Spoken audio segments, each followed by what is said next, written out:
Alright, hello and welcome back everyone. Let's make sure our audio and stuff is good. We did just use it in a different program, which sometimes bricks OBS, but we are back with our Ice Nova on Frostbolts build that we have been kind of cooking with for quite a bit off stream. For those of you who are kind of wondering why we haven't had Victoria 3 videos, this is kind of it. And we actually recorded, spent a while recording the Ethiopia video, because kind of planning the video and recording the little bits of it at the beginning does take a bit of time. And then the Ethiopia video, very sadly, very sadly, Tuodros died immediately, which if you're watching just for the Path of Exile, this means nothing to you. You know, we do have this character that we had rolled up. I think last we left off, we were maybe sub-level 80? Now we're level 89, so we've leveled quite a bit in that interim. We have mainly the same gear. Last episode, we did spend quite a bit of time getting new pieces of gear. I think we've changed our necklace, both our rings and our boots, and other than that, we have the exact same gear. We've kind of just been cooking lower level maps. Just kind of grinding, filling out our atlas for this game, which is, we're starting to get the hang of all the type of stuff, but we're filling out the gaps here. Not doing very high level content yet. We've kind of figured out some stuff and how we're maneuvering our skill tree for our atlas, which is new to us from what last time we played, which has been a little bit interesting. I think we maybe want to switch to our second atlas tree sometime, but we don't know exactly what league mechanics we want active, so for now we are going a little bit with Abyss, and we are blocking off, we specifically just have kind of only points in Abyss and also Delve, which I suppose is fine, but this is kind of what we've done. Hey Eltroid, how's it going? So yeah, this is what we're going to be doing, but I just want to emphasize that we are just building this super tanky build that is going to perform well because it's really hard for us to misplay and die. And an example of me not really playing the game very well is we have 2 skill points here that we were supposed to get forever ago. This was in Act 6 before we were even level 60, and we just forgot these. So we're going to go back and get those now before we kind of proceed on our way. With a little bit of normal stuff. Now, I don't remember this layout, so I don't know exactly what we're going to be doing, but I think we're just going to be flame dashing to kill these guys because it'd be quicker if we were to get enough points to... Yeah, okay. We do kind of like this new Rot Gut thing that we have gotten.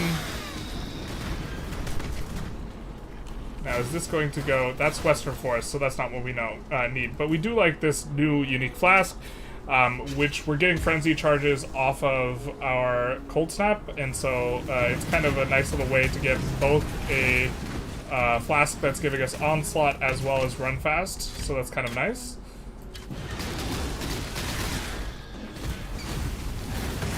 But here, we'll just kill the deity out in this bizzle.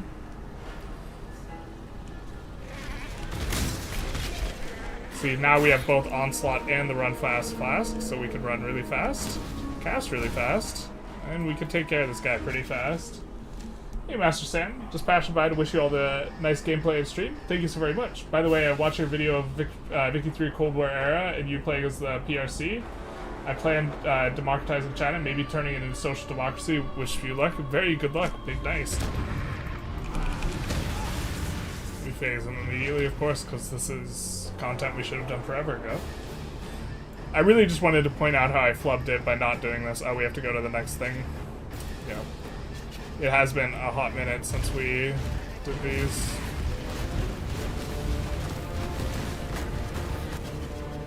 I must have time to gather. We got phasing. We have a jewel that's giving us phasing. There we go. Maybe we should show off our skill tree at this point. Wow, something's actually hurting us? What the hell is that? Interesting. But this is our current skill tree. I think we're going to probably be shopping sometime today for jewels, and specifically we're gonna want to find small cluster jewels that we maybe can cook up I think we want to go a little bit more in the regen type of direction. We also have almost enough currency for a really expensive item for the build, which is 300 chaos, roughly. So deserve my god's grace, not yours. I know there's a third-party program you're supposed to use for trading currency, so we'll have to do that because we want to buy 3 divines. I don't know what the going rate for divines is right now. That is a particular kind of currency. I don't know why we're also just like kind of waiting here, but this is neither the time nor the place. that's true enough. We'll talk to Bestel for the reward. That's not Bestel. And we should have had this skill point forever ago. Not that we know exactly what we want to spend it on. And then also we have to go up here to the north and deal with that one as well. I forget what boss this is even.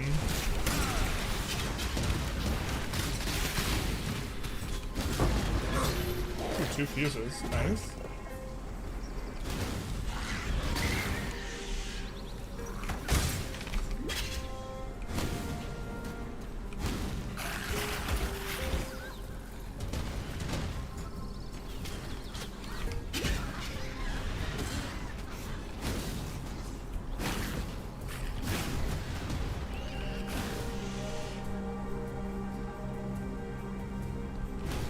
Surely we're going the right way. I mean, maybe we're supposed to use our flask here.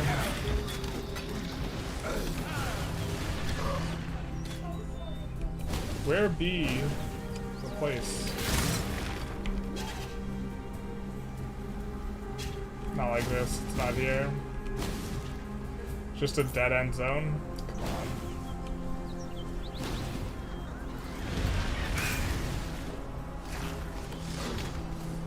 It showed it like it was to the north, at least on the map, but that's not always corresponding. Let's just make sure it's not in this like little niche.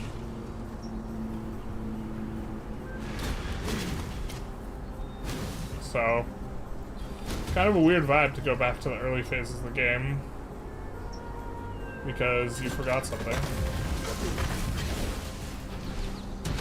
This isn't, yeah, no, that's not a place we can go.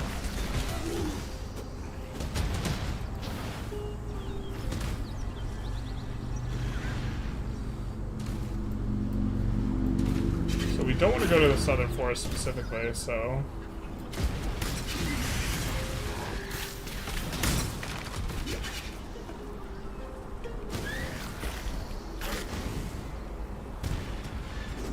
we'll try and see if we can find another zone.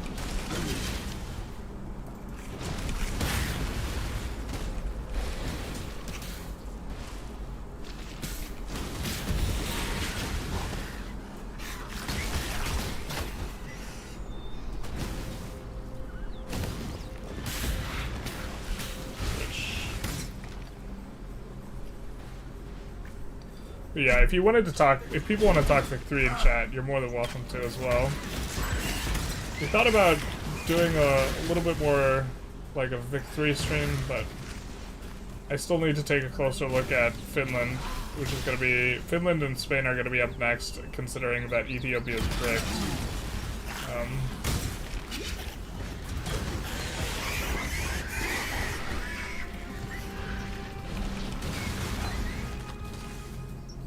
Wait, was that just increased critical strikes? I read superior. Alright. Where the frick is the zone, man? That's where we came.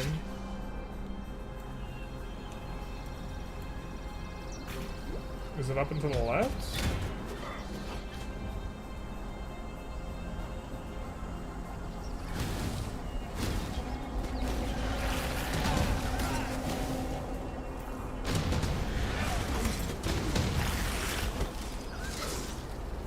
There we go.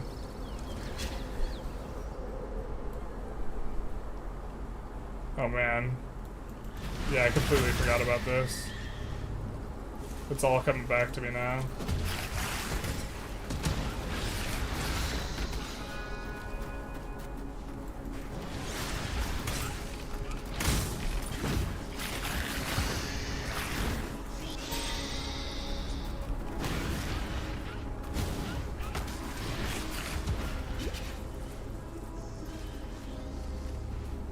god, my kingdom for this boss, where are you?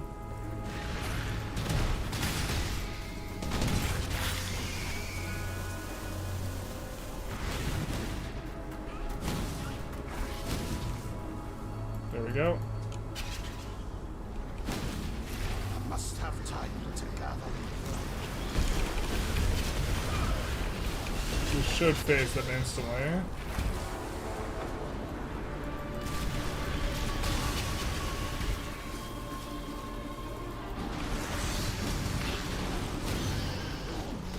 I forgot if we have to come down here. Yeah, we do. Is it?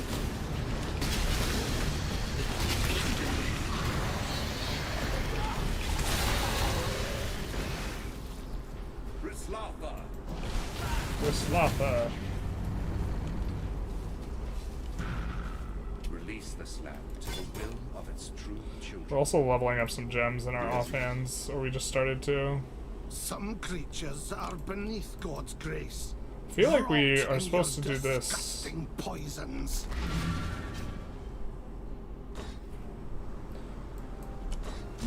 To be fair, I don't know if this is.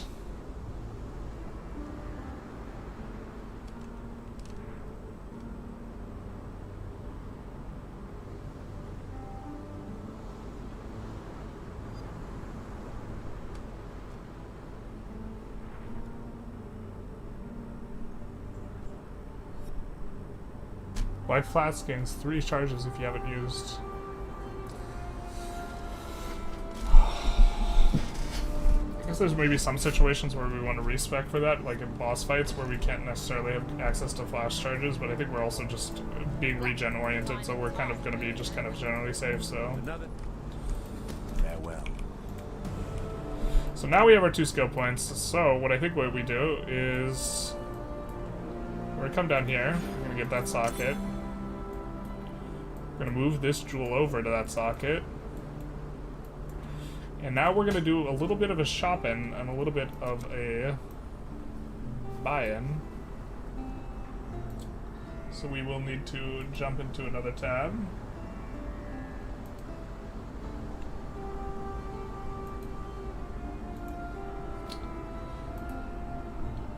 This person who's listing this Pledge of Hands or the Pact for 3C, I think is doing something very enterprising, which is, we've already pinged him a couple times, but what I think he's doing is, I believe he is listing an item at way lower, because he has 1 of the Pact, but he wants 9 of the Pact, so he can get a Pledge of Hands, and he's listing it way lower than the next person, with the hopes that someone tries to undercut him, and list it for cheap, and then he will just snake the buy from them. Which is a little bit of a thing. So we're going to come to Craft of Exile. We're starting to get the hang of operating around these things. And we specifically want to make a cluster jewel, we want to make a small cluster jewel, and we want it to do chaos resistance because we want a very specific modifier. We want rot resistant. So we want this modifier here, which requires eye level 68.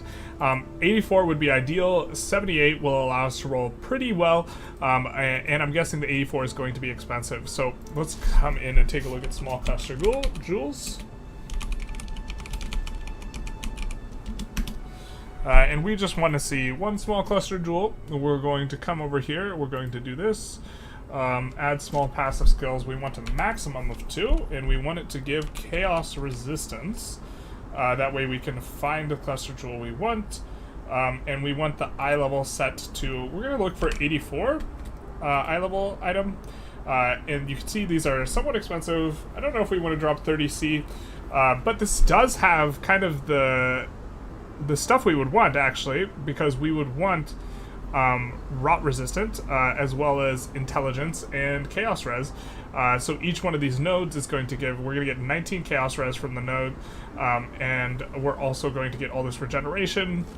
We also won't have to take the pains of rolling this, spend any currency on rolling it, and also the base itself is 30C anyways, and we could decide to re-roll up the base later. So I think we're just going to whisper this guy up and ask for if we can buy it, and he will of course say yes, and we'll just buy this outright for the price, which is kind of nice because I thought we were going to have to craft it, and we don't.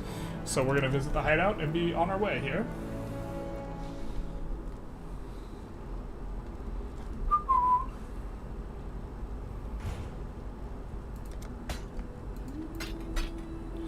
This way we also don't have to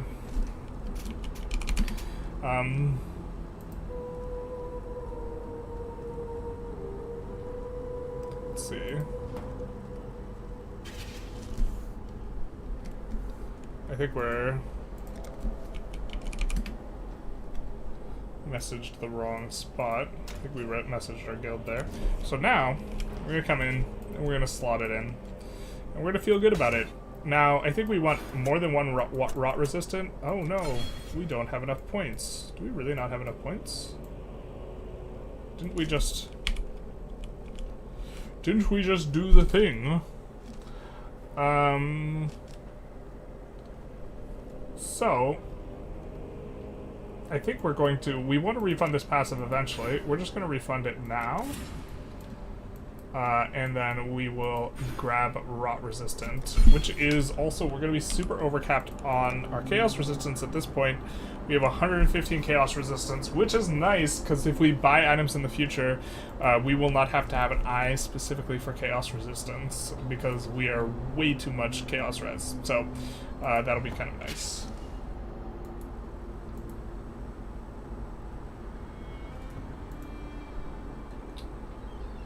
Just double check that we are here. Yeah, we are live. Okay. Just want to jump check we're live on Twitch. Perfect. So,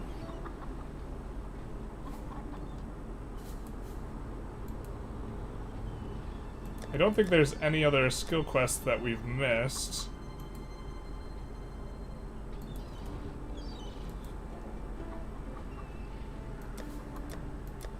But I could be mistaken.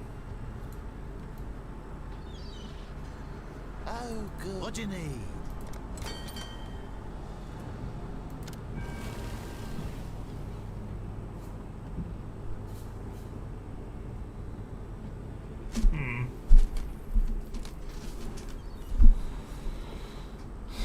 I think we're just gonna run the short route and run it for cash. Well, we could run the long route.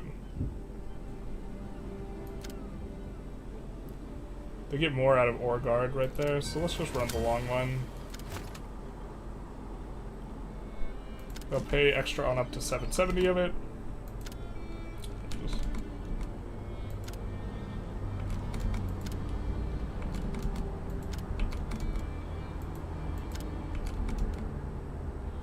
And that's a little too risky to get the whiskey. We're going to look to get the risk down.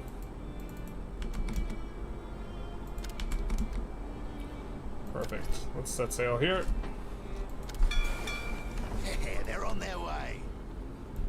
And then we are going to have to re-roll new guys, but we are going to continue out our Atlas now with our newly found regeneration. This will also make it way easier for us to maintain mana regen here. Now that we have rot resistance. So if we take a look here, let's unslot this and just kind of show.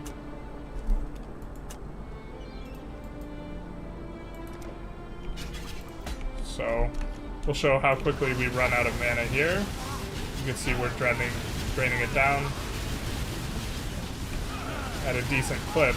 The base mana regeneration is 1.8%, and rot resistance is giving us plus 0.03 or 0.3%. So when we have this slotted in, we will be regenerating quite a bit more mana. And it's a more modifier, which is better than an increase modifier. So you can see here, it's considerably harder for us to drain it down. And the casting of the frostbolts kind of offsets that pretty strongly. So in that way, we do not have to get a neck piece like an Edziri's Foible in order to handle the mana regeneration. Instead, we get to get a bunch of life. Alright. So let's just go back to doing some maps. We're trying to fill out our atlas, so we have to do rare maps now that we're in the yellows.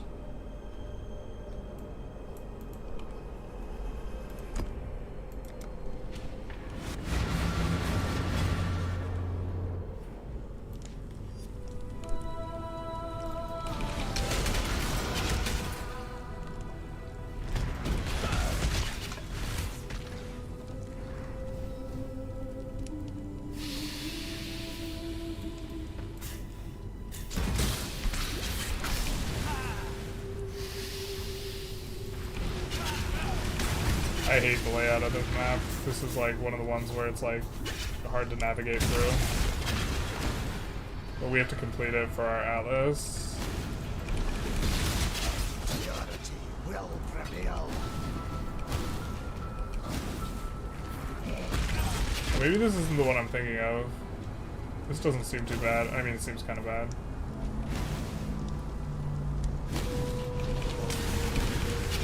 Must have time to gather my will.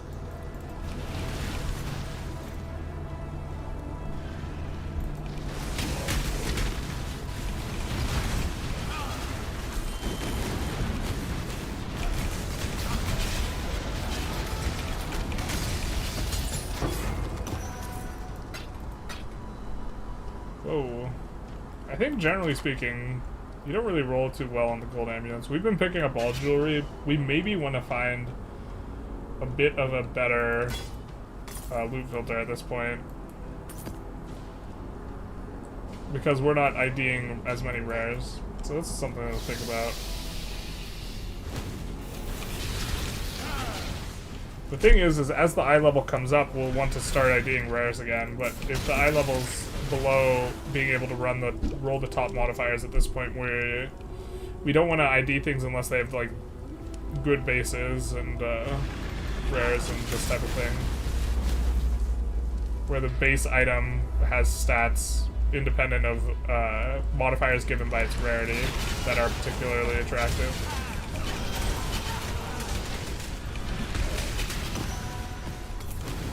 We haven't used any scarabs yet, so.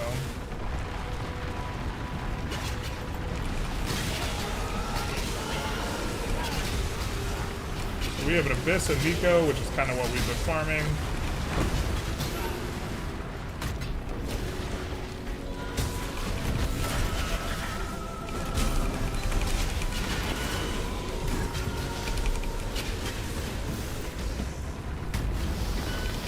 I know we didn't get to show, like, before, like, what the situation was kind of like. In regards to, like, our mana regeneration, but this is much more comfortable where we're maintaining full mana kind of a little bit better.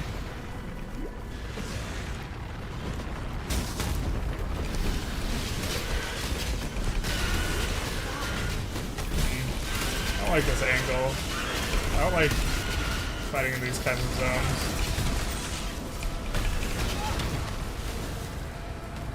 There's the Abyss Stun, or the Abyssal Trove. We will ID non-gold jewelry. We might even do some crafting later, if that's what people are into. I think this is mainly just going to be a vibes stream, though. In that people will just ask me to do more Victoria 3 on stream mostly, rather than being here for the PoE. That's okay.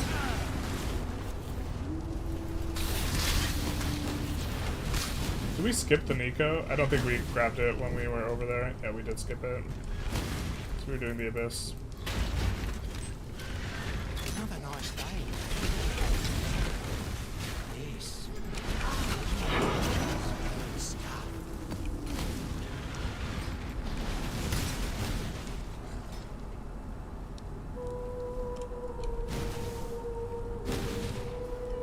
Is that Alva? No, that's not.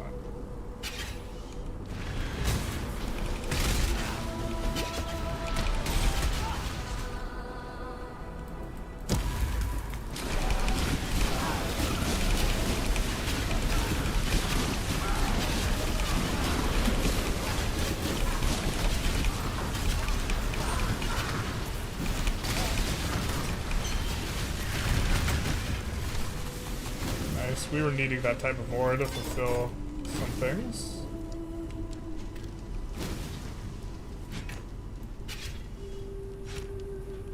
Experience has started to slow down quite a bit at the point we're at. Which means we need to do higher tier, higher level content, but we're kind of playing a little bit slow and steady, so this is worse for the racing, but it is hardcore, so if we die, we're dead forever. And that will put an end to probably the Path of Exile saga at this point. Yeah, the rot resistant item, the little jewel we got at the start, kind of feels really good. We could maybe have ID'd that prophecy one, but one of the items we really could use an upgrade on, actually, is... What is all this? God, it looks like weird living type. Did we really just, like, go the wrong way?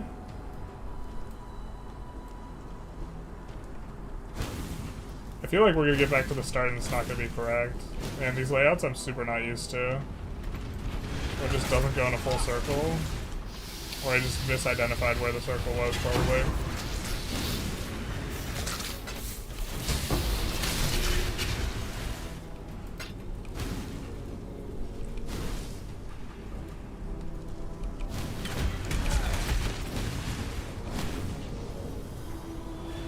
Probably just misidentified.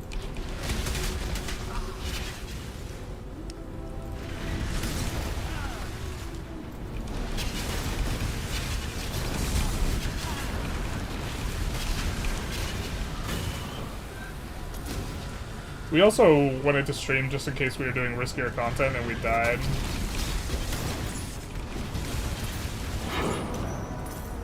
Because we might do red maps today, or in this session. Which we haven't done any of yet.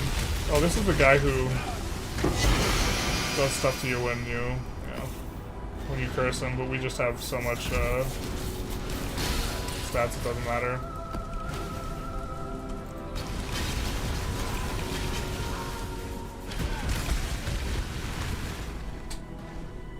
Alright. The layout was kind of ass though. We just like went the wrong way and just like super crushed. Dead forever. It'll be Jover. Completely Jover.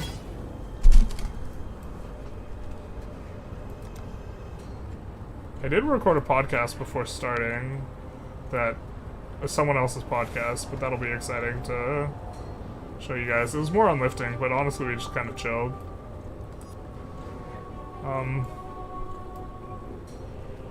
Forgot where we were going next.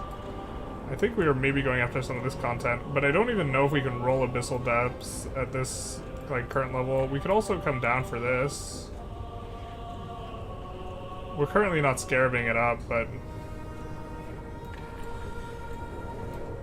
we could actually grab some of this breach stuff.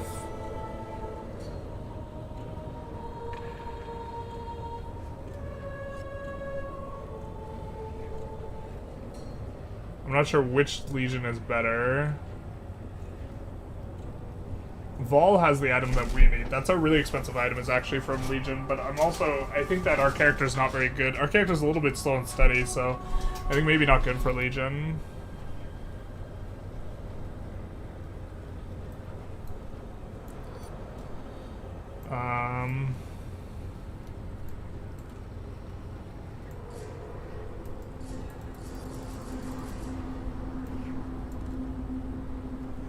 So let's see.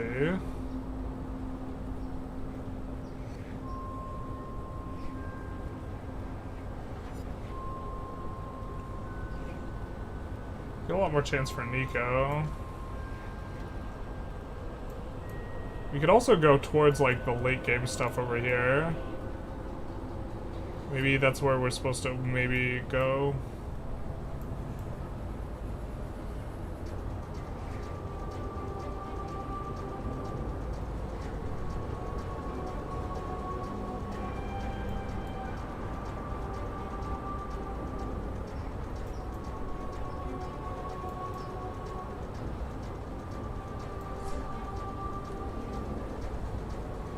Towards the endgame-ish content. We kind of have this tree like more for leveling. You know, we still have this over here where we could get our labyrinth. I'm not as confident in my ability to evaluate this as well. Because this is our first time engaging with this like massive tree of a thing. We locked a couple mechanics we didn't like very much out. Like Ultimatum and that. We also refunded the Alva section. We could get more Keurig stuff, but I think we're kind of running to an end on that.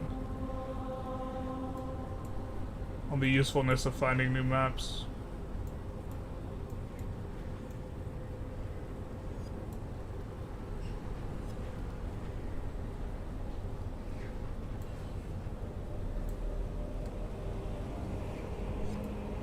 Well, is it better for us to 1, 2, 3, 4, 5 versus 1, 2, 3, 4, but we get the quant? So maybe we do that.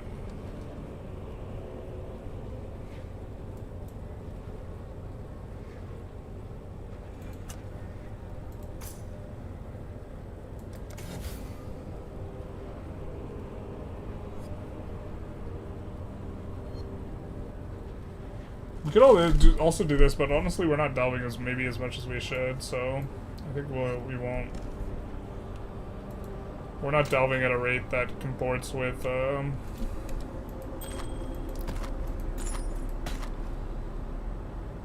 of stuff we got going on. We'll be vendoring that. Vendoring that. It says an extra modifier. Don't really know how to evaluate these, like, corrupted ones with an extra modifier.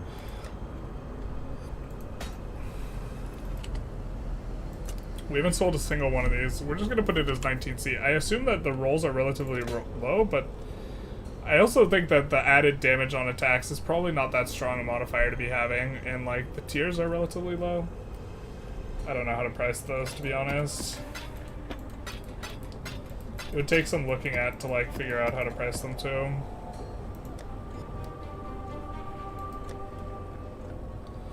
I know we have a ton of overpriced stuff in our thing. We probably should have just been more aggressively low pricing stuff to actually move inventory. So we gotta do rare maps in order to clear them.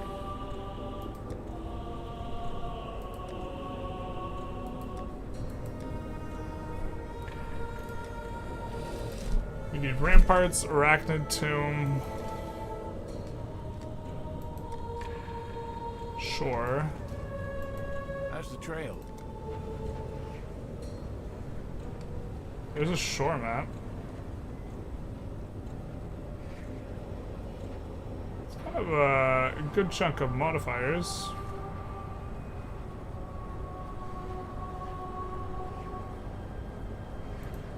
Those bloody blue bastards are trying to gain a foothold on the Atlas. Don't let them. Give them a vengeful kick in the arse. For the Vanguard. It's also map tier level 10 instead of lower, so it's maybe a little bit spooky. Extra physical damage is lightning, frenzy charge on hit. Frenzy gives them more modifier. Increased accuracy, not that we're dodging anyway.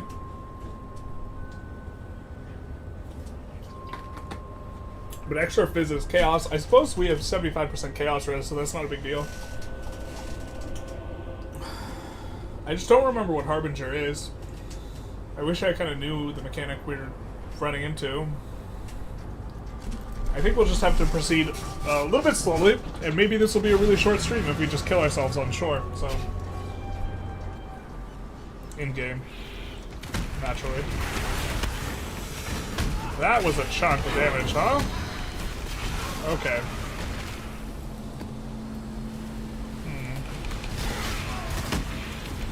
But we don't actually have to engage with the mechanic, right? Are we getting really chunked, or are we kind of in okay shape? I'm not really sure.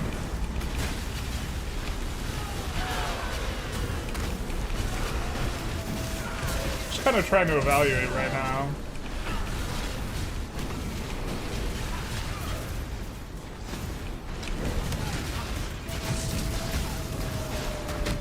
How spooky this is for us.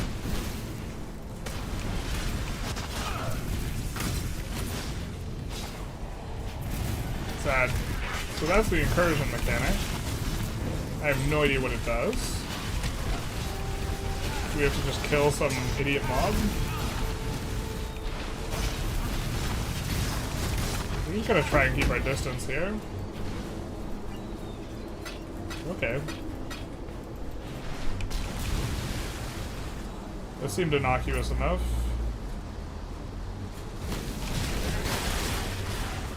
I think I remember this map. I think you're just supposed to start on the high ground, clear it out, and then go down towards the shore. Okay, so I think we're in okay shape. Just gonna level those up. Playing a little slow just because, a little bit nervous. Burning Rage we've already completed. So we're not gonna run it just for fun. Also, this is like kind of close to the... That feels like it hurts, huh?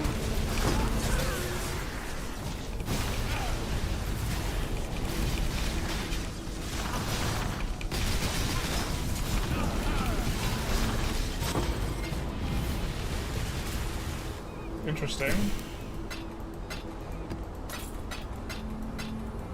Seems like not too bad a mechanic. I wish I knew what was going on or what's scary on that one.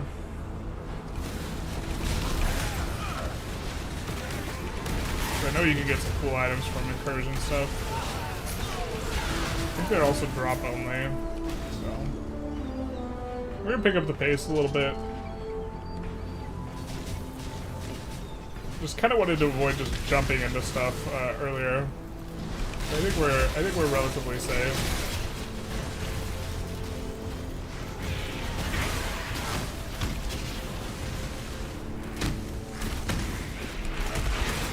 We'll clear this platform now.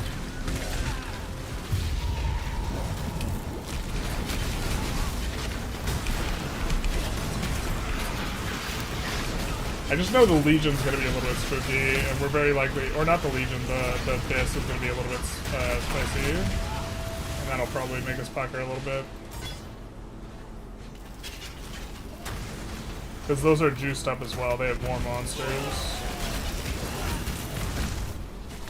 And our plan was to use some Abyss Jewels to actually just make them easier, but... I'm gonna try and pick up the pace again.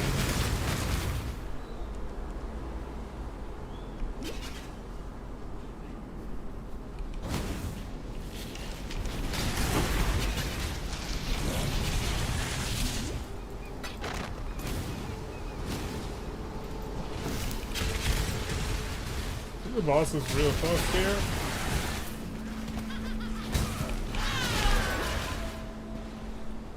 Clearing some guys out.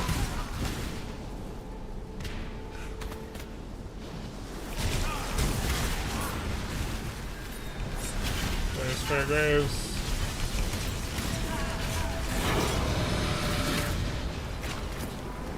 I think this spawns more guys.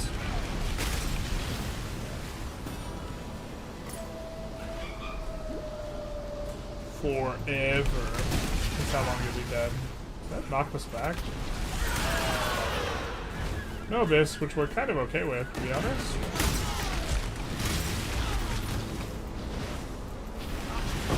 We feel obligated to run it if it appears, but maybe a little bit spicy. To be fair, I think we can take a much higher tier map than what we're like kind of cooking with, but. And then we'll be able to come out this way, which, yeah, I think I like that, in case we want to, like, orient ourselves towards Legion as well here. The picture next. Be careful. We went with her until we actually unlocked the boss, and then I realized we, like, didn't really want to fight the boss, so... We have a boss attempt just kind of sitting in our inventory. I don't think we have... Yeah, we don't have any Atlas missions for him. So we're going to continue to just try and unlock. We could buy some of these maps if we want to, but we have unrun maps as well. Extra is cold and extra is lightning. Power charge on hit is maybe runnable. Doesn't seem too scary. To be fair, we should have.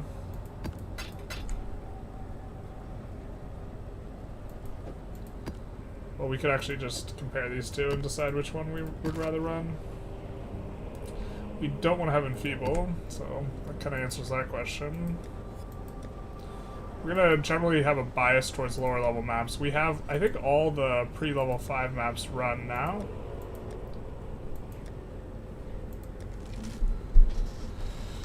Or 5 and lower, rather. Those are vendor trash.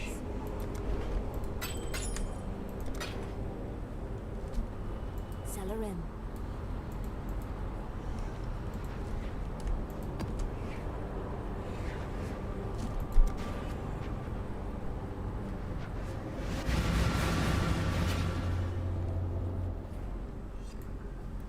You can also see what Homeboy has for sale.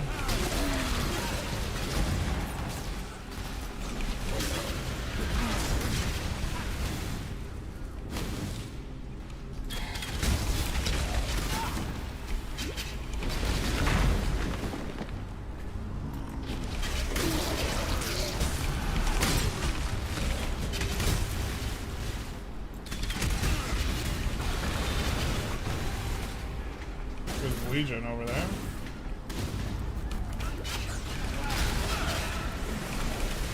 Definitely feel a lot better about this map than we did the other one in terms of sketchiness, so.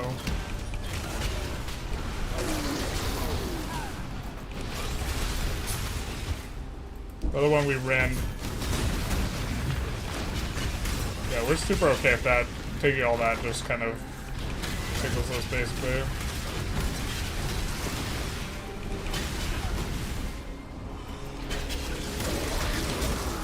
We should have messed that up on the timing. We also should just be playing a build that requires less button clicking than our build does. I think we messed up this layout too. We were supposed to clear a lot more back there. I think we're just gonna grab this rather than clearing and then grabbing.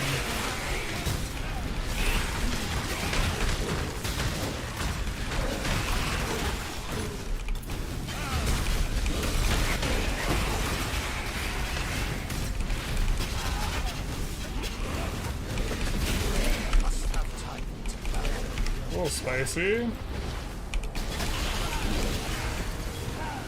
A little bit spicy.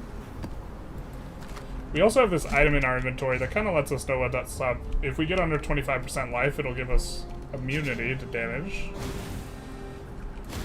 For a very short period of time. Again, would like to emphasize that if we die, our character is dead forever, gone to the Shadow Realm, banished to the Abyss.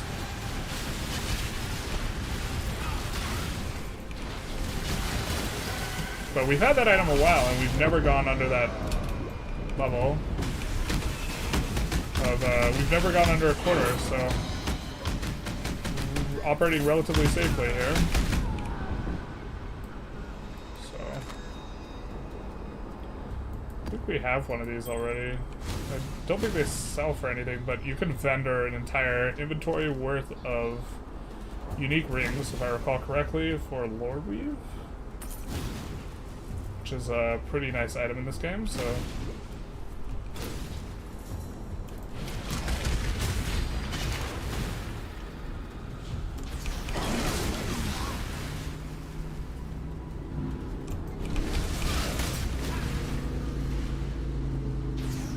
Oh, we maybe could have ID'd that Opal Scepter. We could use an upgrade in the weapon department. We maybe want to think about trying to craft a weapon. I'm still not sure what end setup we want, but I think we want to mess around with an item that allows us to reserve our life to get maximum energy shield, and then reserve a bunch of our life and get more tanky, and then get tanky in such a way that our regeneration is really effective. So.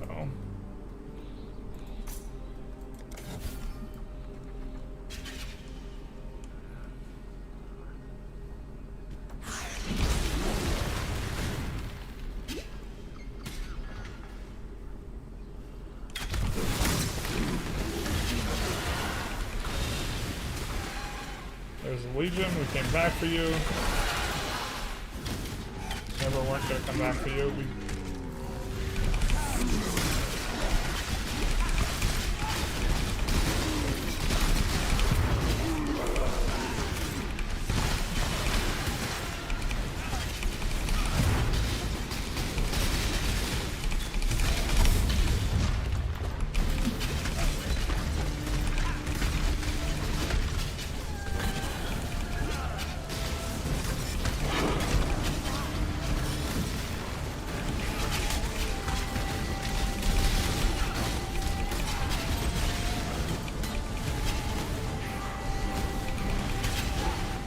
But we weren't able to get like all the chests, for example, which was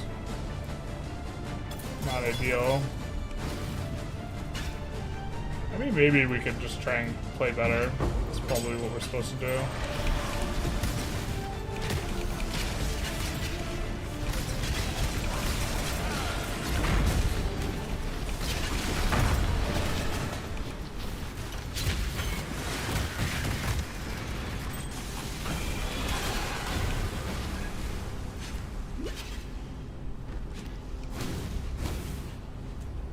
I really don't know how to evaluate the bone rings or tell what's good with them.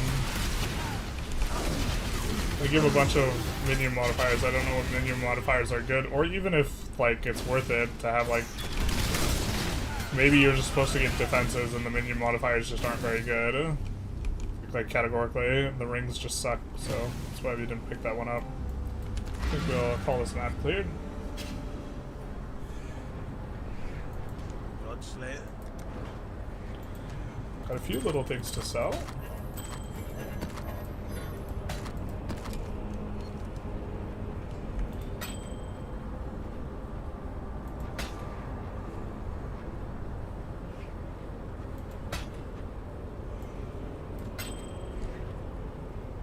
Nothing really worth keeping other than, of course,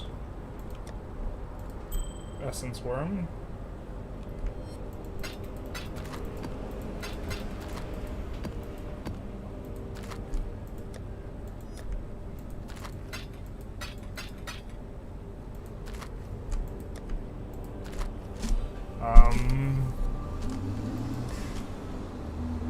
But this is the item we're thinking of using as our chest piece, but that'll be a big swap. We're gonna swap over a lot of gear when we swap that.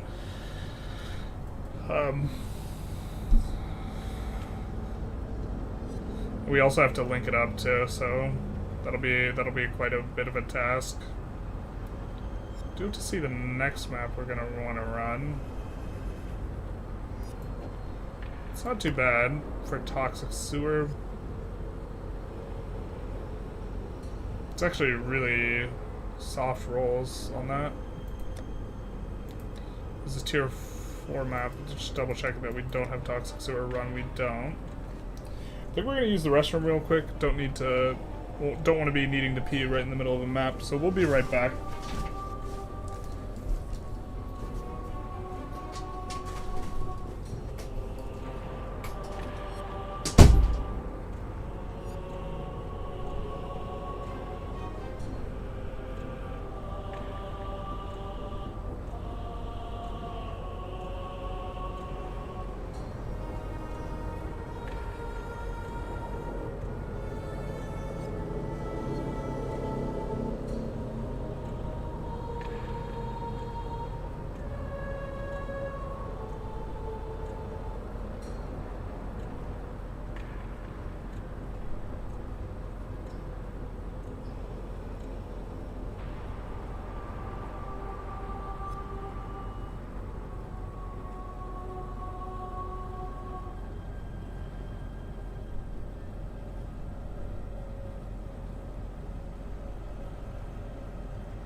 Grabbing a little protein bar. We could maybe have a think about. Hopefully we're not paused on the thing and we. Oh my god. God damn it. I forgot to swap over. Maybe I shouldn't even be streaming. Big Sag. We were just talking at the inventory screen the entire time.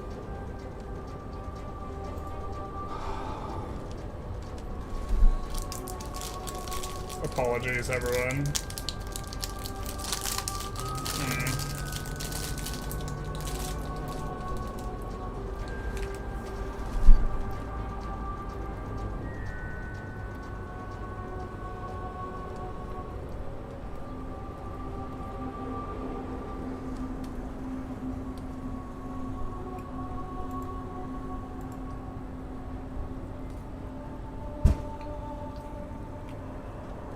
The preview is just like frozen. Are we not even live? Playback error. Well, the Twitch one's working. Okay.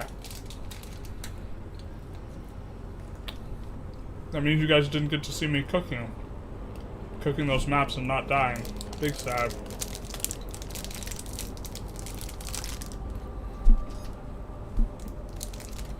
But this is the piece of gear we kind of could upgrade the most, I think.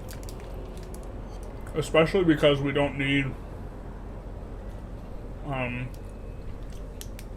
the Chaos Rise right now.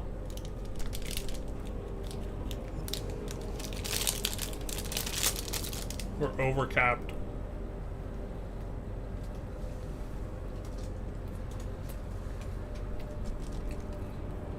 Also, the helmet could use an upgrade.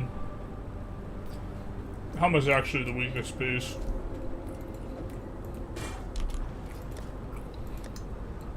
Checking our resistances without the helmet, we actually only need to have lightning resist on the helmet in order to cap all of our resistances.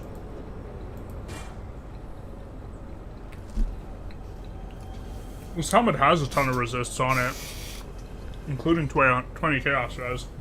So it was really good. It was really good for us early on.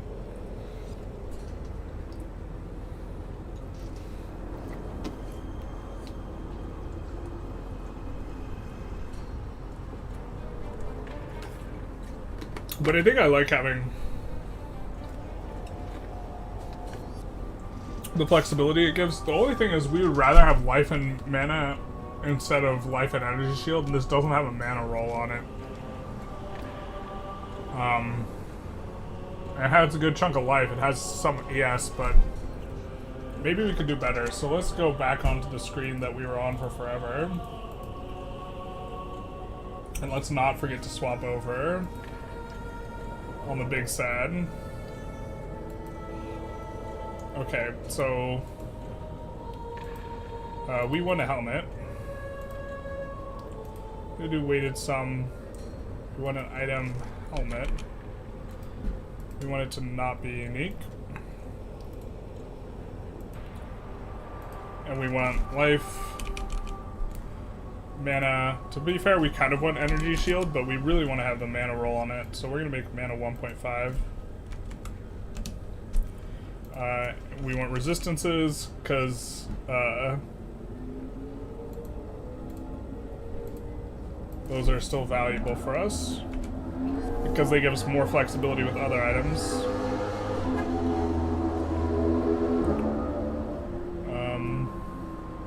It needs to have lightning resistance.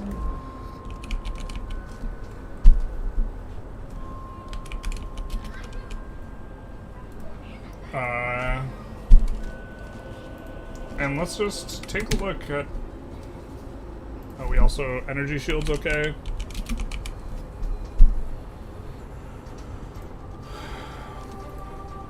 So is Strength and Int, actually. Of course, none of them will be called Small Cluster Jewel, but,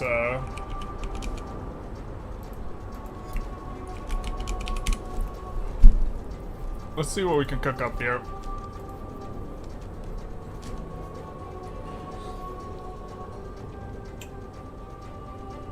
Yeah, that doesn't look too bad.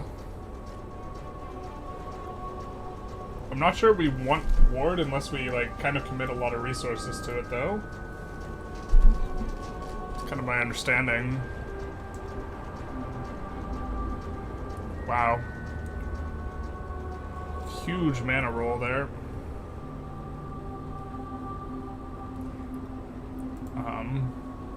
I think we're going to come to Craft of Exile here. And we're going to look at... We're going to try and think of what the end game helmet looks like for us. So... let's maybe take a look at helmets. And... let's assume it's a Strength Dex helmet. And think we probably want... life? A really fat life roll. We can roll up to 144, 130 to 144. And did I just categorize Strength Dex? No, we need, it needs to have some sort of int on the base. That way it can roll mana. Otherwise it cannot roll mana. And then having Strength and int would be nice. We need Chaos Resist for this item in particular. But then we can think about what type of mod we might want on it for some type of thing like this. +1 to mana per per 2 intelligence. Now I think the haunted items aren't in game anymore. I think we saw this and we got a hard on, but turned it into a soft on. Enemies take increased damage is a nice modifier. I think we can do better than that if we're going to try hard to get a particular mod. Percent increased mana is not that big considering we already have so much of that modifier already. We'd rather them take increased damage. I think there was percent increased intelligence, which don't hate that, but it might not be a big enough percentage to matter. 10% increased intelligence for us would be 50 int, or having an additional like 25 mana, a little bit of ES. In terms of a percentage modifier, that's maybe okay.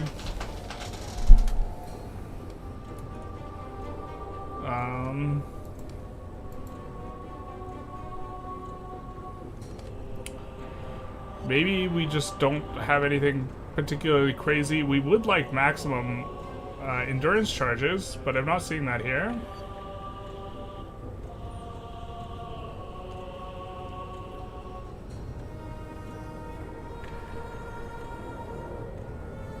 We could unveil an item on it. I don't know exactly how this veiled works anyways. Is there anything that does, oop, that's not what I wanted.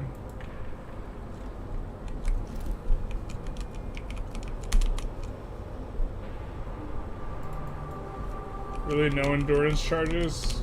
Would love max endurance charges on a helmet. I know we could get minimum endurance charges on a shield, which really sucks because the shield we want to use is,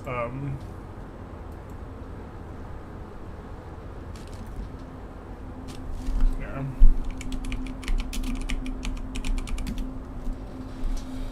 We could pull up the shield that I think we're going to end up using. I think we're going to use a unique shield in order to like enable a certain aspect of the build, which it doesn't have the highest stats, but it's also not terrible.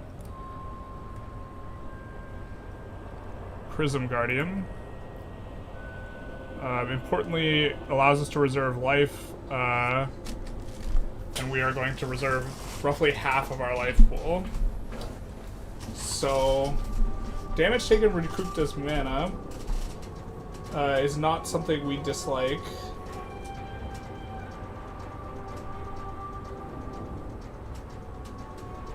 I didn't see damage taken recouped as life. Okay, so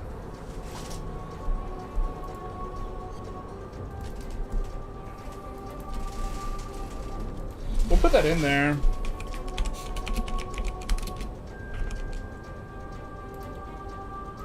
Give it like a modifier of 8.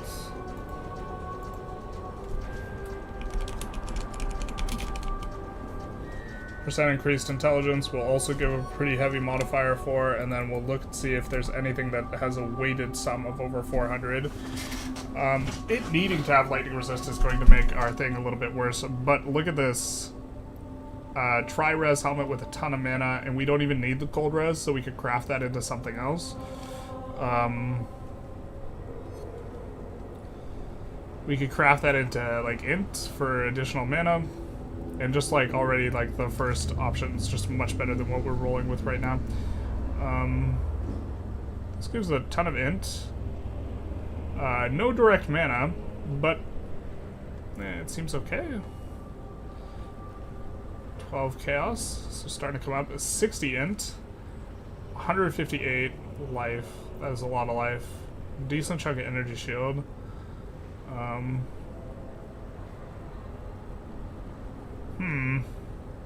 It'd be easy enough to link up.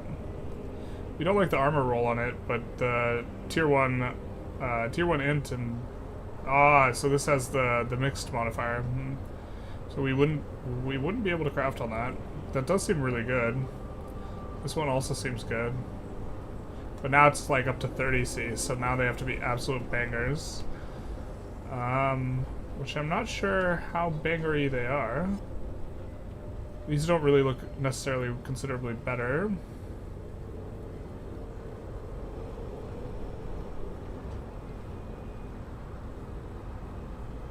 Like, this one looks worse than a lot of the other ones. Mind throwing speed, ramming speed.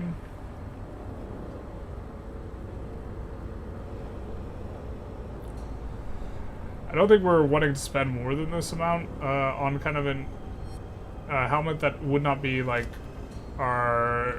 taking us very long into the game.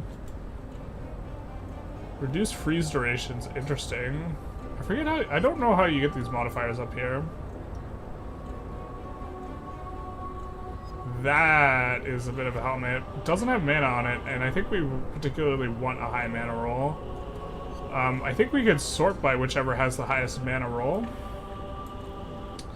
We just come in here and we click this, sort by the mana, and this one has the best mana roll. This 10C one, followed by this one that's giving us 58 int. Looks like it's got a tier lower, or same tier on the life, just not as good a roll. This has no crafting slots. This does have the craft already put in. This is also 10C. We could craft int onto it. We could craft something else onto it too. The thing is not getting chaos resist, but that's maybe okay with us. Maybe we could also play around with some crafting options on that.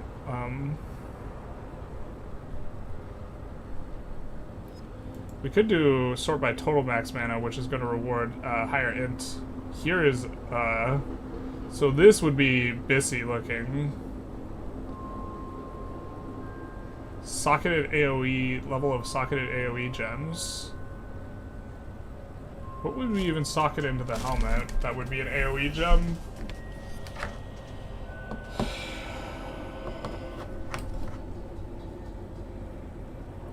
I mean, we could put our Zealotry in there. And then int mana lightning resist. We could also come off the lightning resist needing to be in there with the understanding that I think we could actually resolve our lightning resist through a gem. Pretty painlessly, actually. On a temporary basis. And so...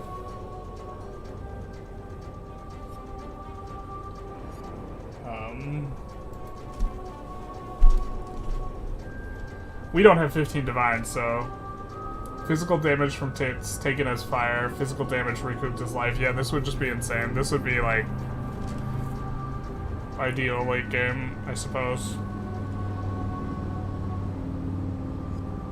I think the 10C one just like looks really good for us, to be honest. But let's actually take this off and make it so we don't need lightning resist, because I think that looking in game, just real quick, our current lightning resist, if we unequip our helmet, is 63. So we can get 63 lightning from a jewel to make the build work. We just have to keep in mind that we actually need the resist and not accidentally run around on cap for some reason. But see here, we have a ring that gives a ton of cold resist. But this is kind of... these aren't necessarily the tiers we want, but this is the role that like looks really good for us. Where we're getting ES life mana in the prefixes, and in the suffixes we get 2 attributes and a resist. That's kind of exactly what the doctor ordered. This item, this also looks just quite strong here. It doesn't have as high a mana roll as we would like, so tier 6 mana. Here is a big int roll.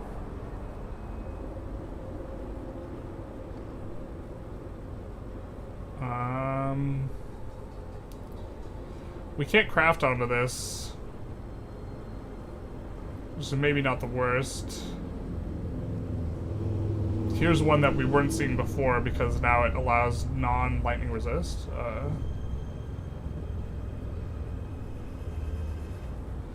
Huge int score doesn't have mana on it. We maybe want to put the mana in required. Here's the 10C one we were looking at.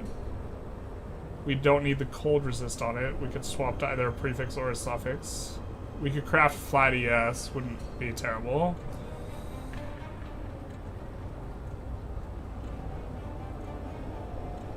We could also just look by which of these has the biggest sums and try and make that decision that way.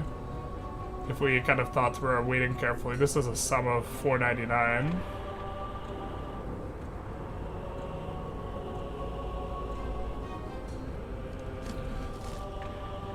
Really doing a lot of work with the resistances, which we could swap over to lightning resist.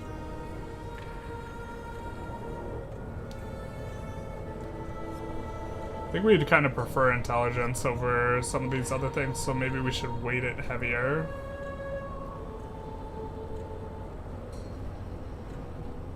Yeah, this doesn't quite have enough mana.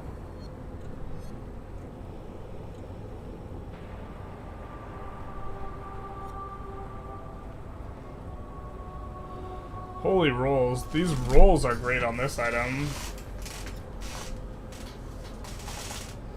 No lightning resist, but we could craft lightning resist onto it, and that would be fine. 143 life, 68 mana. But it's an additional 25 mana on top of that. From the int.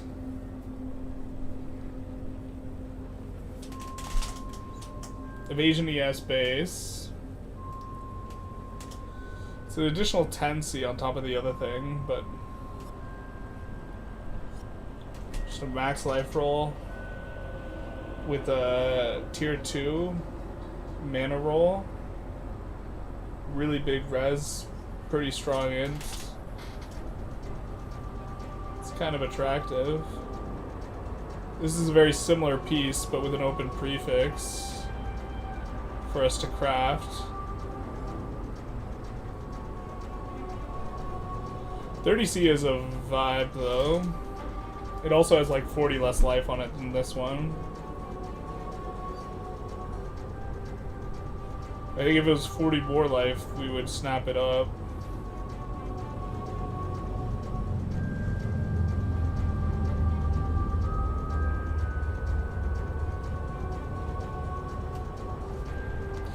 Yeah, some of this is coming down to not having as high a roll as we would like on some of this. But maybe we're just supposed to grab the 10C option because it fills our immediate need. Or not need, but like,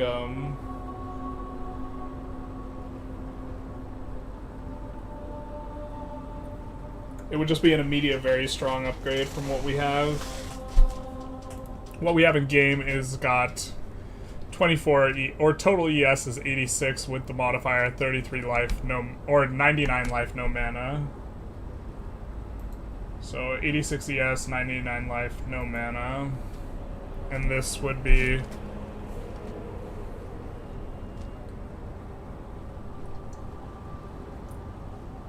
you know 20 more life mana roll. Similar, a little bit less on the ES.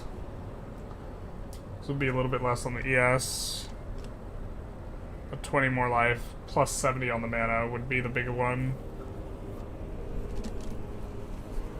I guess it's maybe not even that big an upgrade. 160 life. Oh, okay. That's a fat life roll. And it also has 70 energy shield on it. That'd give us a lot of tankiness. The Chaos Res is nice. Increased rarity of items found. I guess we're not disgusted by it, but it's not exactly what we would want. We would prefer to take that modifier off. I don't know if we can harvest craft some stuff like that, but if we could harvest craft that. We have tier 1 mana, tier 1 life, tier 2 life and ES, tier 1 cold resistance, tier 4 chaos resistance. If there's a way for us to remove a rarity modifier specifically, that would be fantastic, because then we could craft on that.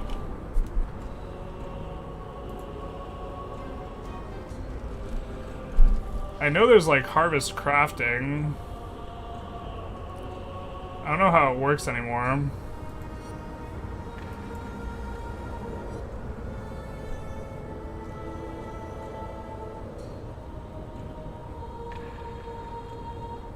All super high rolls except the Chaos Res, which is not nothing. It does suck that we have cold res on it though. When we have a ring that gives like infinite cold res. But we could replace the ring and then we would have a lot of excess cold res still. And it's 10 seed.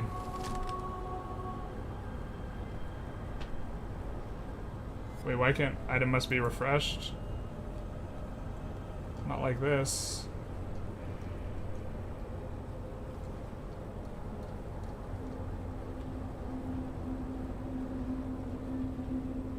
I think we like this piece though. So I think we jump back in the game and make sure to swap our OBS thing back in the game. Buy that for 10C. Get that all set up. So backsliding a little bit on the currency, but I think we'll be... We're starting to transition to being maybe into red maps, and I'm like more scared than anything. All I feel is fear.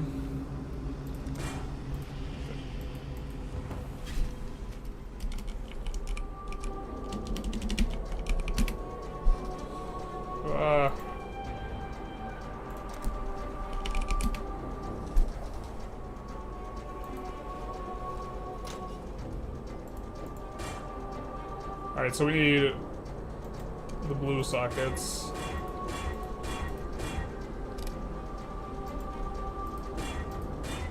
Perfect.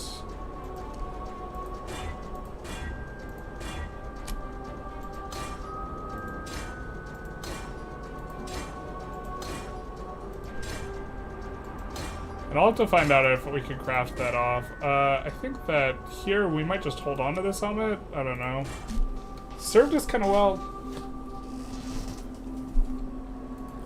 I think we're planning on using this for a while, so we're just gonna armor it up to get a little bit more ES out of it. And now, feeling very tanky. Our effective hit pool is double this 477 to 5 because we have 50% mind over matter.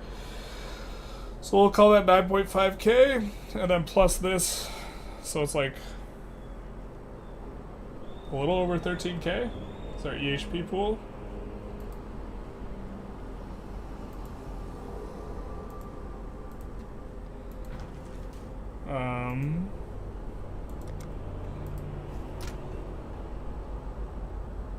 And then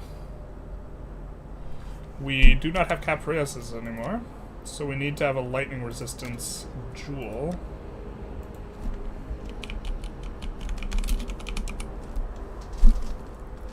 Of some kind.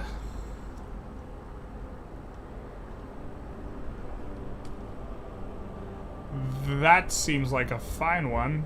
We have it listed for 2C.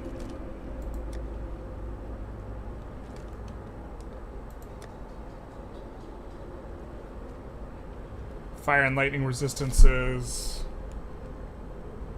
What? Who is this even for? Oh, fire. It's got quad res. Okay. Well, that won't quite cap our resist with that one, and I think we cap it with the other one. I think this was 12. 14 lightning resist, which is good enough.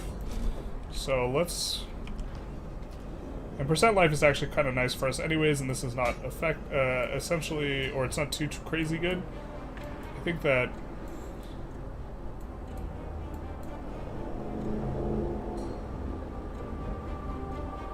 that one is better. So we'll roll with it for now.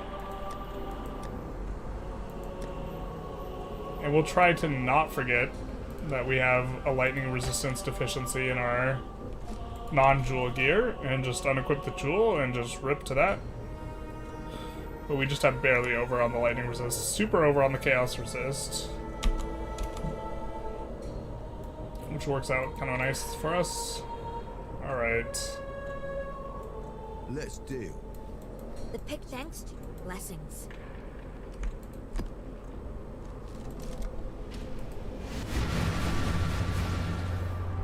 Let's maybe cook something up, but that's... well, let's actually take a look at like what the differential is here.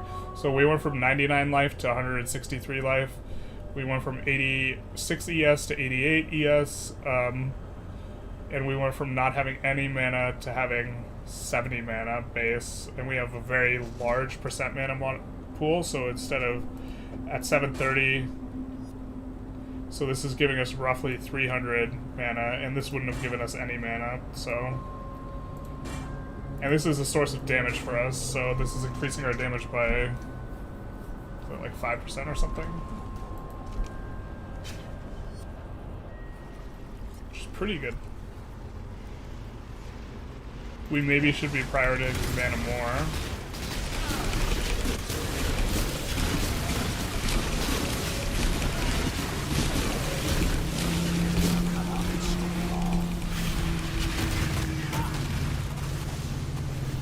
I think Doidri will be the boss here.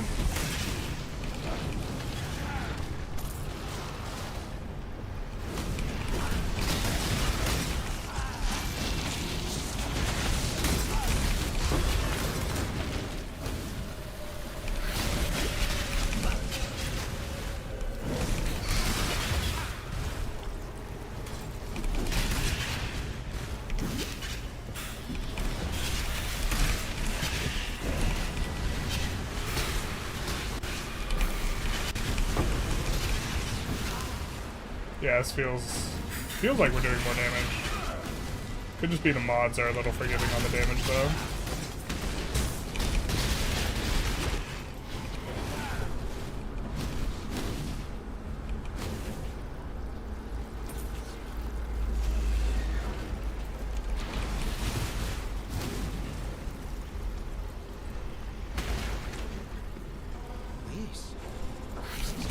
I think we have Swirling Fear already. I think we can check here. There we go. Sad.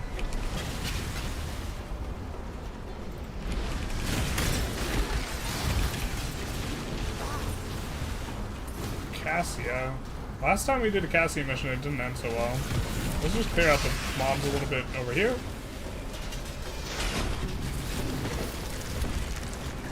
And we'll get a freezing them in place. And then, I don't know. Something like that. I don't know if it'll spread the other direction. Let's also do a zapper.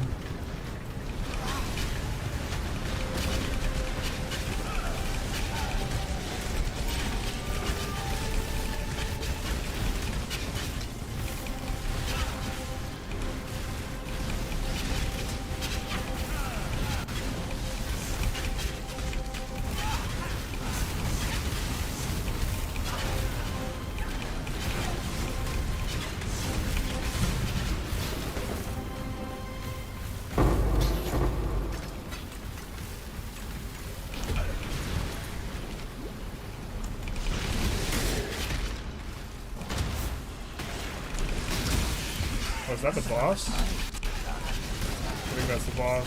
Yeah, it is. It's not Luigi. Super nice having a 27%. What's it called on her? Shock.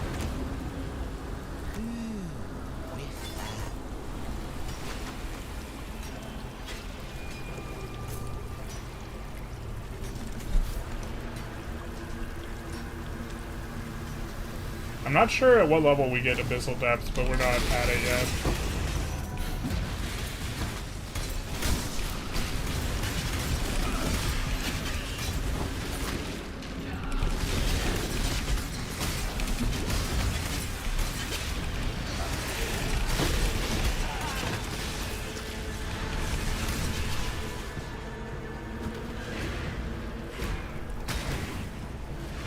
Wow, weird minimap.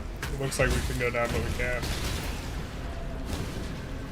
that really the full map? It feels small. It seems hella small. Alright. Remind us not to run it again. To be fair, we like big open areas, so...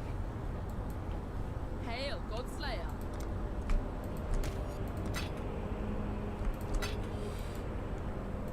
I don't think we picked up a single item that was ideable.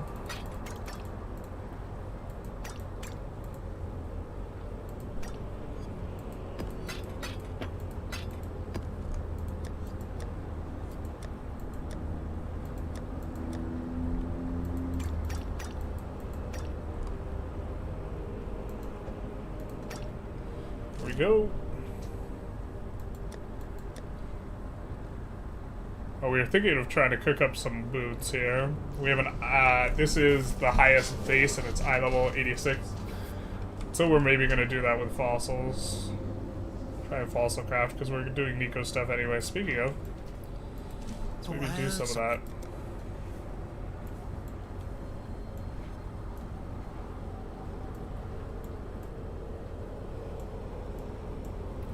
See if we can get some upgrades. One of the reasons why we haven't wanted to do some of the deeper stuff is because we don't have enough upgrades, but now that we're getting Azurite with our Nico stuff, or we're not? Weird. We have some more upgrades, so maybe we can run a higher level zone. Try it here.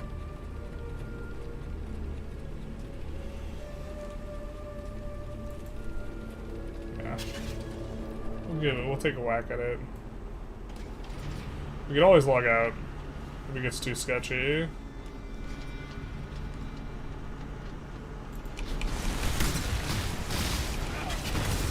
I think this is higher than the level of blobs we're facing in the maps we're doing right now. But,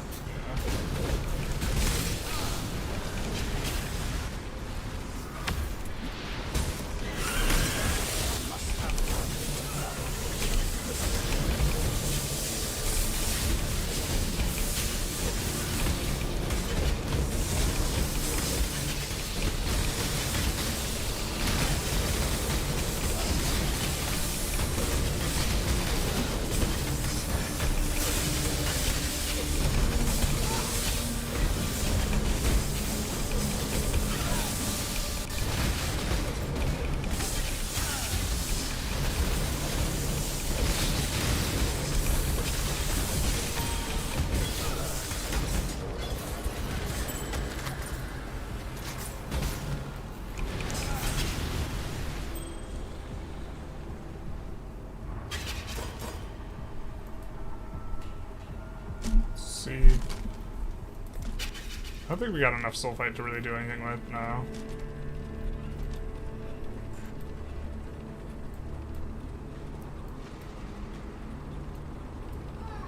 We can try to figure out a way to get to these fossils.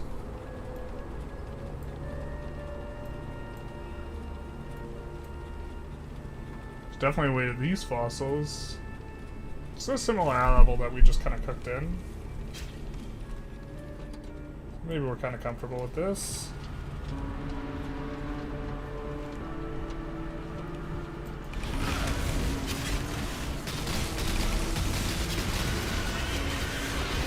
Feels like they're just melting, right?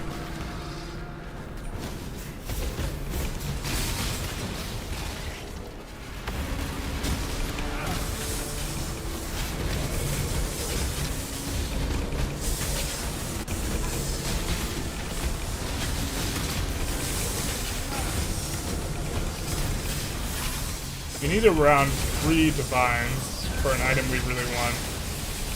We're at about 1.5 right now. I think a little bit less after our purchase.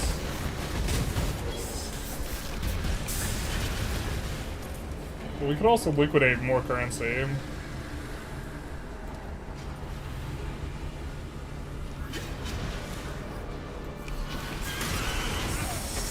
We're gonna see about exploring this path. We do found some fossils. Found Grammar's Hard. We're in panic mode. That's okay. We're tanky. You know what they say? When in doubt, panic. Especially if your character's dead forever.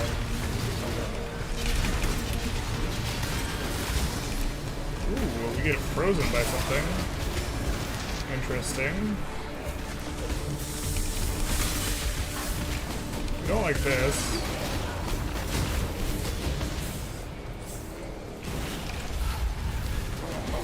Must have time to gather.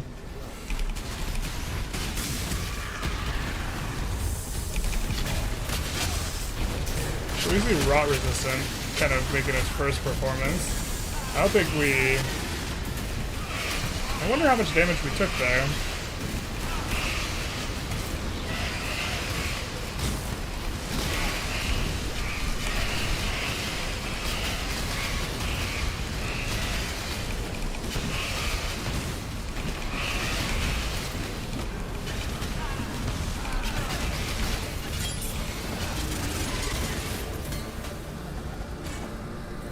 Marshall's Brigandine. This is one of the higher level bases. What eye level is it? I guess it could roll just an absolute banger, but it's very unlikely. And people aren't going to want to link up a chest piece. So we'll do this. And then we might have to go back for more. We should have gotten flares actually before we did this. Try and be a little bit more conservative with our usage here. Oh, that was where we were supposed to go. Oh my god, get caught on the guys. Can't get caught on them if they're dead, huh? We did have phasing in our build for a hot second, which was kind of nice. No, that doesn't lead anywhere.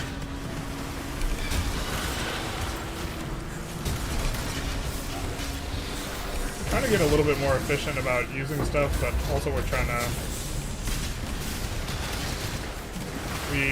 Rookie mistake of needing too many clicks to like do our thing. Dynamite cache up there, we just won't bother with it because we don't want to have to use another flare. Probably could have done it without the flare, but son of a bitch, it's a dynamite cache. I don't want to, yeah. We only have 3 flares left. I should have just gone and used the flare and just accepted that the next one was going to be a little bit less valuable. Or just not use the flare because I don't think we need it because I think we have enough regen because our build's kind of dirty. Yeah, it's probably that. Just generally kind of playing conservatively in here because this is like a rippy-ish thing.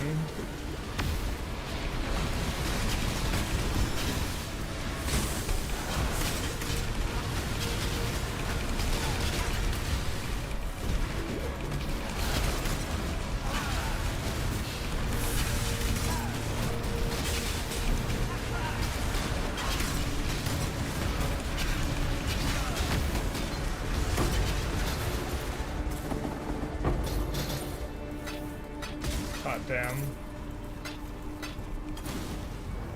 We're getting currency, boys.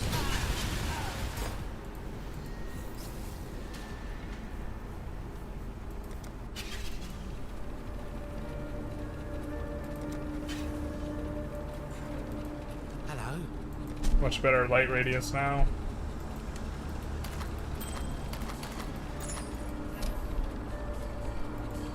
Decent life roll, nothing else.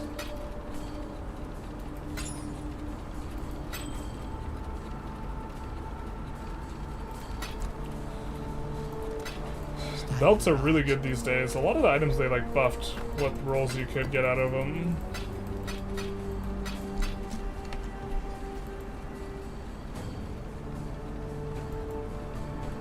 Oh, we forgot to buy a bunch of flares.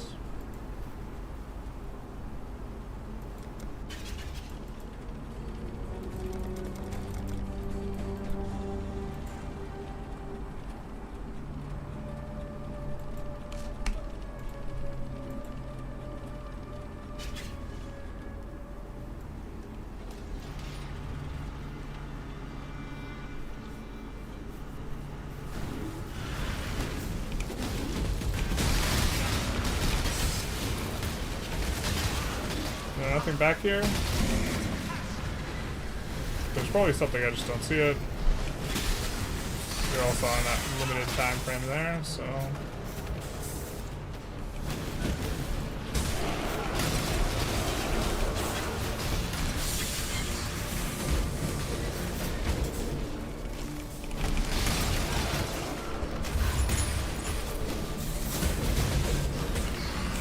Flat life regen's not going to be too bad with like what we're eventually building towards.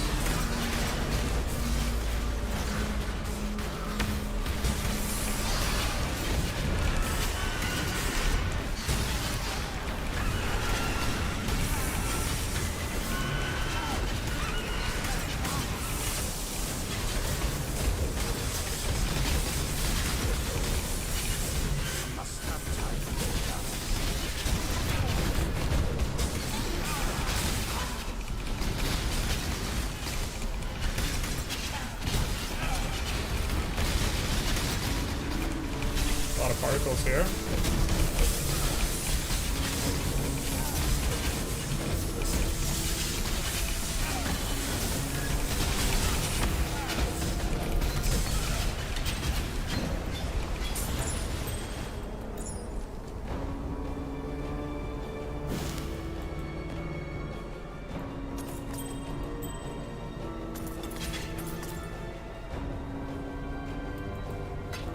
Two augmentations.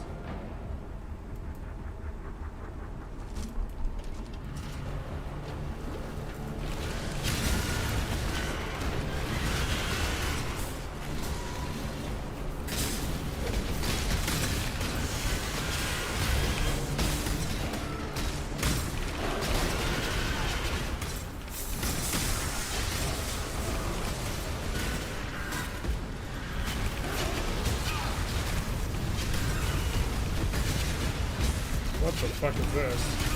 Alright. Those fucking pillars hurt a lot. We'll have to do our best to avoid them.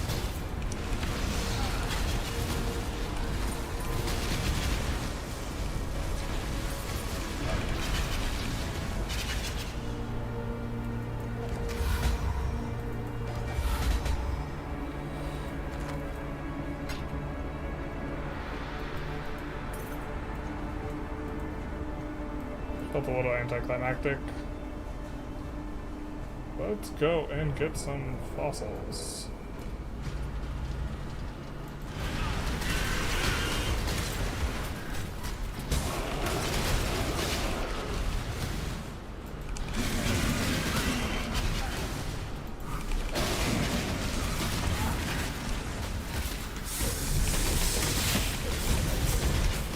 Okay. Kind of waste an additional thing, but that's okay because we're getting... Anything back here too? There's a little bit, alright. Not pushing it too hard. I think we can regen for a lot of what's going on there, but...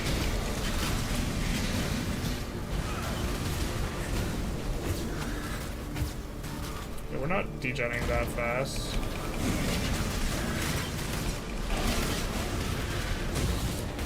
I think we also don't hurt the mobs very much when we're in that.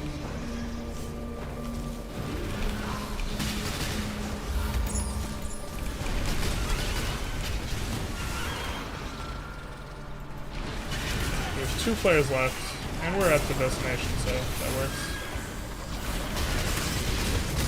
Oh shoot.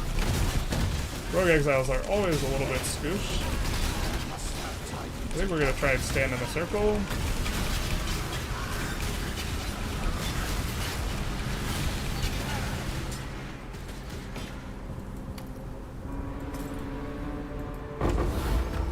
Nice, nice, nice. Some fossils para us. Gotta go back to the encampment. So we do not have that stuff. I heard something.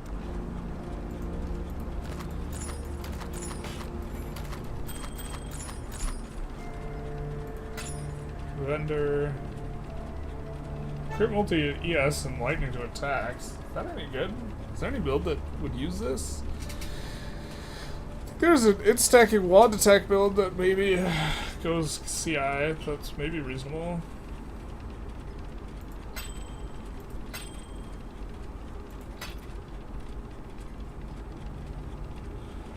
$30 due to strength. Bit of lightning resist. No open prefix for life though. Or yes or anything. +1 to all attributes. My brain read that as Stay in the +1 to lines. all skill gems and got really happy before I got really sad. Do we not sell this? This is actually not too bad. Maybe we could sell this for 2C? 130 life, some mana, some lightning resist? Probably not. What's the required level on this Bezel? Maybe we could sell for 2C. Probably not. This one I don't know how to evaluate. I think it's pretty decent, but it doesn't have like fully stacked modifiers. We're gonna just put it in at 19C and look to take down the price really aggressively on it. I think. The items on the right we need to reduce in price next time we do a price thing.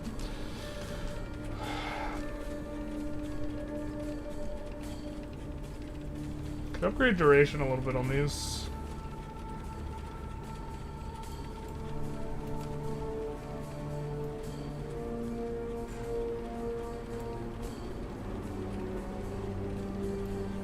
Containers, Harbinger. Well, if we can do those, we can almost, yeah, we can definitely do this if we can do the ones to the left, so I think we're in fine shape there.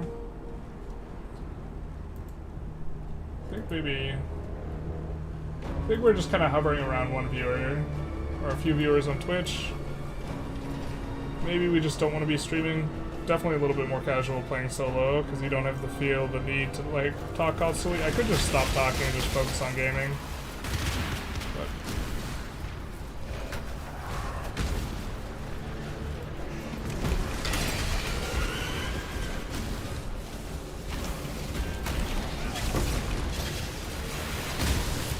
that kind of hurt.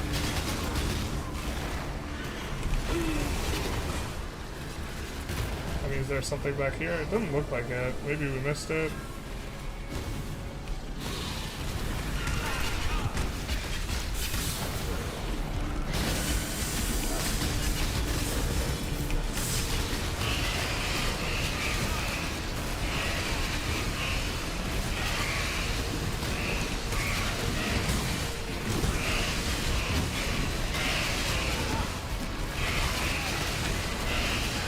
Yeah, I really like our cast from damage taken setup. It's like so hard for us to die with like our current setup because we just get enormous damage reduction and then we regen out of it, even if we don't like click our buttons, which we hate having to click our buttons. Not really, but not the best, not the worst. Probably 3.6 out of 5.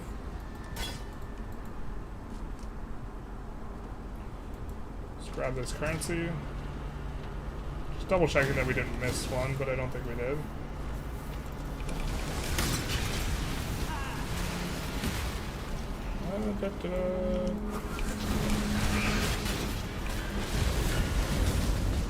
Is this a long way?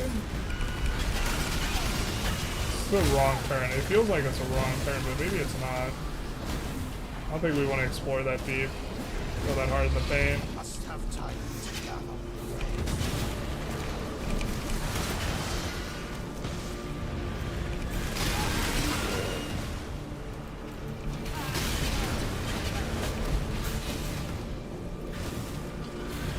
think if we get a few more, if we get another rot resistant, we might even just be able to chill in the... We have to see if we can just chill outside in the thing.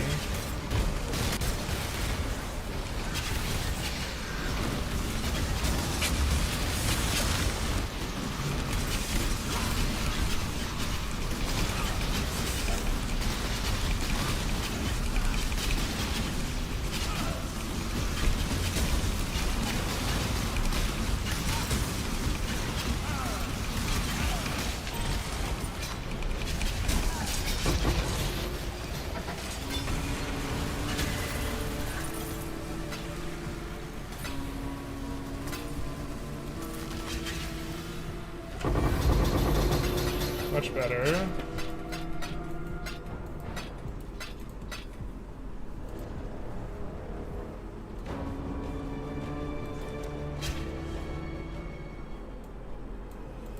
Hello? I think we used up enough dust that we have enough room. Welcome. I don't think this is anything good, if I recall correctly. Yeah, that kinda...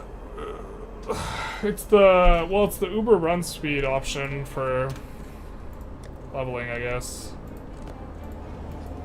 It looked recognizable, so that must have been what it is. It's just run as fast as possible. Baby rip.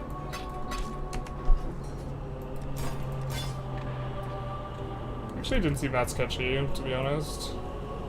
I don't think we have a Keurig mission. No, we don't. Not on the right tier, at least.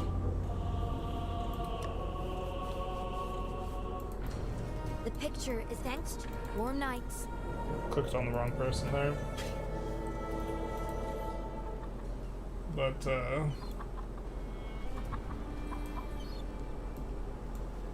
Oh, good. I see ya. doing this one, we do need a new guy if we're gonna... Have you got anything for us to disenchant? Yes, we've got a promising list of picks. Let me just grab More the next picks. few applications. Great choice. We're looking specifically for non-mappers, Promising pick. but also Let me just grab the next few applications. we're looking for boat people. Looks like we're not rolling too many of them. I think we're gonna take one more roll here. I've got We do plenty find a more nice boat eager person. To sign up. This boat person's not very Couldn't have expensive, chosen so... better myself. Alright. Almost level 90, so leveling is a little bit slow. We've only gained, this will be like one level the entire session. Hail!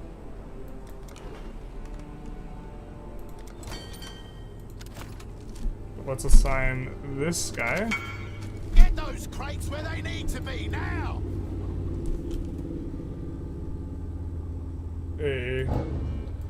We use those pieces for leveling.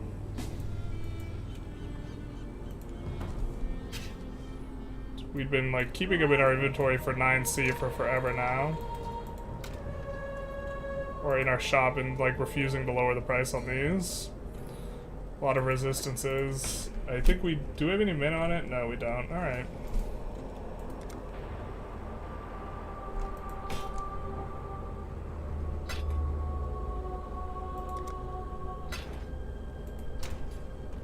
Felt like he was trying to pull something sketchy.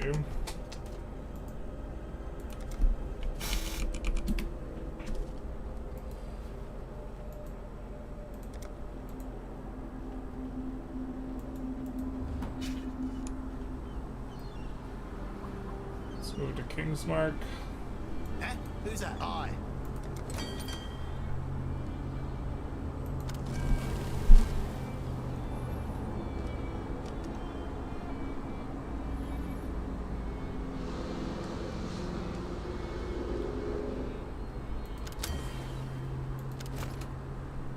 We don't have enough ore to fulfill the ore payment. I think what we're gonna do is we're just gonna make...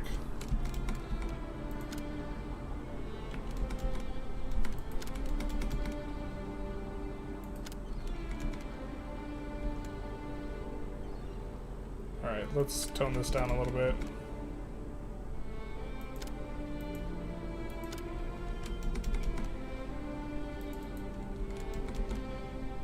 Alright, I think this is fine. Off they go. We haven't got anything to disenchant.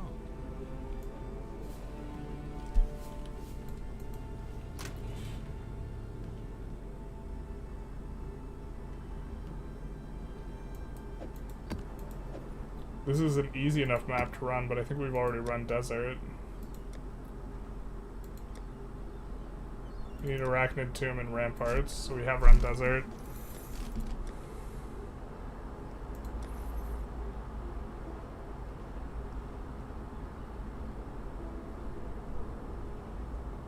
Ranged monsters, movement speed, attack speed, poison on hit, increased accuracy, always ignites. This seems not actually that spooky. We need to do Palace. So, see if Kirik has anything for us to buy. That's the trail. Hey, we will want this. Actually, we're gonna double check on the shop. If it's cheaper in the shop than that amount of C. It probably won't be.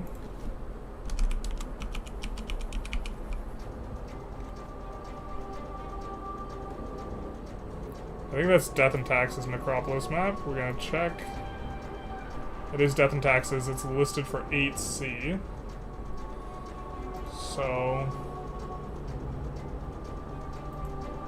we will buy one for that amount because in theory we can flip it. But more to the point, we want to run it if we can. I forget.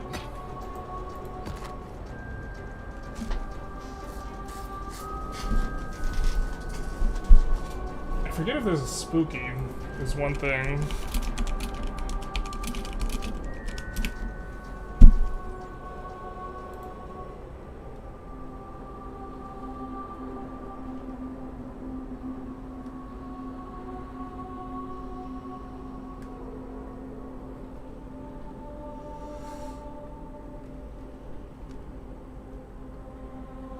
Let's maybe pull this up so that everyone can see it.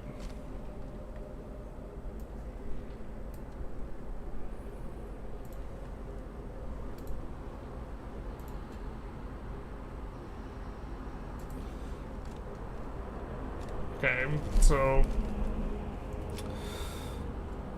reminiscent of a raid boss in classical MMORPGs, the map is initially empty. Players must run past 3 orange portals, which are surrounded by the effects similar to those of shrines, etc. No native monsters other than boss, which has 4 forms. Portals will spawn across. In between stage.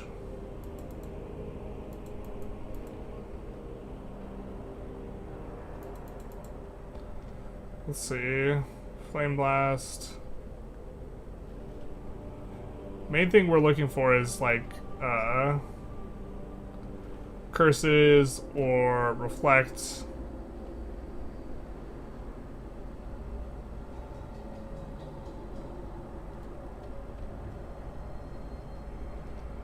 This seems not too dangerous, and if we rip to it, we rip to it, I guess. It doesn't seem, it seems pretty innocuous. So I think we'll run that now. Just get it locked in. But we're also going to take a look at what other maps. I don't think we have a shore done. I know we need Arachnid Tomb. I think we need shore.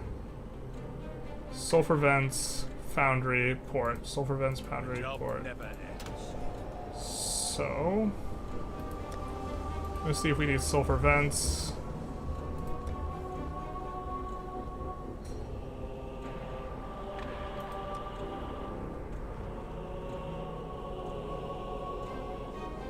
Foundry and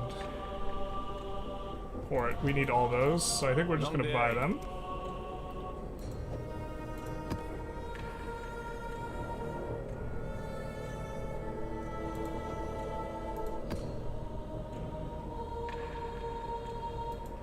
We forgot to check shore. I'm pretty sure we need it.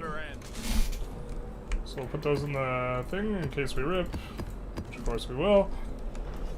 And we'll do death and taxes. The only thing certain is how uncertain this map is to us. It is level 7, so I'm not expecting like an absolute... A tier 7 map shouldn't be too terribly terrible for us.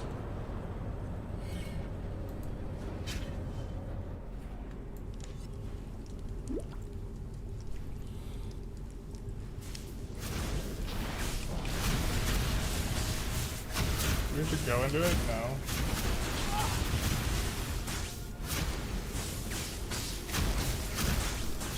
Okay.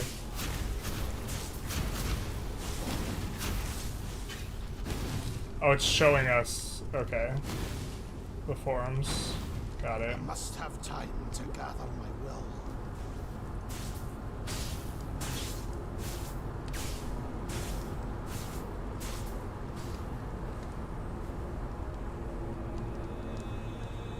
I love the like 20,000% increased experience. Nice little touch. If we get reflected on that, we gonna be pissed. Is that the Ice Nova?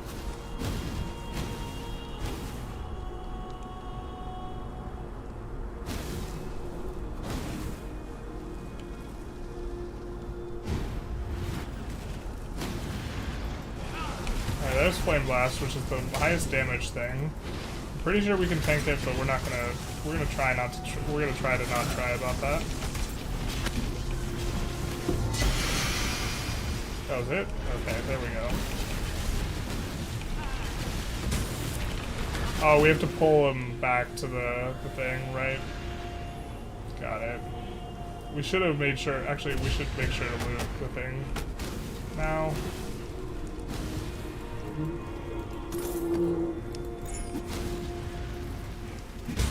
don't think that's useful. Okay.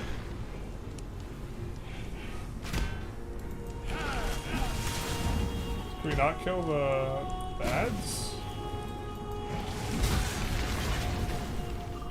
Doesn't look like it.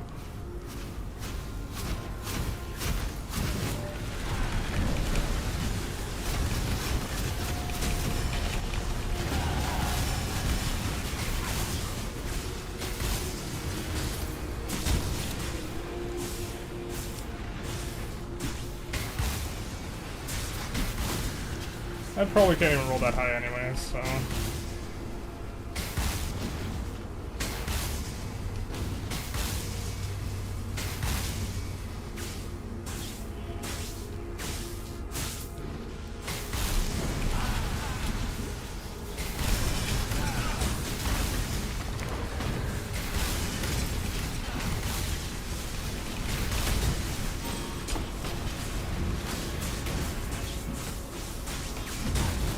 I think I've done this one before, and didn't understand the mechanic where you had to pull him. I was just very confused and thought it was bugged out or whatever.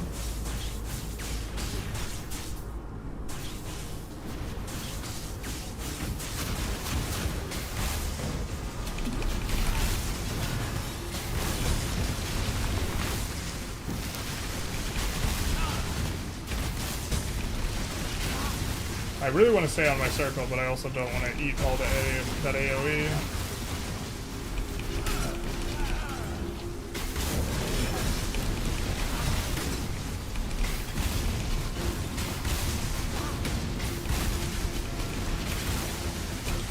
Must have time to gather.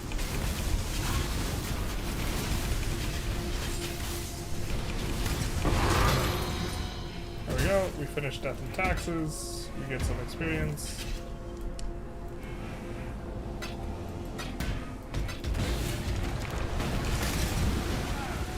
Acropolis map. That seems to be several levels above your pay grade, my guy.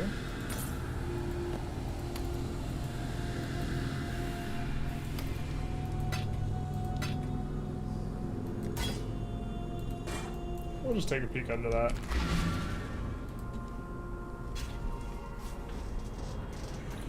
Long day.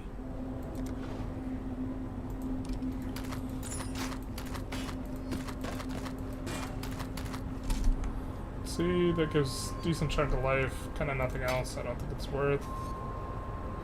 Life and double res. That might be sellable for a couple C.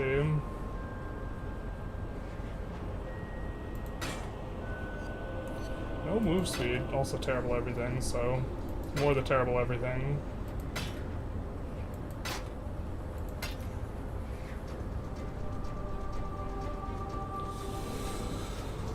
Ooh. Ooh, that seems pretty good.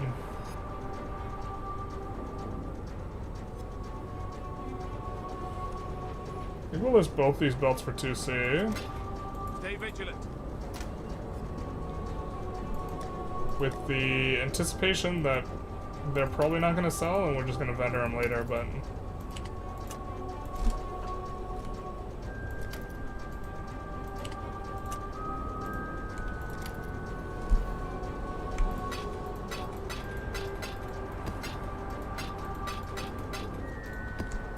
This is a pretty one.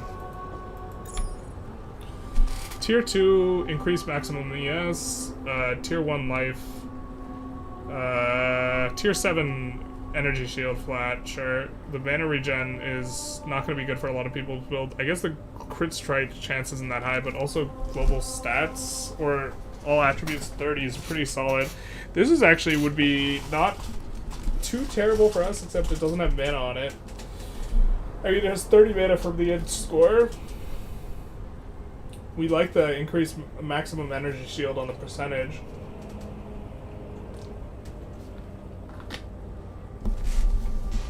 But how many mods is this? Is this 6 mods? I think it is. So, how much are we supposed to list it for? We can just do the thing where we list it way above where we think it's worth, and then dramatically lower it. So we'll put it over here, which is our kind of to lower category, and we'll list it for 99C. I don't think it's worth anything remotely like this, but I also don't know how to evaluate the crit items specifically. It's kind of got some, it's got some stuff on it.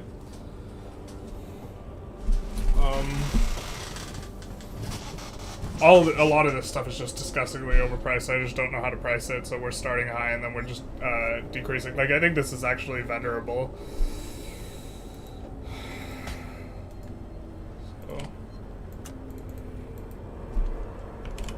The idea is we're just going to bring it back to the other side and decrease the prices as we do. Actually, that I meant to make that 9, but not really even reading it. Yeah, 30 life and crit multi, it seems not terrible, to be honest. I don't know how to value the minion ones at all. But it can't be the case that every hypnotic jewel that we picked up is, like, good.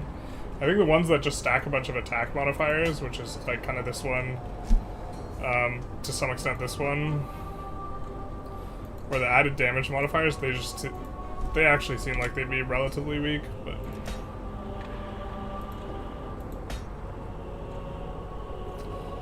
like this feels like it's adding a bunch of damage to bow attacks, but it's probably just vendor trash because I think what you want is life.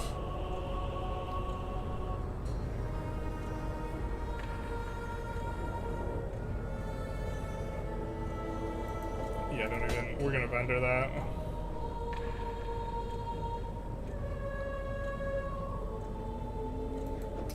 See, the thing is these aren't tier 1 rolls, huh?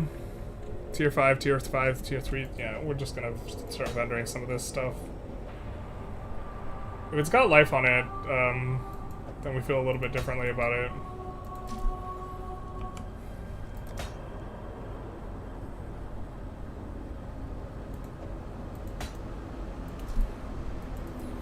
Don't know how to evaluate this minion ones at all.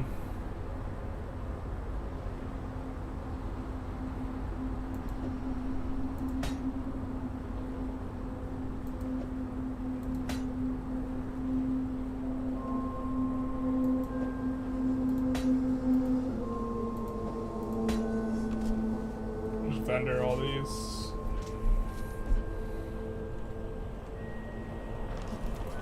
The picture is next.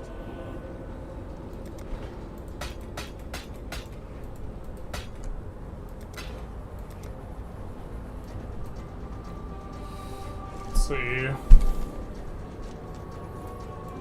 I think we want to work our way up to here.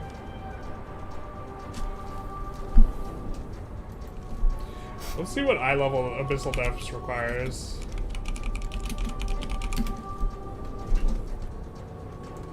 Because I know it requires a certain eye level of the zone.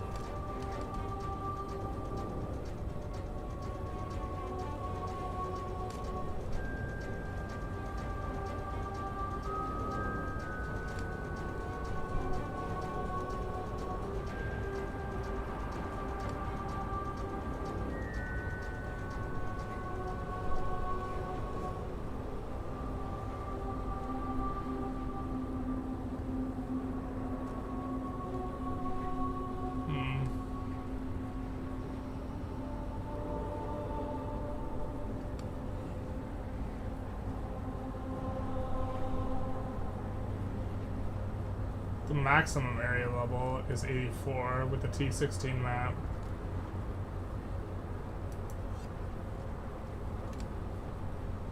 But I thought that it required a certain level. We're trying to look it up right now.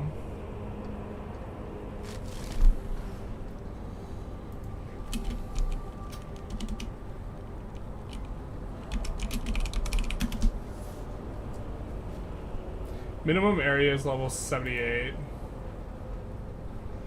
Maximum is 84, acquired in a T17 map, so T11 is the minimum. So we are incapable right now of spawning in Abyssal Depths.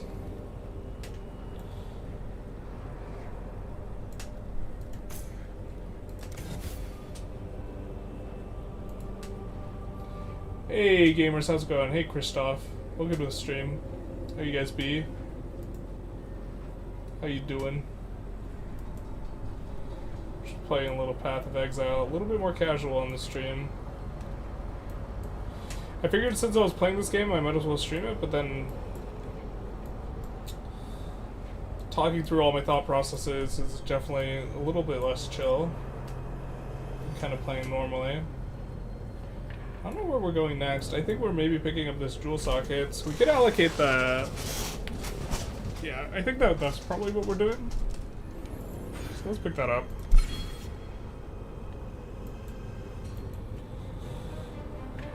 We do want to be able to go for that.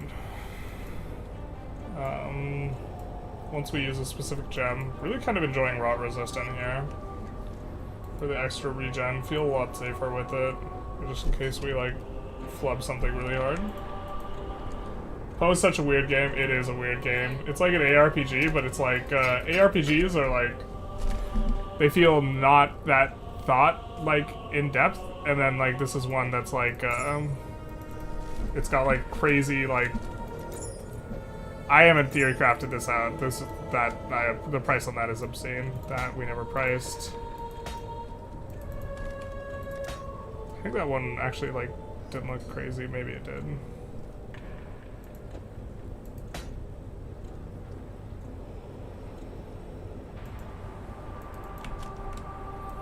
But PoE is definitely a weird one. It's all good, man. Never heard of this game. New update and people spend hundreds of hours. Yeah, I mean, like, that's kind of how it is, and then you just, like, don't touch it at all after you've, like, played the league.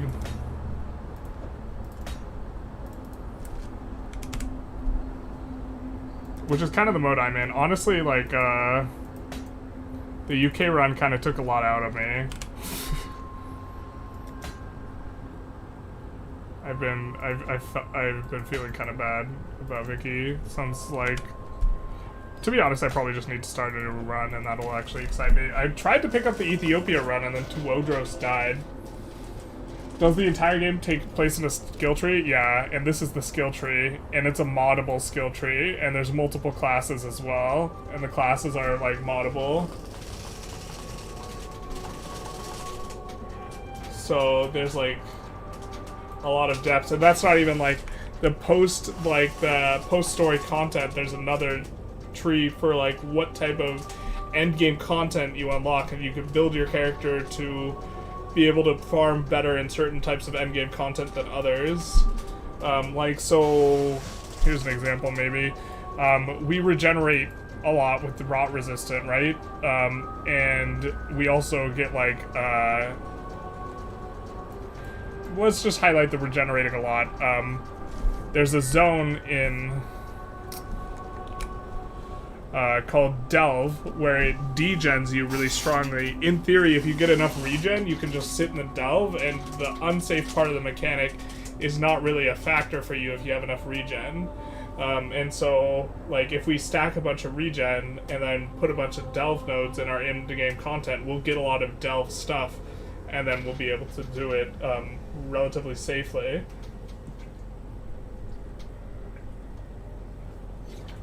Or we could do this super safe, like, regen build where, like, all it does is regen.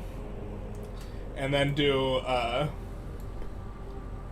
not heist. It's Siri. I'm not sure if the... Yeah, it's just gonna be a Vol side area, I think. If we can control F it. I also don't know the map like the back of my hand, but...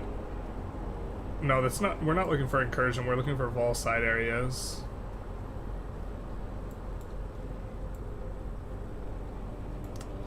But there's like a... You could gear it towards like farming Vol side areas because you're just going to only fight at Siri and your build is just good for fighting one particular boss. And so you unlock fragments to fight that boss in all of your maps and you make it like way safer for you in your build. Looks a lot like Diablo 2. It is a lot like Diablo 2. It was like a passion project made by people who played Diablo 2. I play games that people tend to describe as overly advanced strategy games, like War in the East, but this seems a lot even to me. It is a lot. And, like, also, like, there's, like, programs for, like, helping you calculate stuff and this type of thing, which, like, is pretty big. What's the jug you're drinking from? It's not moonshine, is it? No, we would not play moonshine and play hardcore. If our character dies, we're dead forever, so... does feel a little bit bad.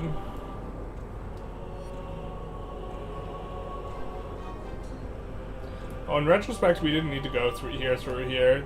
Our path is not very optimal. We haven't engaged with this Atlas tree before. We're kind of coming back after several years of not playing the game. Which means we don't know a lot of the content, which means it's all really scary.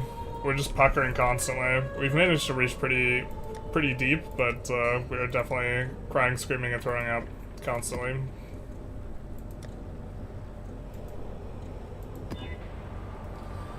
Players are cursed with vulnerability. We will not be running that map. That seems fine.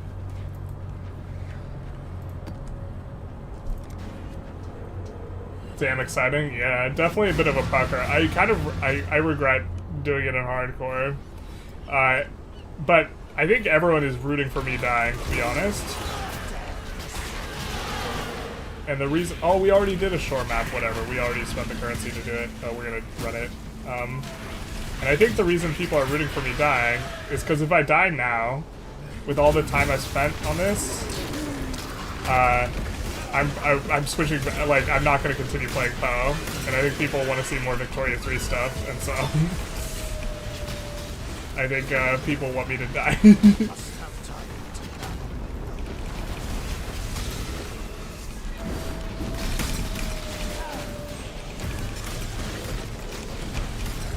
In theory, they should just come in and like convince me to do really risky stuff. But this is the name of that mechanic is Abyss, and we are spec'd into it currently. I don't really know why.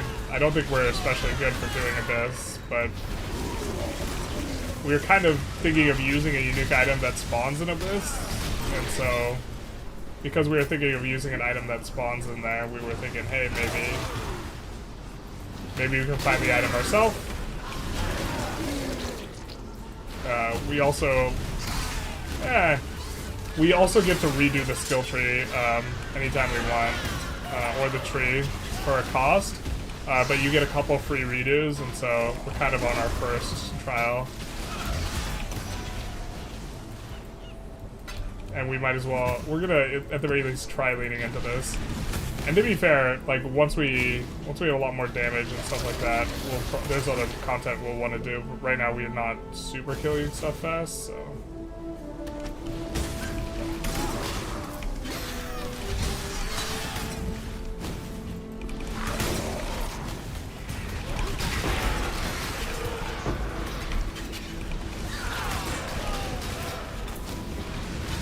We also need a new loom filter, or is this like not strict enough?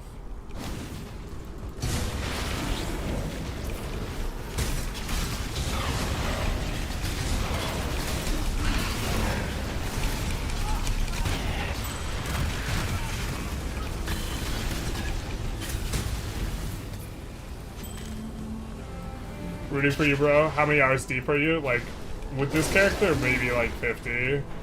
That's kind of like all we've been doing is just playing a lot of Path of Exile. I started playing it off stream though because people weren't really watching. I actually lost subs from my last stream because I think some people are just like tired of seeing it. But also like if someone's gonna unsub because I'm playing a different game, they were probably close to unsubbing anyways. It's not like it's not the cause. It's just what drove them over the edge of madness and sanity. So.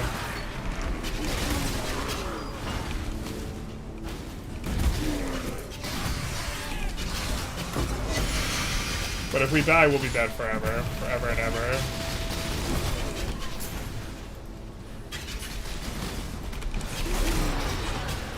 Oh, he's possessed. Yeah, it's kind of...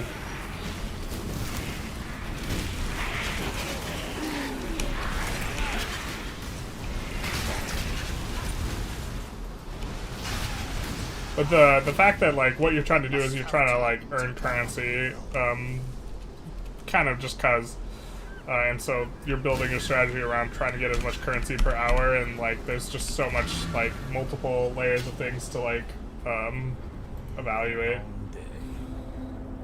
like not just your own build, but like what content should I do, what content is my gear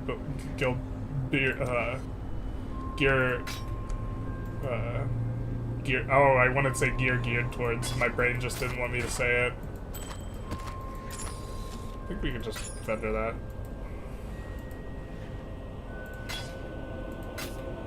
Yeah, my brain was like, you're not allowed to say geared towards.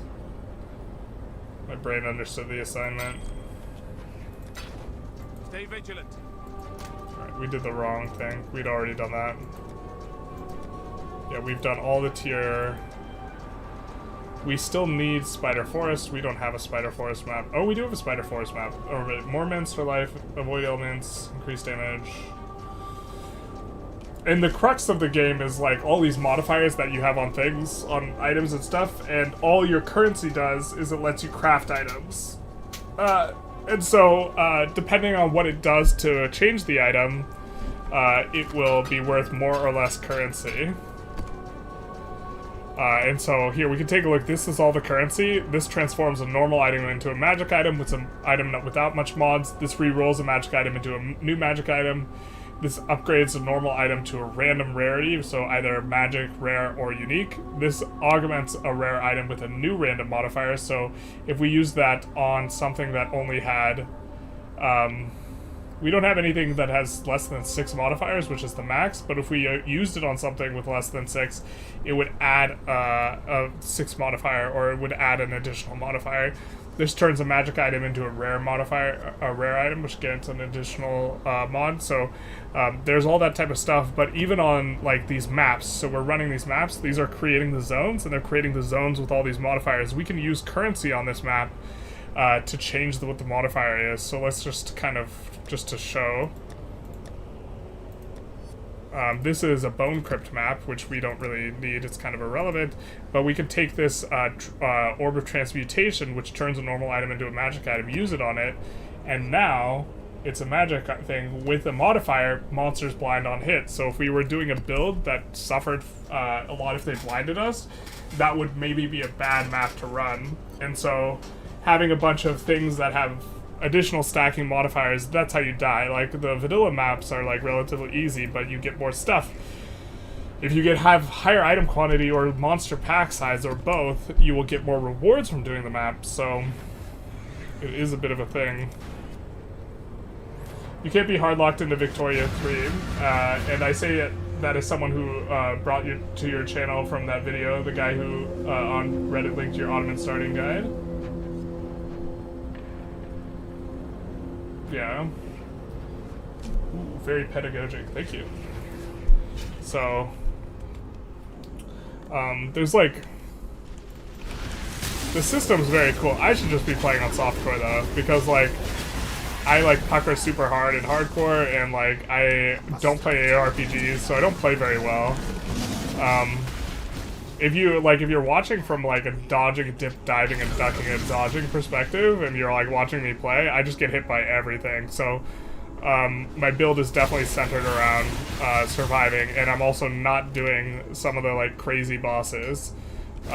We're also not going to do this, so we're not going to engage with this mechanic here. Because we're not built for it, and I also don't think it gives us that much rewards. I don't think it's worth our time unless we have that big tree for our endgame content tree. I think if we don't have it geared towards it, it's not very good. But we have one geared towards that. The gold item, the gold thing. Which was the lair that degenerates you, but we have a bunch of regen. To be fair, we haven't fully embraced the regen yet, but we're also not fully embracing the delve. I think we need phasing. To be fair, I think we might even run RF. Which is Righteous Fire, which is a skill that degens you, but it degens you a ton, but it does a lot of damage. Or not a lot of damage. But the thing is, you can just only build life regen, and you do well. If you're doing that kind of setup. But yeah, for thing titled Generalist Gaming, I do specialize pretty hard into Vicky 3, so I'm aware of the irony of this.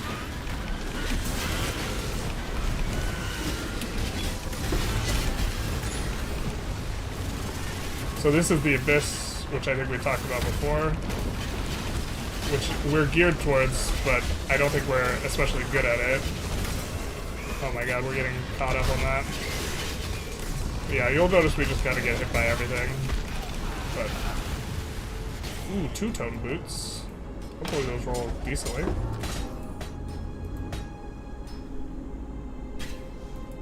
I can't imagine that axe is... Well, I don't know how to evaluate those.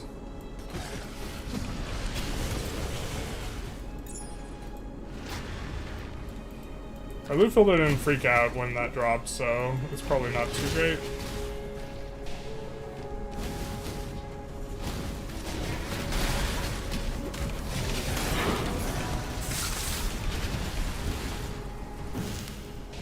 Jeweler's Strongbox. So you see this? It's unidentified.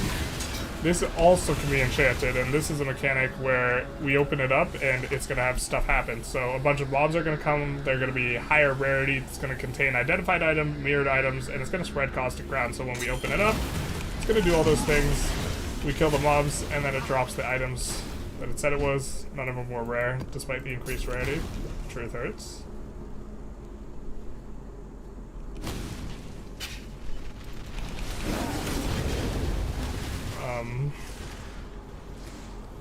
But overall, just a very interesting game. It's been a while since we've played it. To be honest, most of our time we've maybe been spent cooking up the build rather than actually executing it. I'm pretty sure that's a junk unique, so we're not gonna do anything with it. Alright, we took a wrong turn. Must have time. Not very good at reading the maps here. Or I don't know the layouts. There's like consistent patterns for all these, but I don't know what those patterns are.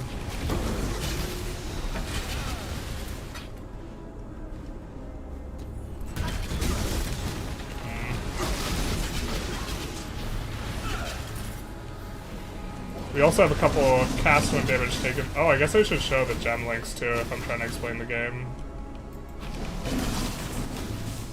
So in our equipment, we have all these sockets. And when you have sockets and they're linked together, they will apply modifiers to each other. So the primary skill we're using is Ice Nova of Frost Bolts.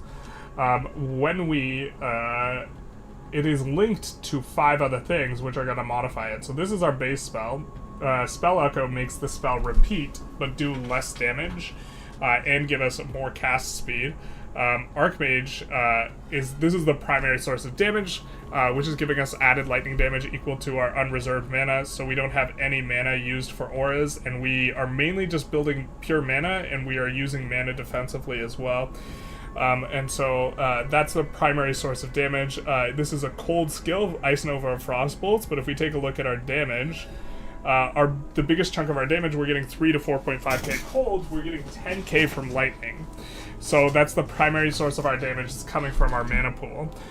It's also linked to Arcane Surge, which as we cast more mana, this gets good. To be fair, this should be a different link. We're kind of cooking up supporting gems to use instead of this. We have Inspiration, which rewards us for spending a lot of mana. Archmage makes it cost a lot of mana, so there's some synergy there, and Intensify, which means if we're standing still, the spell gets stronger. And when we are doing it, we have to be standing still. What we do is we throw those orbs out, and then this orb is Frostbolt, and then Ice Nova gets cast on that orb, and then it repeats because of Spell Echo, but we do not have to cast the second spell. The way we are defensively layering is we are layering a lot with this Mind Over Matter, where of the damage that's coming in, 40% is taken from Mana Before Life, a little bit is given from our class, so this is what we're a Hierophant, which drink deeply from God's Chalice, but this is kind of mana-based, and this gives 10% damage is taken from Mana Before Life, so half is taken from Mana Before Life, and so when we eat damage that would hit our life, we effectively have double the health pool because we have so much mana, and so in that way we get to double dip on damage from mana, and also life from mana. And the secondary way we're scaling it is usually you scale damage through crit, or this is the common way of scaling it. We are not scaling damage through crit, and instead we are scaling through cast speed. So we are just trying to cast the spells faster because so much of our tree is dedicated to mana, that it's hard for us to get enough crit nodes in our tree to really make crit pay off. And so instead we're going for cast speed. Although, I think in theory we could go crit, but then we would have to give up a lot of survivability. And since we're playing on hardcore, we'd rather just kill stuff slower and not have to worry about dying as easily. So that's kind of what our build's doing, but then also, there's a few items that we're working towards right now that will help to make us really tanky and allow us to use the regen more effectively that we have, that I think we're going to stack. And so that'll be really nice. Which is going to involve reserving some of our life for auras, which means we don't gain access to that life, which would make us less tanky, but we're going to do it in a way that actually makes us more tanky. But it requires an investment of like item slots that may or may not be worth it. It's kind of hard to say. It's probably not worth, but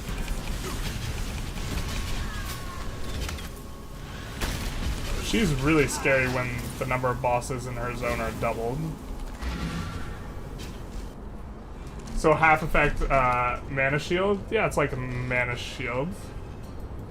We also have an ability that gives us a mana shield. So this spends 63% of our mana, and then that actually gives us a mana shield. And grants us more lightning damage.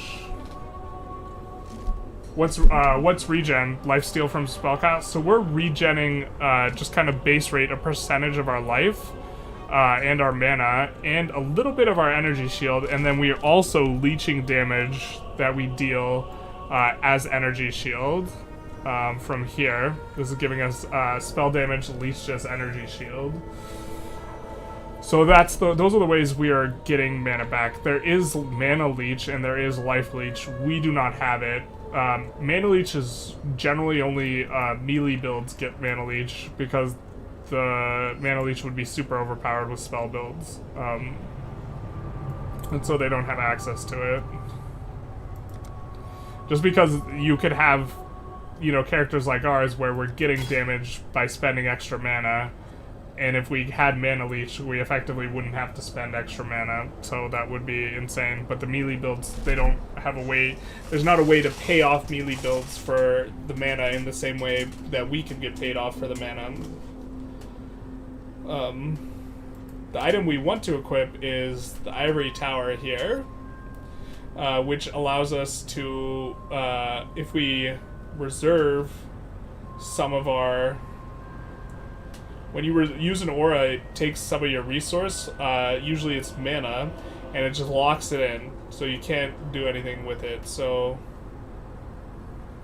let's find our Zealotry. So let's take this out, and we have this Zealotry aura. If we didn't have this Eternal Blessing, we would have to reserve some of this mana. Now we don't want to do that because our build's about having unreserved mana. That's how we scale our damage. And so instead we have Eternal Blessing, which supported skills have no reservation, but you can only reserve one thing. You can only have one single thing reserved, or you can't have a single thing reserved on your mana. So we will just get this one for free. This gives us more damage, and also allows us to create Consecrated Ground, which helps us to regenerate more. So the idea is... we would be reserving a portion of our life for Flesh and Stone, which would help us to mitigate damage from hits. It's only physical damage.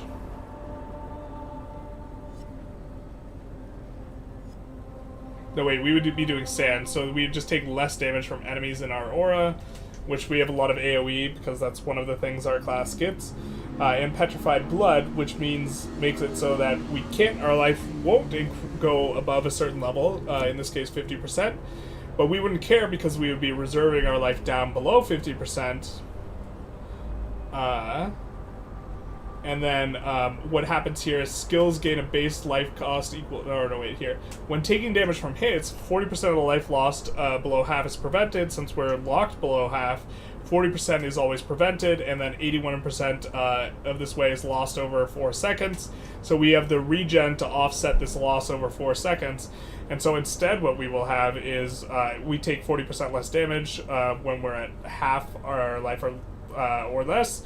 And so we effectively have like 82 to like 87% of our life pool.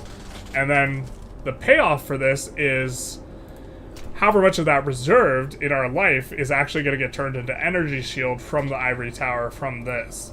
And so we'll get a bunch more energy shield, which helps to protect our life. And also, we are planning on getting this node on the tree, Pain Attunement, which gives us 30% more spell damage, and more is a modifier that is multiplicative, so it's always 30% extra, no matter what previous modifiers you have.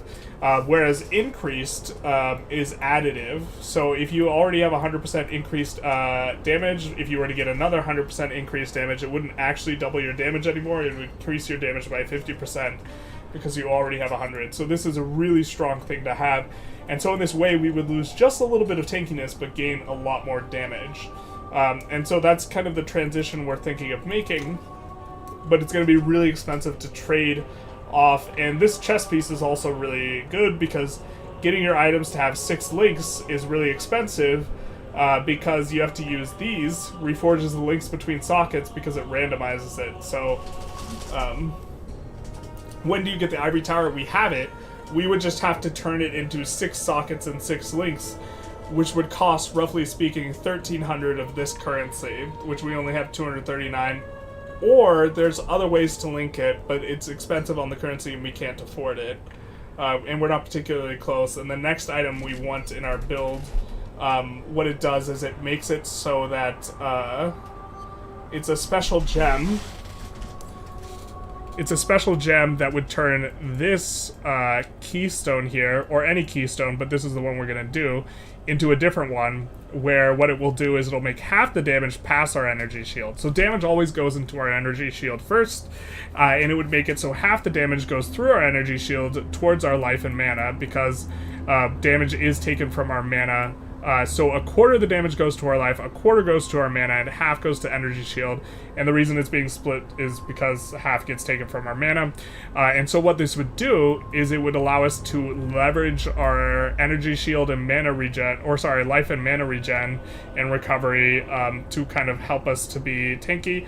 The thing that we would need, or the benefit that we get from this, because traditionally damage bypassing energy shield is bad, is like 10% of our max life we get as free energy shield. So if we equip both that and the ivory tower, our energy shield would be around 8,000 or something like that. And so instead of 3,000, and our effective hit pool would go from like 13,000, which is already way more than we need, to like 16 or 17,000. But we would have to be a little bit cautious about our life going and taking a bunch of damage. But we have a final like defensive layer here, which is this Omen of Death's Door item. When you go below 25% of your life, you get Shade Form for 3 seconds, which gives you immunity from physical damage. If half of our life pool is reserved and is acting like 80 to 90% of our life pool, because of that 40% damage reduction, then we actually only need to lose half of our effective life pool before we will gain immunity for 3 seconds. And when this pops, we will just log out of the game and leave. And hopefully stay alive that way. So, seems like a very craft-heavy game. Yeah, I've been enjoying theory crafting this game a lot and trying to think through the stuff. More so than actually playing the things. That's definitely less the thing I enjoy. If I could just make builds and other people play them, that'd probably be the most ideal. But also this build is like not very good. This build's not very good because it's not fast. It doesn't kill stuff quickly, so it's not very good at accumulating currency at a fast pace. Or experience, which are kind of the two metrics you traditionally look at success. But if I played a fast build, I would just get wrecked. I think this is just venerable. I'm just not good enough. Is this sellable? I don't think that. I don't know if it's sellable. I think that's sellable. I don't really know. I don't know how to evaluate those items.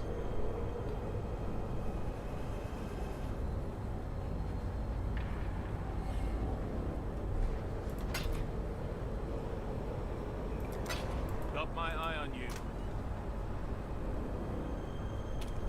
I mean, this isn't a high enough item level to craft on, and it didn't roll very well. You should just vendor it. Long day. You just love the two-tone boots. The job never. The item base is really good. So you have this base and then you craft it is the idea, but it's not a high enough item level. I have no idea if this is sellable. We're just gonna put it at 9 and very aggressively reduce the price. And if it's worth way more, they got us. Same for this here.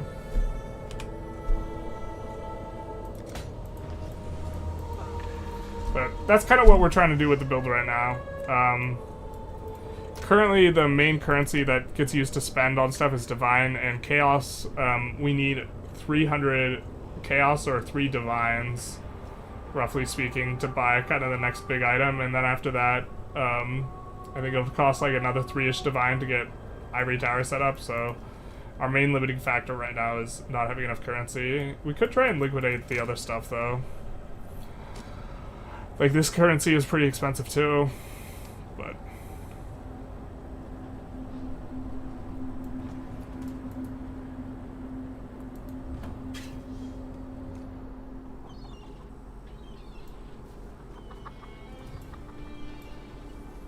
Got some goods in. I see ya. this is the current League mechanic, is this Kingsmark town, which does automated stuff. So, we have automated shipping going. Get an Exalt, that's pretty big.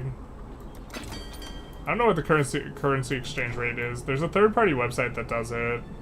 Just a little That's tighter. good for exchanging currency.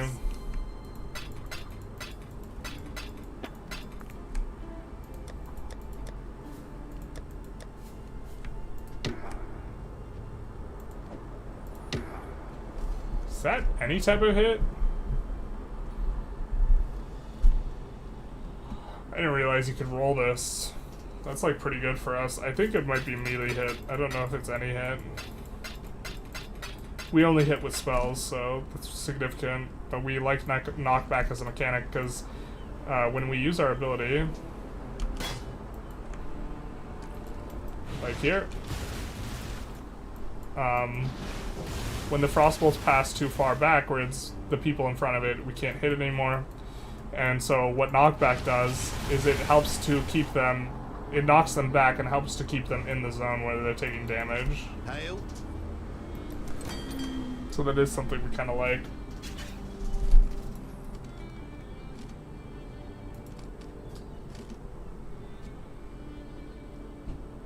I mean, we could talk through our skill tree a little bit more, but it's mainly just getting a lot of mana. And defenses. So this is a mana node. This is life node, so that's defenses. This turns our strength into damage. We're using strength to get more life. Because there's 3 attributes, strength, dex, and int. If you get a lot of int, which we do have a lot of, it gives you a lot of mana. Strength gives you life.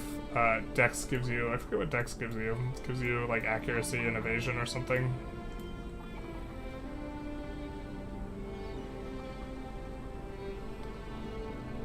That gives us energy shield and mana. This gives us mana. This gives us life. This gives us elemental damage, but we actually are going to refund this at some point. It's the percentage, the increased damage modifier, which is why we initially want this. Increased elemental damage isn't really giving us a whole lot. But for now, the increased elemental resistances, we do need to have more resistances before we can unequip this. Probably going to unequip this as well, giving us maximum elemental resistances, which is a fairly strong modifier, but we're spending 3 points for it. Now, what was the name of that wench last night? This is an item that is craftable. So this item here is giving us this extension of our skill tree, and this item is giving us this extension of our skill tree. So this is all heavily customizable. But in particular, what we're getting here is the energy shield leech, which we don't have access to otherwise. And then it also gives us hinder, which reduces their movement speed, which is pretty nice. Makes it harder for them to get on top of us, and also with the reduced movement speed, it makes it easier for them, us to keep DPSing them, because the range thing. And this knocks them back. 8% chance to knock back enemies on hit with spell damage. The fact that it says on hit with spell damage, it kind of implies to me that the Kari one might not apply like that, but this is only spell damage.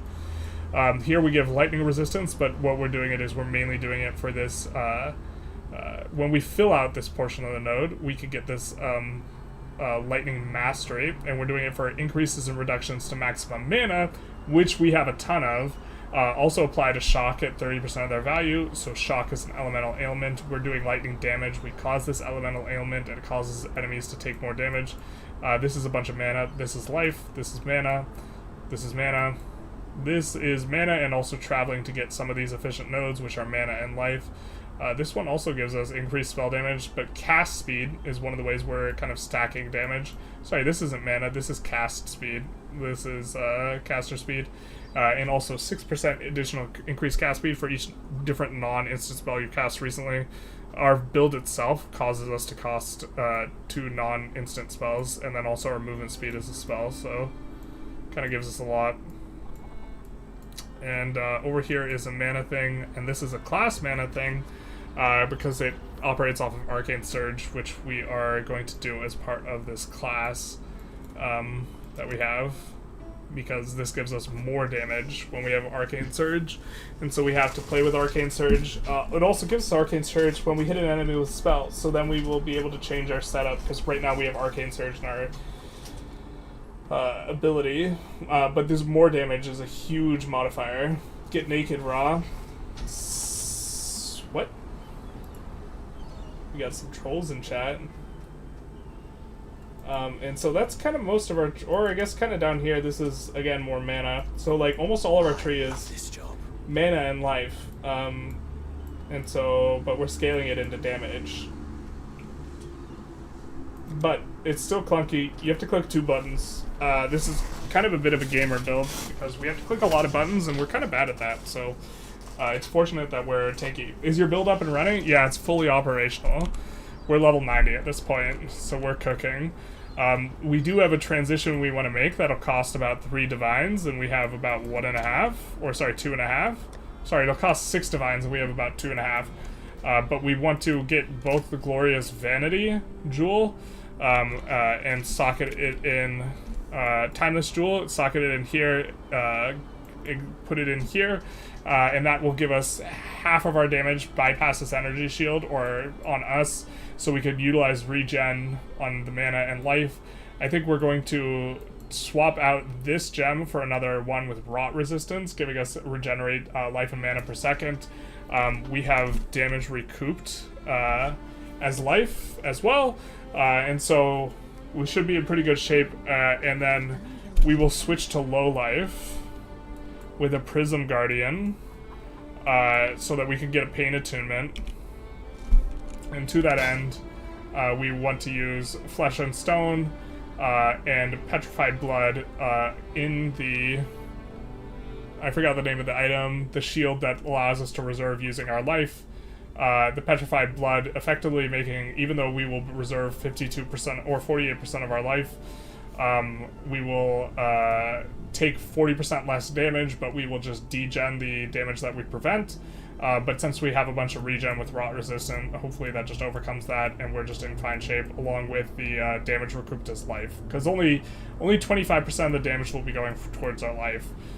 And then as an additional layer, we have Omens of Death Store, which when we reach 25% of our life, it grants us immunity from physical damage. That's what Shadeform does, but since half our life will be reserved, and it will be effectively worth 80-something% of our life, we only have to go down to like 44% of our effective life pool to trigger this item, so we're hoping to be a lot safer. Good job keeping yourself alive in hardcore. We're trying. We're definitely crying, screaming, throwing up. Could really use more items to disenchant. At the moment, we're right. Welcome to the Forge. So that's kind of what we're doing, what we're working on at this point.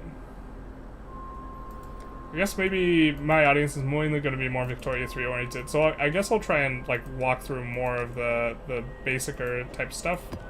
Is this Arachnid Tomb? We haven't cleared Arachnid Tomb, so we will clear Arachnid Tomb. We get rewards for doing different maps that we haven't done before, so that's what we're trying to do. And then here we are using currency to roll different modifiers on the items that are tolerable. One we absolutely positively cannot run ever is Monsters Reflect Elemental Damage. If we run that, we will hit an enemy monster and instantly die. So it's definitely the spookiest thing. Why don't we just scour an Alk instead? So the scours remove all the modifiers are gone, and the Alks make it rare again. We have to do a thing that is rare. Ah, we misclicked. If it's not rare, then we don't get the clearance bonus, and so that's why we are trying to make it rare. But we're trying to do mods that are not too spicy, like reflect elemental damage, we cannot do. We'd rather make it magic and have an easier time. Temporal chains will make it take forever for us to clear the map. We're actually spending a lot of currency to re-roll the map. Ellie weakness, we need to have 30 over max res for Ellie weakness to be runnable. We don't. Players are cursed with vulnerability, we will get 1 tapped. No, this is probably runnable. We'll just have to be careful, but I think I'd rather just like make it not unsafe. This is a vibe though. Let's put it where it's supposed to be in the crafting slot. Oh my god. Variety. Hits. Increased area of effect. Yeah, this is perfect. We can run this. Okay. Easy peasy. It'd be a good idea to scour Alk instead of using Chaos. Yeah, it's just more clicks. But that's what we should be using, because I think scouring an Alk is cheaper than a Chaos, so... I haven't seen the exchange rates. Oh, that's a good way to kill yourself, huh? We were on our item swap because we were showing off gems. That would have been an embarrassing way to die.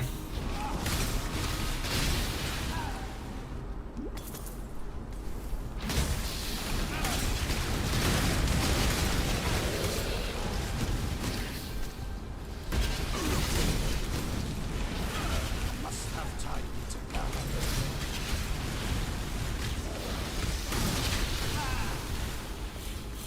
I don't think we've seen this layout before. I feel like... I thought I said we had cleared this map before, but...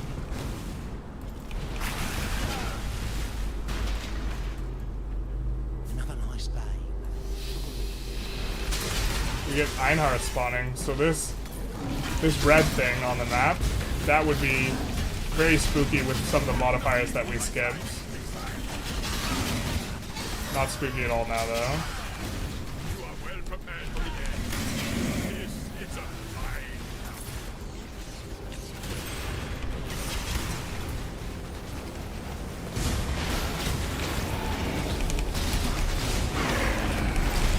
You can see our mana goes down a lot when we use some of our abilities.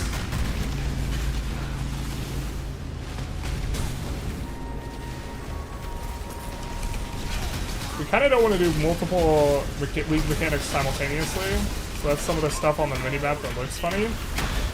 Because if you overlap these, they will be a little bit scarier. It of course is way faster to do multiple simultaneously, so in terms of getting currency per hour, it would be... Okay, with this shrine, I think we're comfortable running multiple at once if we have to, so we're just going to trigger this one, which is an abyss.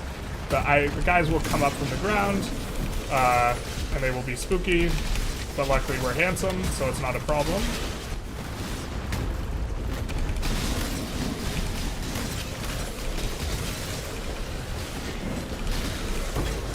The thing that takes an enormous chunk of our mana off to the right is an ability that gives us more damage.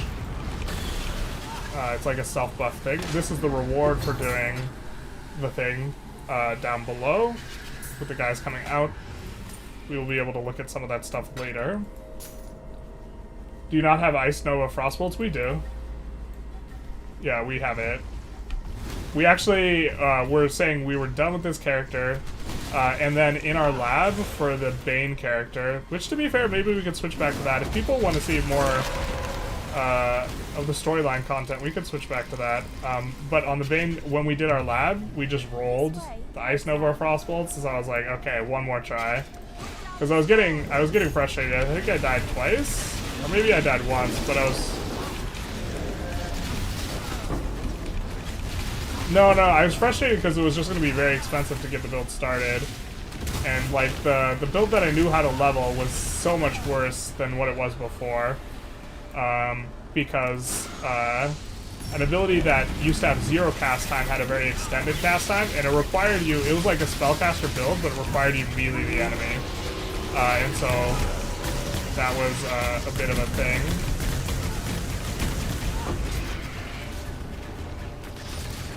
We'll take the Carnal Mitts and check them out, because I think the eye level's pretty high. It's like 79.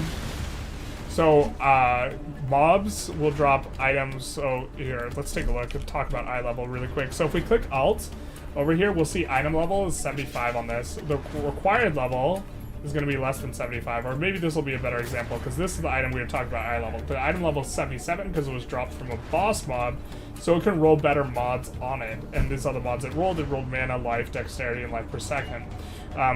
for the item level, the required level is only 55 though. That has to do with the base type, so that is Cardinal Mitts is what's informing that other type of thing. And also what modifiers it ends up rolling on the thing. Can we not juice this? I guess we can't juice it. Can't juice it up. Must have time to gather. That's fair. their will. I can respect that. Did we just not clear?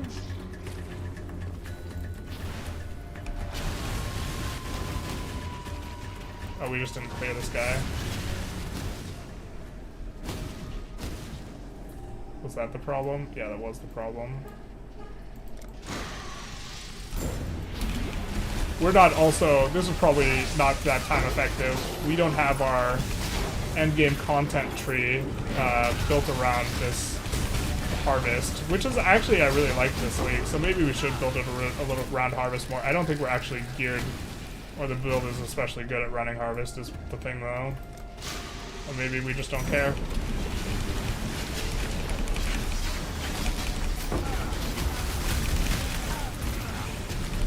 Some of the guys can be very spooky. But to be fair, we can kind of off-screen them, which is kind of another defensive layer for us.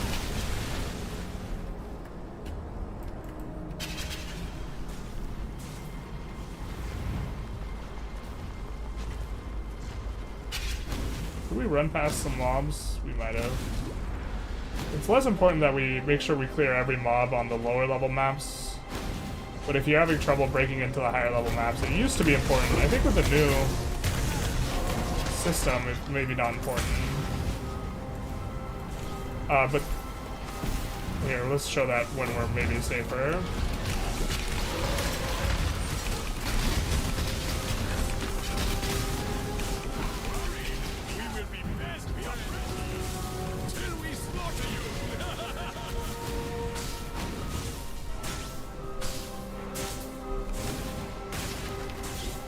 But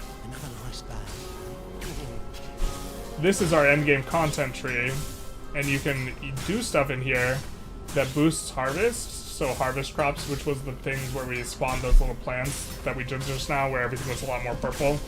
You can make that a lot stronger, but we haven't done that with our tree, with our endgame content tree.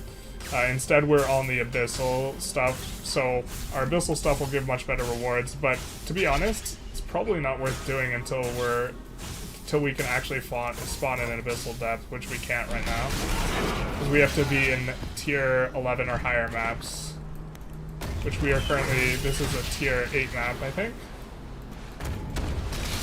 and we have to do all the maps anyways in order to unlock more points for our endgame content tree, which will allow us to allocate more nodes.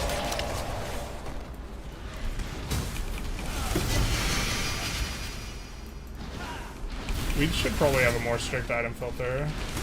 Did we already hit a rare beast on Einhar? So we're gonna come in here. This is just Hybrid Widow. This is the boss in the zone. We should be able to cook her pretty evenly. And she will drop higher level gear, so if we were interested in IDing some of this gear and trying to check it, she would be the one to get it from. But she doesn't roll the absolute highest level base, so we're just gonna chill out on it. We are capturing this beast for crafting with that guy in red who's following us around here. Looks like it dropped some items that we're gonna ID. These have a special modifier on them, so we're gonna check them out. We're gonna check everything out afterwards, though. Einhar is maybe what we should be leaning into, but to be fair, some Einhar beasts are a little bit spooky.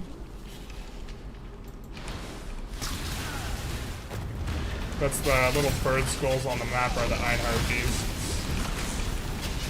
So this guy has just gotten captured.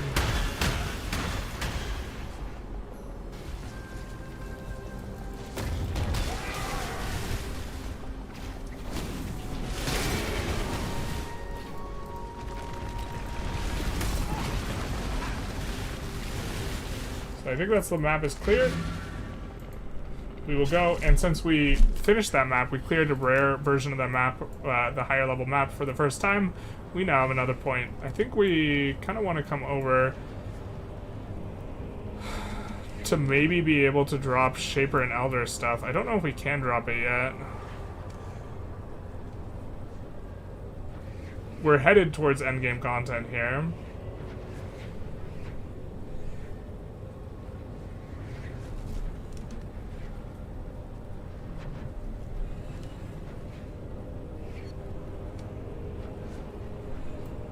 We could run Conquerors. This is something we're familiar with. This is a boss type.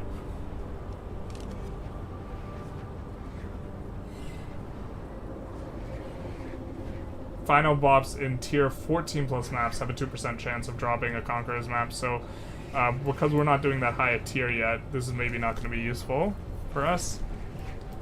We could just continue to run more Abyss type stuff.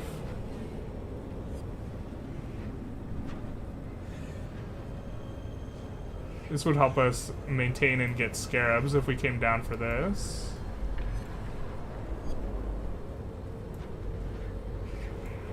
I'm not sure if that's the best way for us to path. We would be pathing past Legion and we're already by Breach.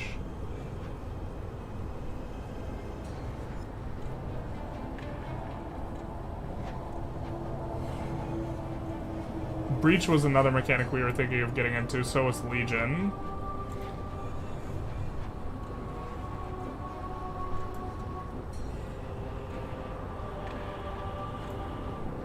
Let's maybe check out Nico.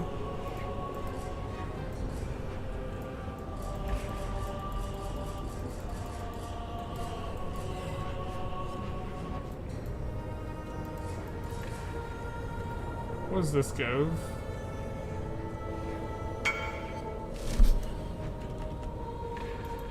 The picture is Alright, someone wants to buy some of our stuff. We're gonna invite them to the party. This is what he wants. It's a pretty good piece. Has a lot of chaos resistance. That's probably what he wants it for. It's kind of mid-ish other than the chaos resist. But that is some currency for us. It's telling us to stay safe. I guess we'll take a look at all the items we picked up. Almost certainly all of this is going to go into the vendor, but occasionally you get some really nice things, so... blessings. I'm not sure if timing-wise it's worth it for us to ID this stuff, but... I forget what the name of this influence thing is, but...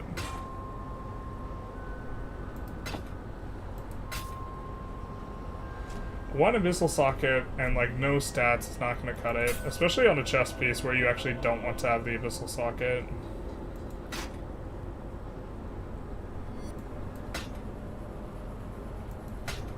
Chance to avoid being stunned. Does that make this maybe good? Blind enemies with attacks. I have a hard time evaluating how good those items are. These ones. These are special jewels that go in a socket in your tree, so we're using a few jewels. Like we're using this jewel here, which gives us some life and lightning resist. That's actually how we're capping our lightning resist right now. We didn't spend this point though. We could get more item quantity, which is just kind of solid. I think that...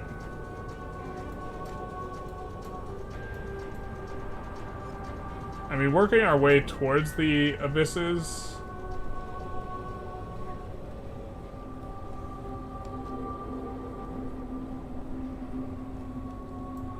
Yeah, I think that this is fine.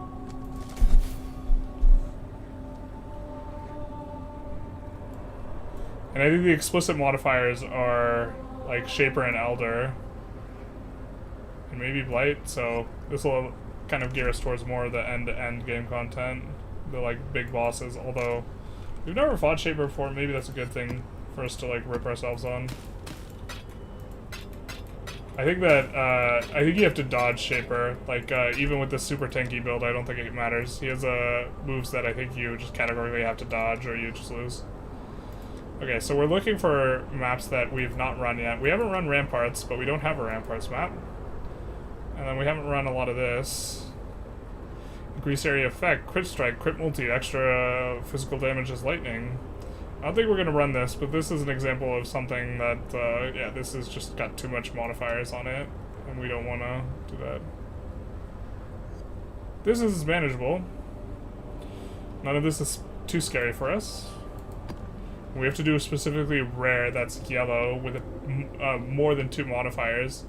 Maps to unlock additional nodes, and we're trying to progress towards... We're trying to progress through all the yellow maps right now, because we haven't done that already.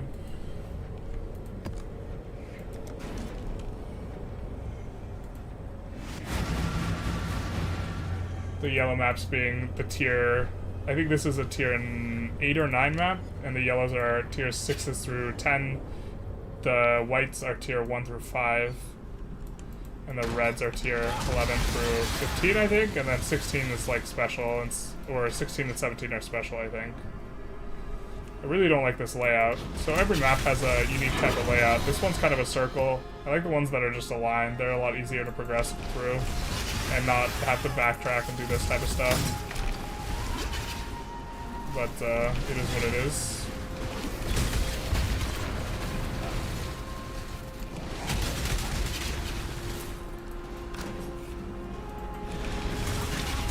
I can't remember what boss appears down here. So we're kind of using like 4 or 5 skills right now.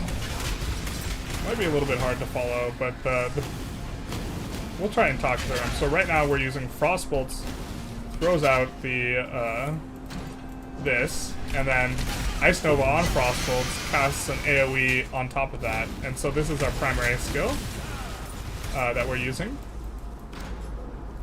That is on our right click and our W. Now, we're going to use our Q here in a second, which is going to do Cold Snap. The primary, we juiced that way too much. This is going to be scary. But the primary reason for doing that, I'm not going to explain anything right now.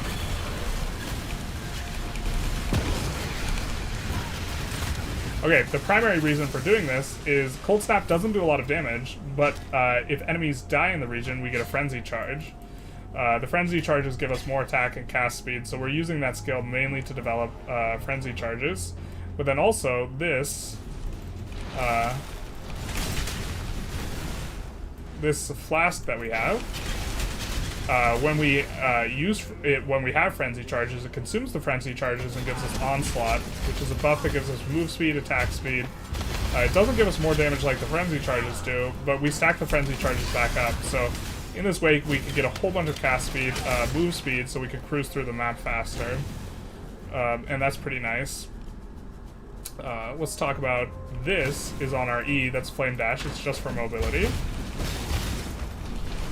On our R is something that spends a whole big chunk of mana, but it gives us this thing that will give us way more damage, so you see the DPS basically get cut in half when that went away.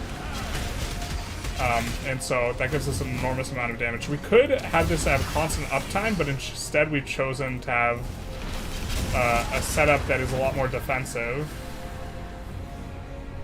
Because this is a guard skill, and we have a skill that is triggered when we take a certain amount of damage that's also a guard skill, and they share a cooldown. And so because they share a cooldown, we instead choose the one that gives us effectively way more tankiness to use most of the time, and we will just occasionally do the Arcane Cloak, which is the one that gives us way more damage. So here, we're going to pop the Arcane Cloak, pop the Cold Snap, then pop the Flask to get Onslaught. We still have max Frenzy Charges, and we have all this cast speed and attack speed, and we just get to zip around kind of quickly and deal with the thing. I think we got all of them. I don't think that's worth picking up, if I recall.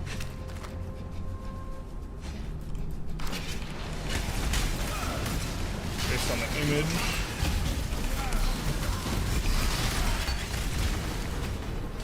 But if we were a better gamer, we would be a lot better at clicking our buttons to make sure that we have, like, that we progress through the map kind of quickly.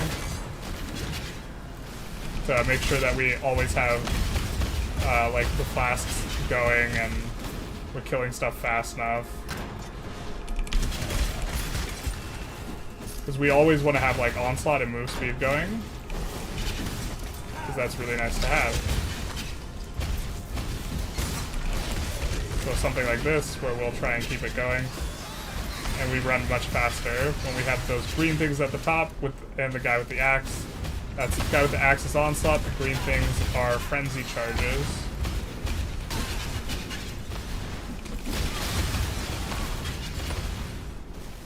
And so now we're going to the arena, which is going to be the boss for this zone. This is the Act 3 boss in the normal storyline. So we're going to phase him a bunch, but we have a lot of damage relative to this guy's difficulty, so it shouldn't be a problem.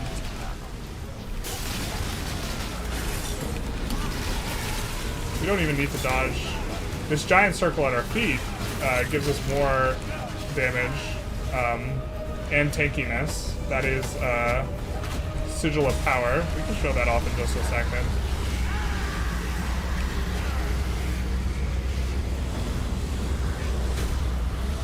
But that's on our cast when damage taken setup, so that just casts automatically when we take enough damage. And so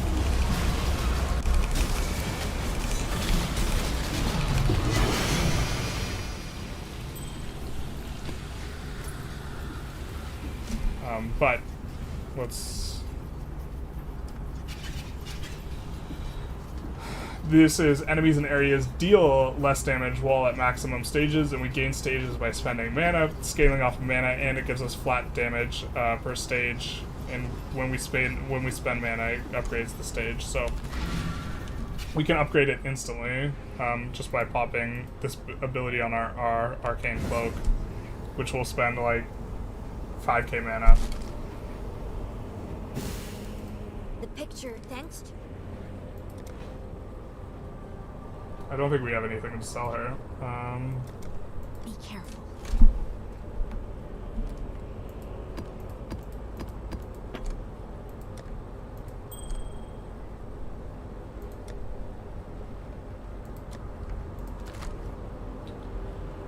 And we're going to come back into our map tab and look for a map that we have not run or cleared. That is the lowest level map of ones we have available. At a certain point we'll need to come back and buy these lower level maps, but currently we haven't run Ramparts. And then other than that, we have this Basilica map that we think is too dangerous to run, and so we might be running a tier 10 map, which we haven't run yet. Salah. Talk to Carrick, see what he's got for us. City Square we've run. Foundry is tier 11. Crit Strike, Crit Multi. Quant also applies to rarity. Reduced effect of non-curse auras from skills. We don't have a lot of auras, we just have one that gives us more damage. The crit and crit multi is scary when it's like layered with something else, but not too bad. I think we'll buy this from him, so we can maybe craft up an item. I think we'll buy this from him. We won't necessarily need to run it right away. Crit Strike and Crit Multi are like a little bit scary, but I think we can tolerate it. Does he have an Atlas mission for us? He has...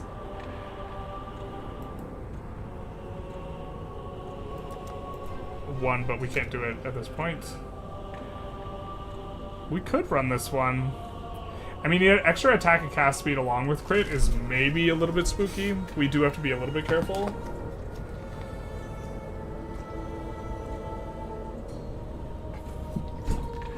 I think we're just gonna put this off to the side. This is a really safe map for us to run that we've already cleared, so we have that kind of at the ready. I think we'll grab this. I think we do want to keep making progress in our map. Unfortunately, when an item is corrupted, you cannot spend currency to re-roll it. So we would love to make this map not sketchy, but we can't. So we lack the technology. So I guess we'll be doing this map. Minus all max resistances is not too bad. Can't regenerate life, mana, or energy shield. I think we don't want to run, but we can run this map itself. So we will just scour and alk this baby back up. So Scour removes all the modifiers, and Alk makes it a rare one, rolls random modifiers. We cannot do minus max resistance and LA weak. Minus max resist, extra crit, extra damage is cold. I think if there wasn't the extra damage is cold, we would run it. Reflect LE damage is categorically the one modifier we cannot run 100%. Gain extra fizz as chaos is a modifier we don't care about at all. That's super safe for us, so we're okay running this. And we are being very passive with this. We could juice it up a whole bunch. In fact, we still have all of our encounters we could still roll up on these. Beyond is a little bit spooky. I don't know, do any of these sound interesting to people? We could maybe run one of these. We could guarantee an Abyss in one of these. The first time's free. After which it costs currency, and level 10 is starting to get up to the level zone where we maybe want to start using some of that and using scarabs. Although I think that it's more profitable just to sell the scarabs if you're not running really the high tier maps, unfortunately. So, what are the mods on this again?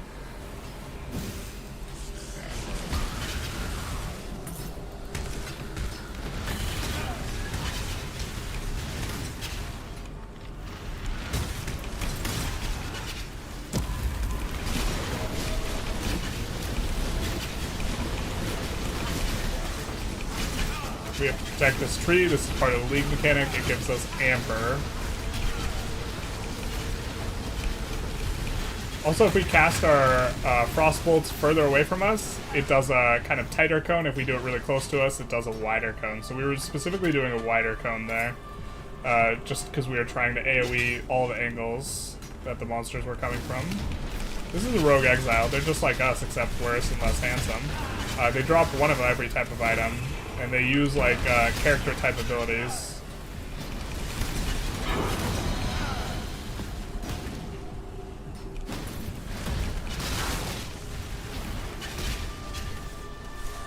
So here we're gonna use Cold Snap, get a bunch of frenzy charges, and then we'll be able to zoom around the map a little bit better.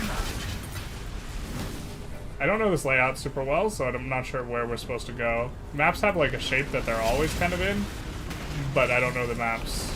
We will have to do a little bit of delve soon, because we've kind of maxed out the Nico stuff. We took damage, so it did cast this thing that gives us more lightning damage and makes enemies deal reduced damage. Alright, so this is the Abyss for us.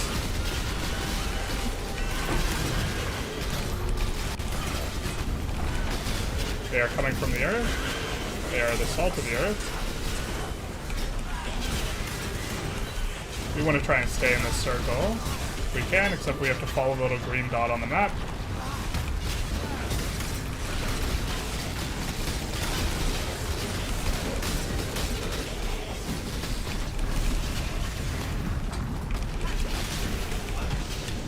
And there's our Abyssal Drove. We get a couple of Hypnotic Eye Jewels. I think we'll just take that. That should be fine. Nothing too crazy. The rewards in there get better after tier 11. We're in a tier 10 map, so we're kind of coming up on it. Chaos Orb is currency.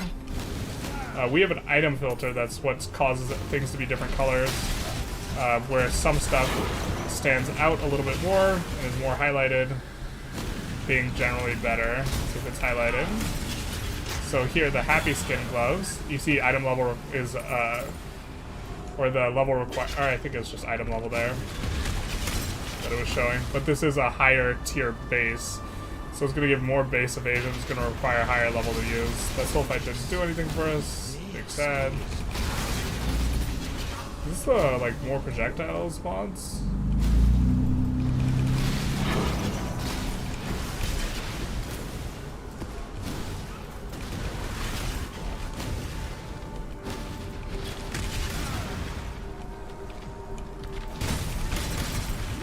Get our frenzy charges there. Those big things on the ground deal so much damage. Definitely had a character die to that once. That's a death throw attack, so when the guys die, those appear. If you do it to an entire pack, and then you stand in the middle of it, that's how you die. I'm not sure we're tanky enough to survive that, despite being very tanky. Alright, so this is where the arena is. Not sure what boss this is. Oh, this guy is not a big deal. We're gonna ID some of these items from him that have kind of decent-ish bases because he drops stuff at a higher item level so they can roll better mods than most of the other ones, and we won't be getting item level stuff until tier 14 or tier 12s that are going to be as high. Actually, tier 13s. So that's just kind of a decent base. Boots are also the really don't take a lot of mental energy to like look at and recognize whether they're good, because if they don't have move speed, they're just bad. Well, Regalia.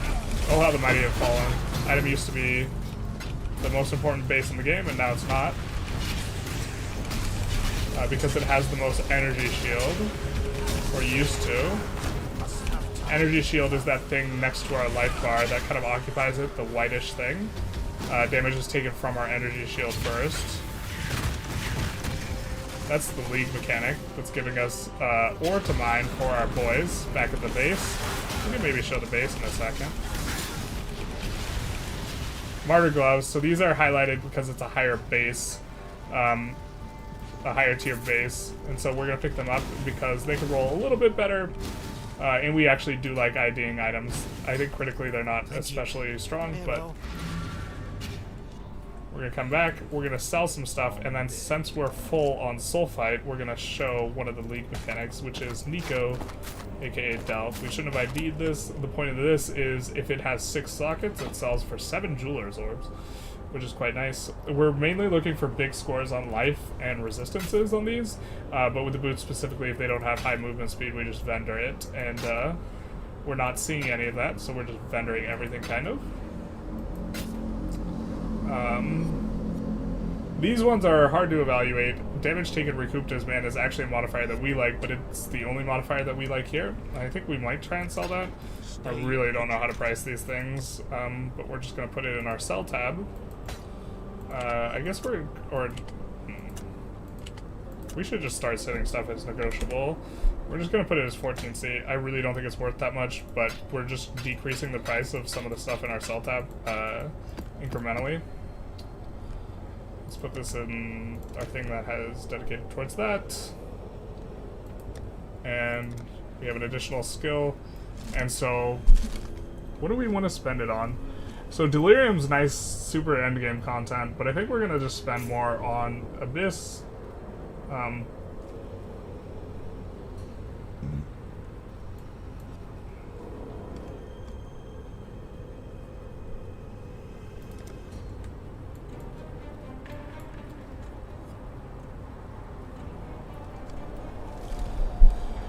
This is the Maven, which is kind of the endgame content we're not familiar with. We could do that. I mean, we could also... We can't drop Conquerors yet, but we're not that far off of being able to hit that content.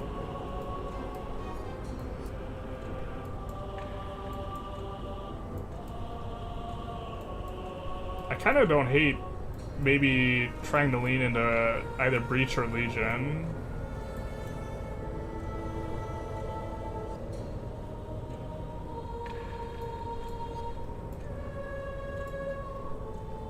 We also have some League mechanics just locked out by some of these nodes. I didn't know you played PoE. Nice. A little bit here and there.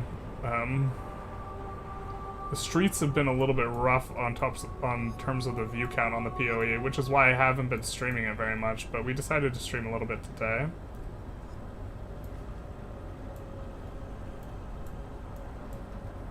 But I have been enjoying this league a lot, which is also why there hasn't been very much Victoria 3 content. I think that...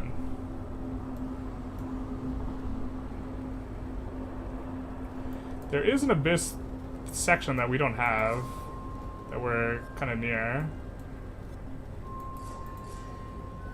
There's 2, so we have this as well.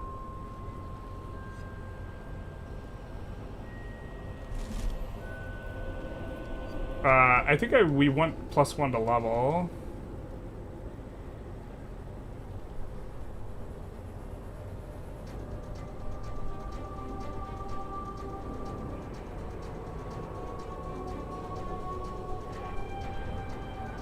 And we have to decide whether we want depths or level. I think we're gonna go for depths. I'm not sure we are set up to fight that boss, but we can probably try and figure it out. We fought that one in the past. Maybe. I mean, eventually we just gotta fight the new bosses. Also, I think we're just disgustingly tanky, so. Okay, we're gonna find a new map for us to do. I don't think we have any lower tier maps, so we're gonna have to do tier 9. That's the undoable one, or the one we can't do. Too risky. So I guess we'll be doing another tier 10 map, because this is what we have. What are we doing? We have to have a rare map, so we're gonna use all Orbs of Alchemy. Oh no, we meant it for it to go to a different spot. That's fine. It auto puts it in our map section when we control click. We can't inflict exposure, that's fine. 2 unique bosses, that's fine, as long as they're not a certain boss that explodes the corpses of enemies, because if they explode each other's corpses, it just insta kills you. You will 100% die. So I think we could run this. I think this is pretty safe. We can maybe show. We're gonna use our free blight here, so we're gonna gain access to blight as a blade mechanic here. It's guaranteed to appear.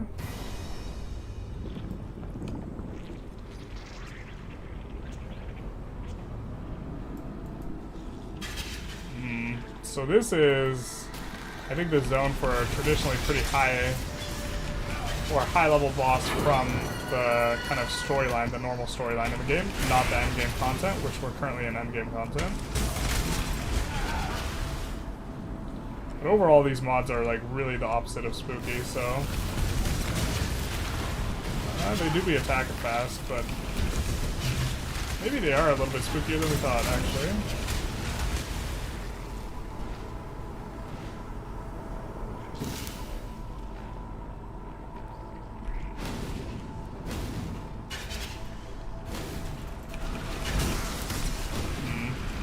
Can't be stunned repeatedly.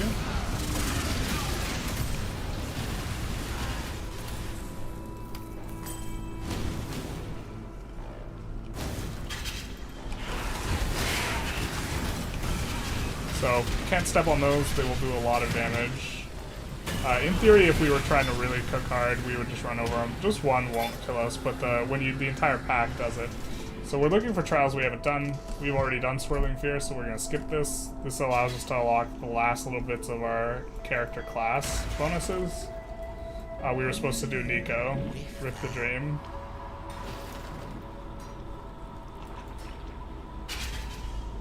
Alright, let's come in here.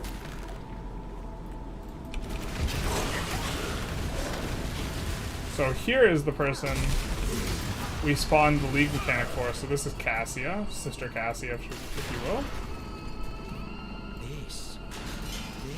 So this is a tower defense thing.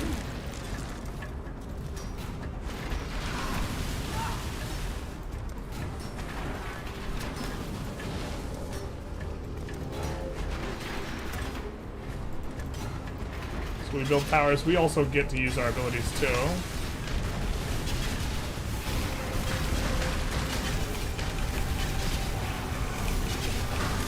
And upgrade the towers. And in particular, our current build gives us knockback, which is pretty good because these guys can't reach this pump that we're standing on top of, otherwise we lose. We are having mana problems here though, so that is a little scary. We have the stopgap in the cold thing, which is going to prevent the guys from coming forward too We're gonna pick up these Goliath breeds because they're already fully linked, so they will be easier to sell for a little bit. And then on finishing this, we do get some of the stuff. We get these blight cysts. If we were spec'd into this mechanic, we'd be a little bit better for it. We get a blighted dig map. Tier 10 blighted map. I'm not sure we can run that, mainly because our game will lag out really hard, but we can try and sell it. These guys are a little bit spooky because they can stun stuff like really hard. But we can only get stunned once every 2 seconds because of this. You gotta be stunned if you've stunned or blocked a stunning hit in the past 2 seconds, and so because of that, we cannot get perma-stunned. That's how we lost the last character, which is why our character is I forgot about stun. That's the name of our character, because we forgot. Shameful display.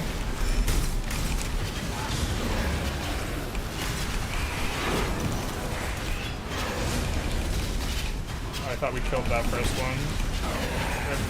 That was... Homeboy was going for it, huh? Like a dog when you put the food out.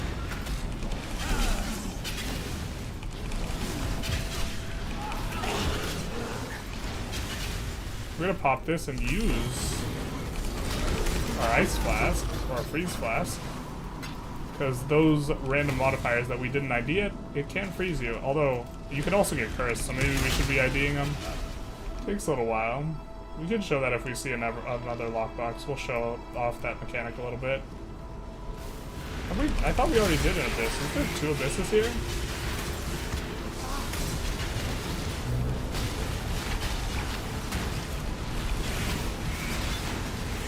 Really want to lock this content off the Vol side areas because usually these are just kind of rippy and I don't like doing them. We see here, monsters have increased area effect, reflect elemental damage. So if we go in there and use our ability, we will kill ourselves in 1 hit. Because reflect LE damage is just kind of working to get into it.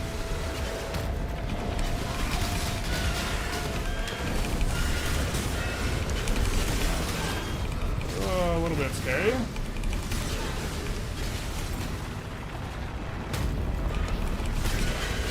So, but this is the mechanic that we have spec'd into doing, and the knockback also kind of helps us to survive this a little bit better, I think, because we can off-screen them, and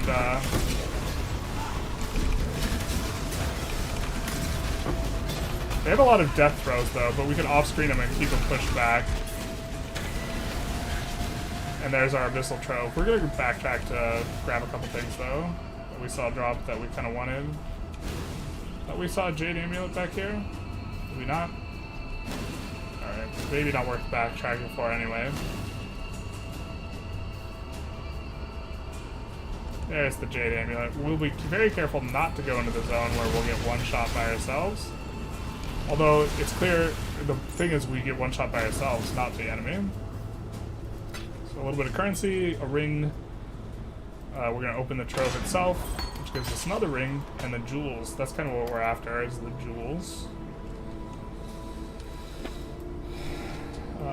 Flame Dash. I wonder how many levels we have on this. I believe we will be fighting Malachi, which is the Act 4 boss in the primary storyline, or in an equivalent with him. I really wish I knew these items a bit better, but I think that's just a junk unique. It's not showing up crazy on our item filter, so we'll just assume it's not very good. A dangerous assumption, but one to be made. There are a lot of unique items, a lot of them are trash. We will trust in the filter, we will trust in the process. Where does this go? There's nowhere? Yeah. Fair, dead end.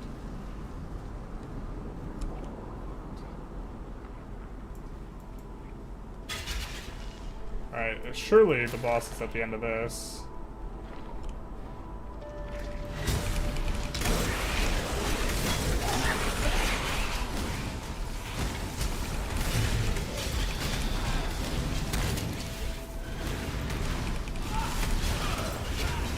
I hate that ability so much.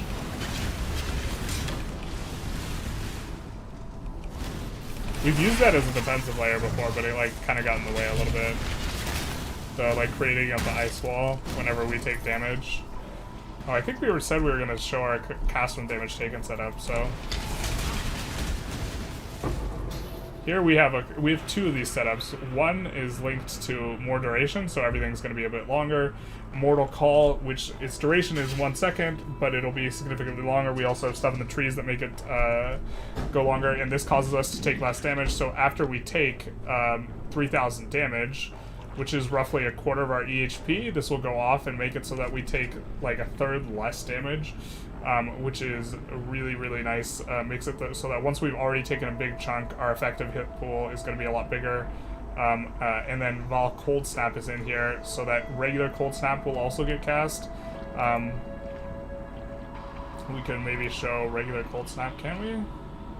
Or just the Vol version. Oh, the regular Cold Snap's not normally castable, but this gives us Frenzy charges as well as giving Chilled Ground.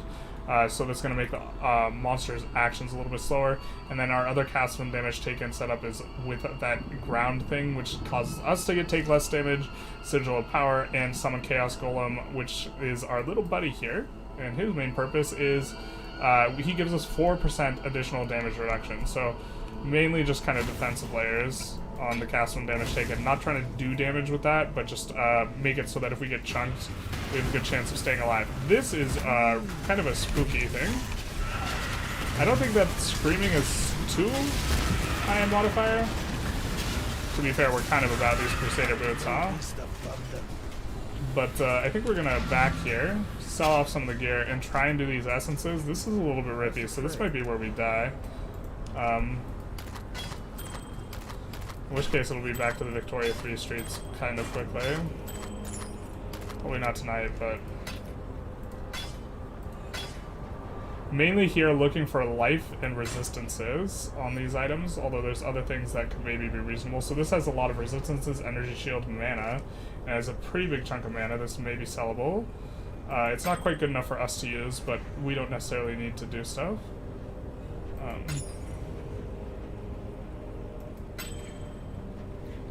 So on the boots, you specifically are looking for move speed, so they're very quickly to like just scan and kind of understand whether or not they're good.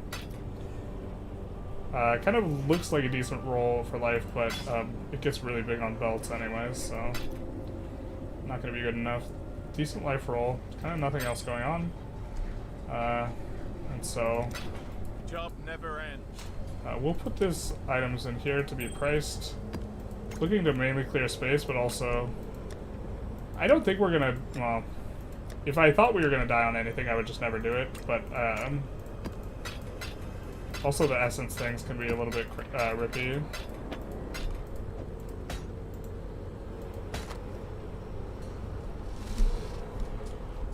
Global crit multi. I think this is just not very good, huh? I think we just vendor that later. Alright.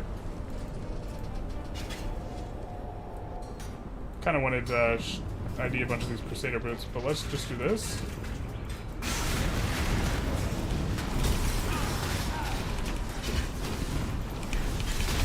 And sometimes when these guys have a bunch of different stuff stacked together, they're just like super gnarly. That one wasn't too gnarly. But the essences, the things that they drop are like stuff that's worth farming. I think we're just going to take a little bit of a vibe with these Crusader boots, because kind of got chunked there. I wonder if we used our item. So we have an item that if we go below a quarter of our life, it will automatically pop. We did not use it. But look at these Crusader boots. They look so nice and neat all together.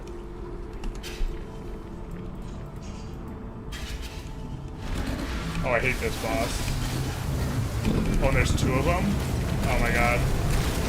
This is actually maybe a little bit rippy here.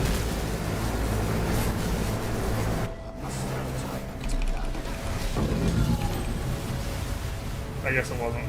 It's in the storyline, that boss is really rippy. We just have like PTSD there. I think we'd rather have Goliath Greaves than one of these, so we'll just toss these out. Go to the hideout. Hey, It's probably not worth our time to be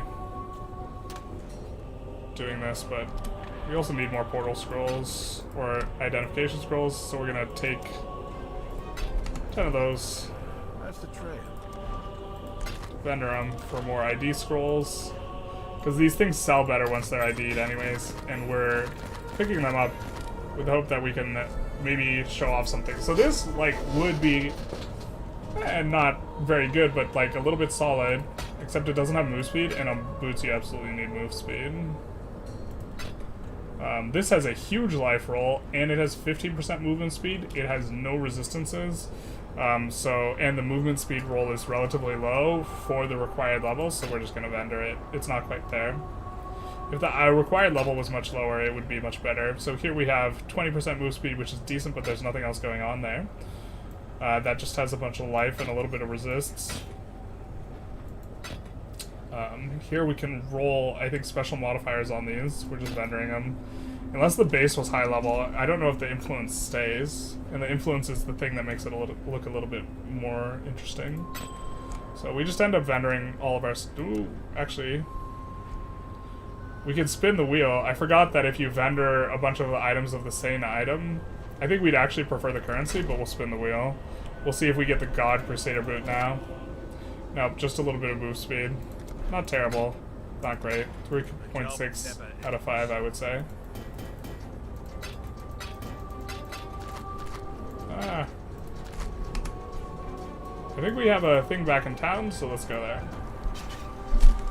In Kingsmark, we have a bit of a thing.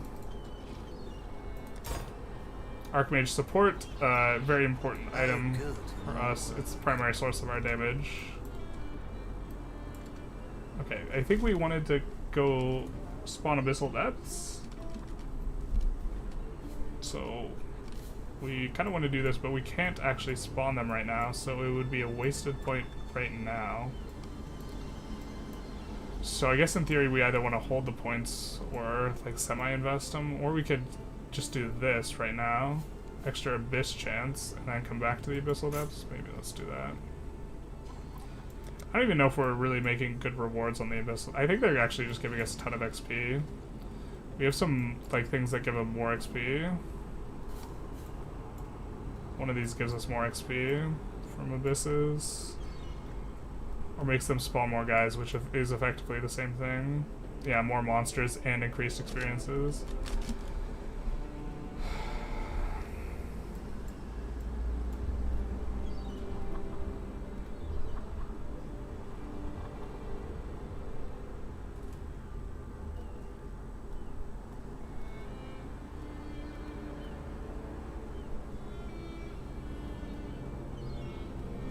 I think we're just passing by the Legion. I kind of want to roll it a little bit. I don't know how much we need to invest in it for it to be profitable. This is the Legion mechanic here. We're already near a bunch of these nodes, so it's not too much of an investment to kind of sink into it.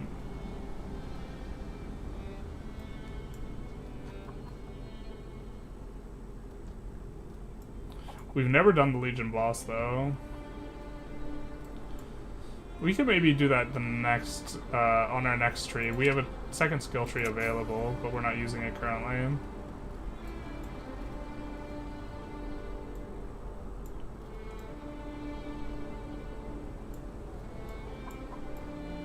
Also wouldn't hate Cassia getting Blight.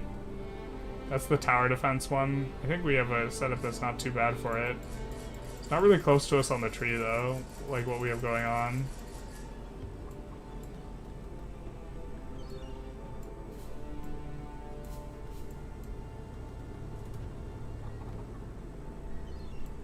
Could go for Harvest a bit. I think Harvest lets us do a lot of interesting crafting things. I think we're just supposed to go for this, even though it doesn't do anything for us right now. What do you need? I thought we were doing shipping currently. Well, let's see what we can do. Petrified Amber. They want quite a bit of it. Can we upgrade the base? I think the base requires us to have a bunch of that ore. We've been waiting on it for a while. Now we need 415. We have like 260. This is the current League mechanic, Aye. which you could spawn a Pirate King type thing. Alright, Petrified Amber is plus 20% here.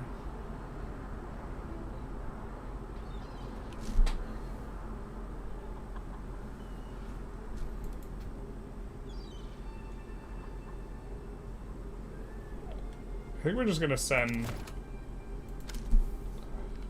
various crops here.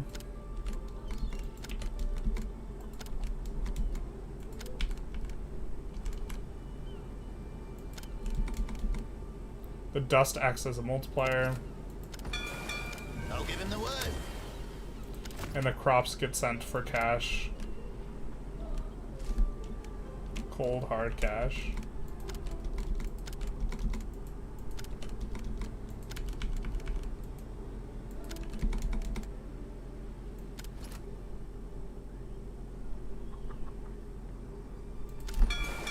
They're on their way. And then we, in the maps, we're picking up a bunch of currency, and then in order to get those guys to work, we pay the currency out to Treasury here. And so you see we have a little over a day of automated stuff going. But now we're going to go to the mine encampment. So this is the Nico thing. Those little piles of gold we were picking up, that's not gold, that's sulfite, which you use to run the crawler, which delves into the deeps. Let me make sure that we have a few more. Welcome. Oop. Be careful, Exile. Make sure we have a few more of these. And we'll get a little bit of darkness resistance. So I think we're pretty good on the darkness resistance now. And we can just dig to our heart's content here. I think there was a currency node that we had seen. No, it looks like we grabbed both of them. Oh, Kurt. Tier 3 Azurite is attractive. I think we're gonna take a look at these well, the eye level is pretty, or the monster level is a little bit spooky there. It's a little bit hotter than what we've been doing. I think we'll do this. This is about what we've been doing. I think it's a little bit higher, but I think we can also handle it.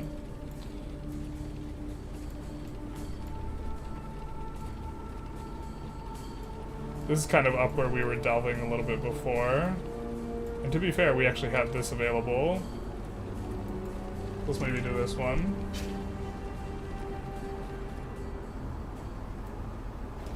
So there's the crawler, it'll pick up items behind us that are left undropped, and we can also go off to the side to look for riches and various other things. If you go into the darkness, you will degen and you will die, except we have a build that doesn't degen very much, which is one of the very significant advantages of this build.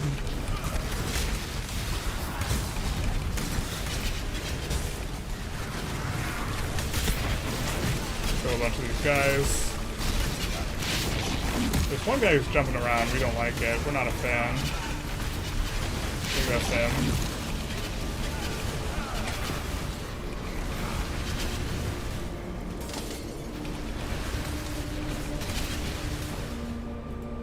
Alright, so this will open up the encounter. We want to grab that. I think that's an item I recognize, so we're gonna take a look at it. That can't possibly, that's only a magic item, so it doesn't have enough modifiers to possibly be good. The other thing's also not possibly good, so. Alright, I think that we run to the left here, and you will notice the screen goes dark and we start degenning.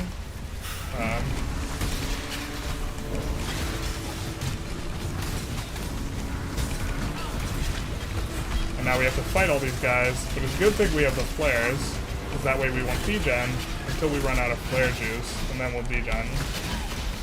as one does. But we will get all these maps, which admittedly aren't very high level, and then we'll use another flare.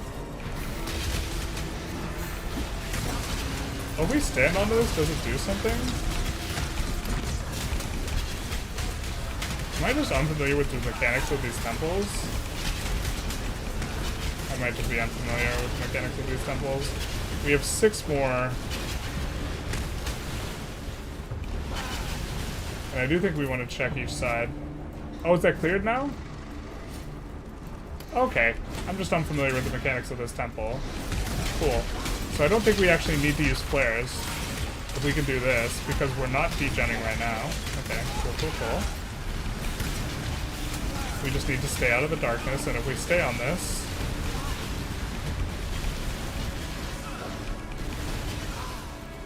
Can we just clear everyone near it?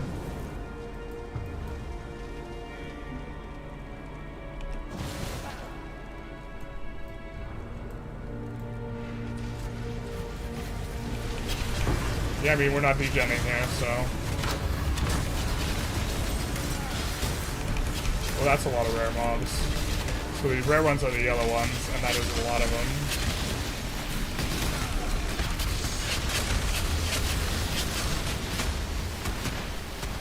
Don't know what that's about. Did we run out of time?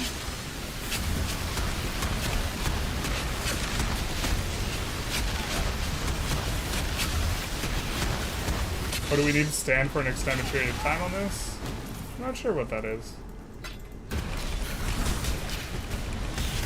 But it started degenning us, so we kind of hightailed it. We weren't close to dying, but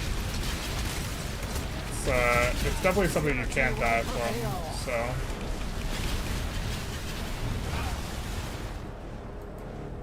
Alright, those will put up.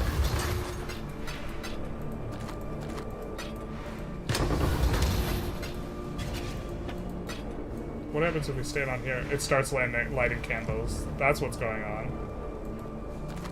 Okay, fair enough. Does it light more? No. But there's a lot of currency down here, so that is fundamentally why we're doing it. And you can see us degen there. But our resistance is also a little high now, so we could just let this spawn a couple candles and then move to the next zone. Oh, it lights the way to the next zone. Perfect. Where we're gonna get a bunch of mobs spawn.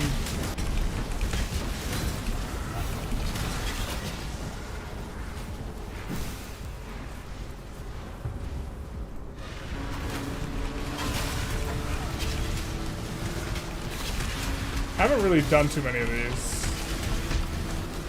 Mainly because I didn't understand the mechanics, so.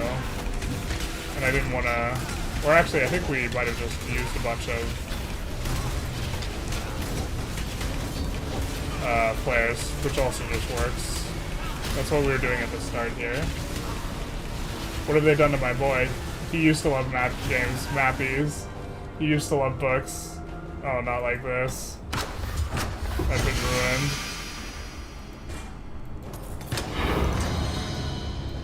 These are kind of low-level maps, though.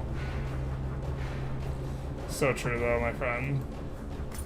It's just because this is League. Also, the UK run just, like, super burnt me out. That was, like, super unfun to play at the end. Homeboy used to be a gamer. What happened? And by gamer, I mean Victoria 3, which somehow is not exactly what we think of when we think of gamer. But this is like, I recognize that unique. The other one we probably just vendor, but...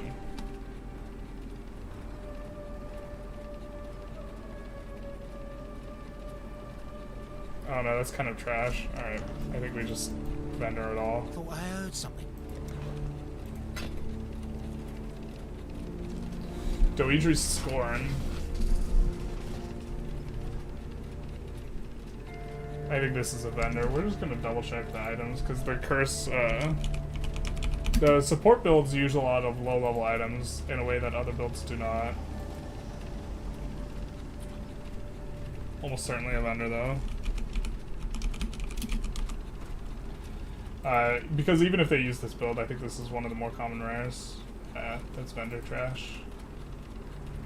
So sad, was so close to World Conquest. I just did not feel like playing for another 9 hours to hit it.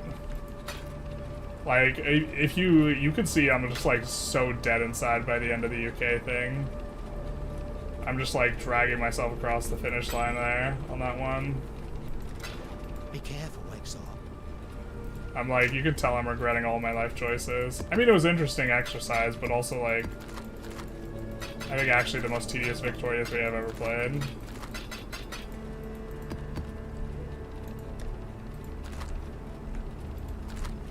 What really did it for me was the fact that I had to reload after like spending 40 minutes to try and get past a like certain period. I was just like, I can't do it anymore.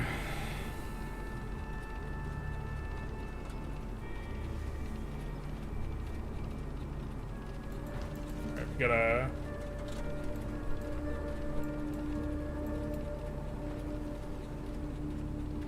we gotta cook some stuff that uses sulfite. Or we need to upgrade our capacity, but we don't have near enough azurite to be able to afford it.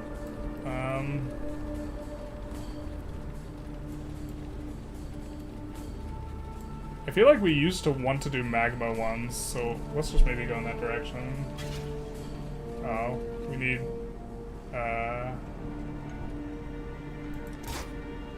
we need to make sure 6 is probably enough that we can kind of cruise. Let's not reload the zone.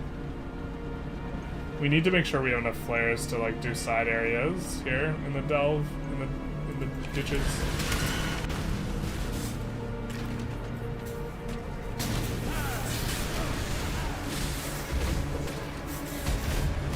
I don't even know if that's worth picking up. The amount of time it slows us down. We don't know. Oh, that was where we had to go. Rip the dream. I went the, yeah.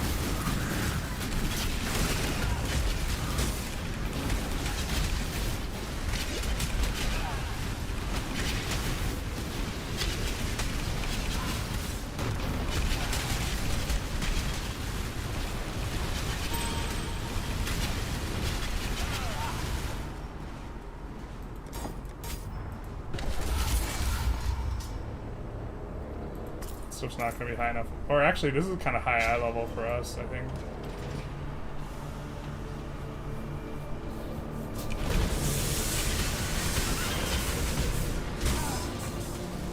We used the wrong thing. We used the abilities in the wrong order. We tried to click the buttons and be a Chad, but we failed.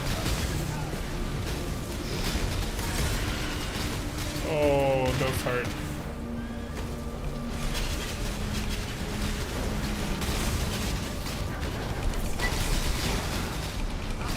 That guy's Soul Eater. That's kind of a scary mob. Or mod to have on a mob. We'll clear these guys out a little bit first before we click the encounter.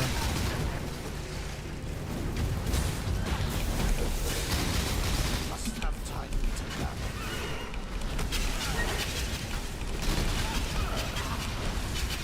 Oh, I thought we clicked it with the game. That's the max level on our Ice Nova Frostbolts. I don't think we're gonna corrupt it. We don't want to brick it. We might buy another one and level it up, but most of our damage is not coming from that item anyway. I mean, I guess we'd have to double check what quality does for it.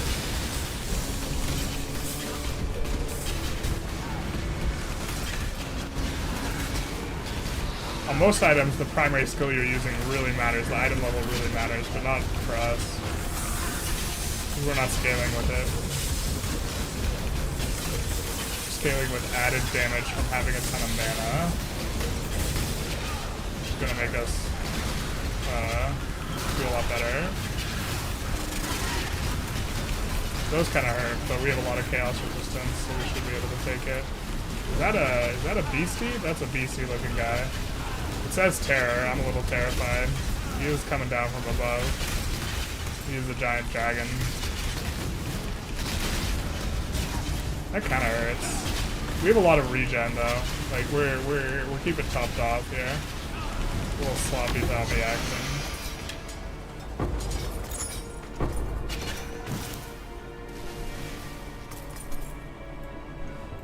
those can be vendored for a lot. It's kind of a high level zone, so we'll take the Greaves just because we kind of know how to evaluate those a little bit better.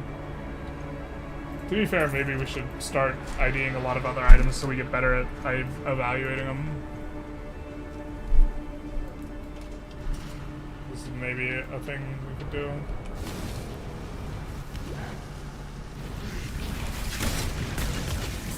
Oh, we want to go the opposite direction. I don't think we're really getting anything out of there. We need to go to the back of it. There might have been something back there, but... it's always unfortunate when my crossbolts I get stunned for it, because then get locked into a bad animation. So we're coming here.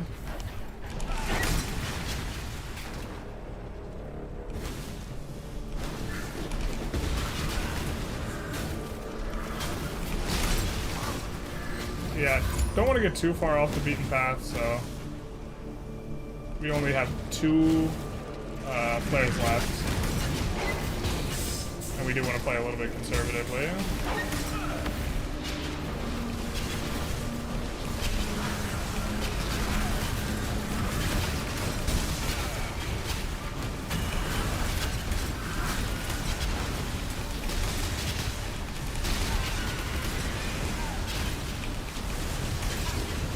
I mean, this feels pretty comfortable. Maybe we can do a higher level zone.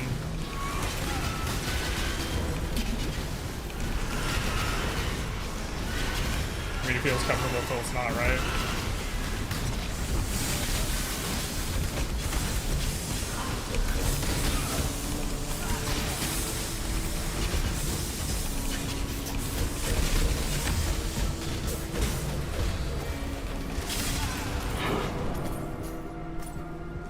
Infiltrator boots.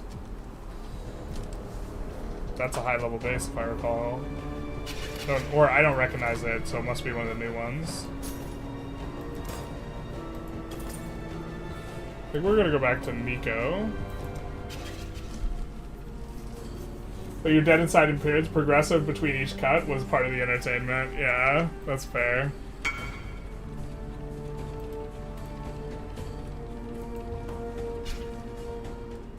We'll come back to the base so we can trade with this guy. Broken Record Daddy.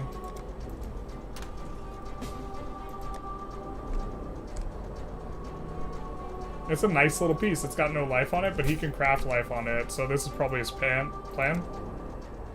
It's got a big chunk of Chaos Res, so I'm gonna say thanks, bud.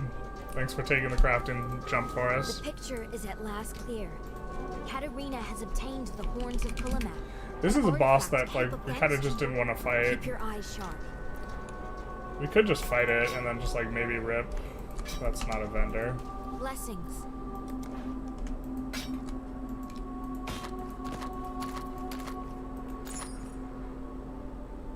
I'm pretty sure the eye level, this is not... 84 is, like, where you really get the good stuff. So, once it's over 84, then the item becomes valuable no matter what's on it. If the base itself is a good one. So that this is the Infiltrator boots give a lot of evasion and energy shield in terms of the base values, like a lot more than we get off of this. These Cardinal boots we have. The Cardinal boots are better because they have much better mods, but...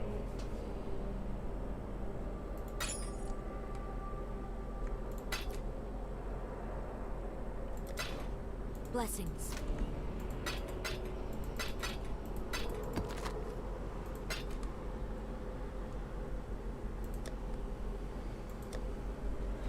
When Hannibal was trudging through the Alps, elephants collapsing around him, did he give up?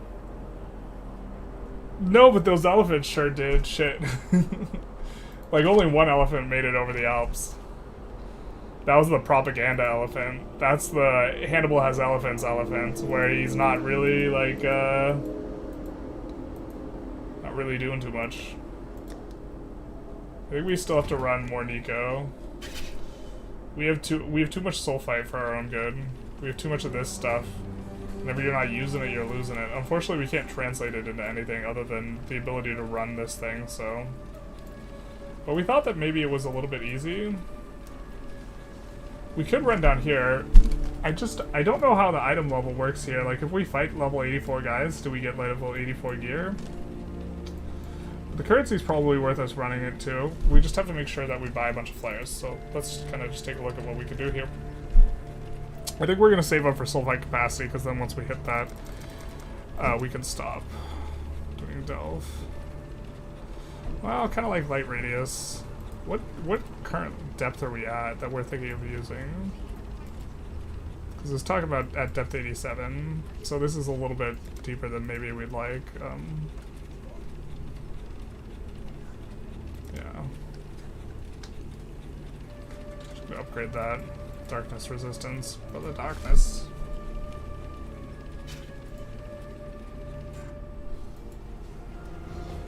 Looks like, do you guys prefer watching the maps to watching the delve? We could just do more maps if you guys prefer watching that. If you guys left once we swap the delve.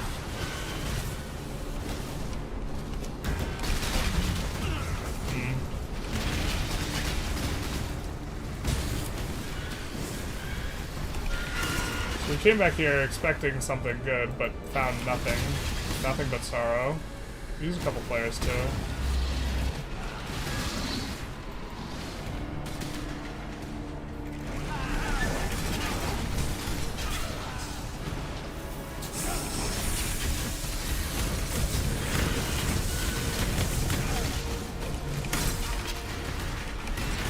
Yeah, but we were very able to comfortably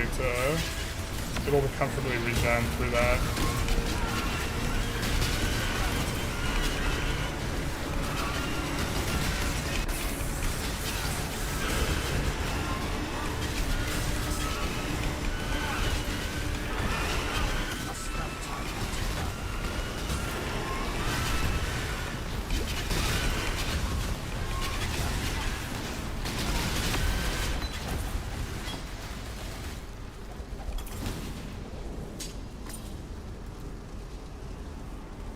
We could just go to the right here. The fire items, if I recall correctly, can roll some okay stuff. If I recall correctly, that was like a decent node. Contains X type of item. X gonna give it to you. F waited for you to wait. Do it on your own. X gonna deliver to you. Something, something.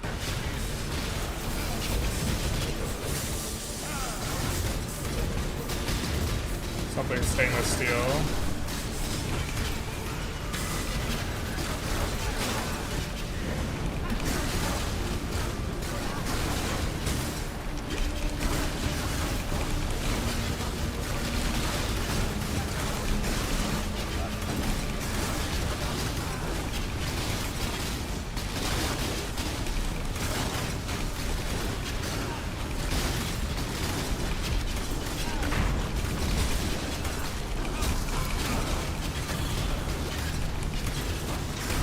We also cast pretty fast.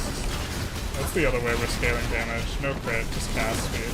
Also don't have very many more modifiers right now, which we would really love to have.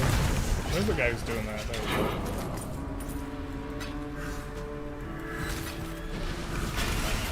I haven't done any of this contract mechanic at all whatsoever, so I don't know what that's about.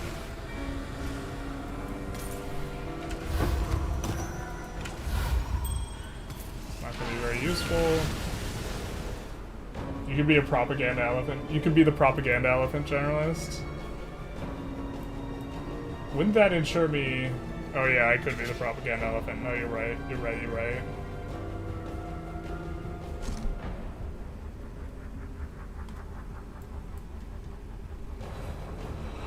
Well, if the delve's higher level, it uses so much more sulfite. So maybe grab that currency up there.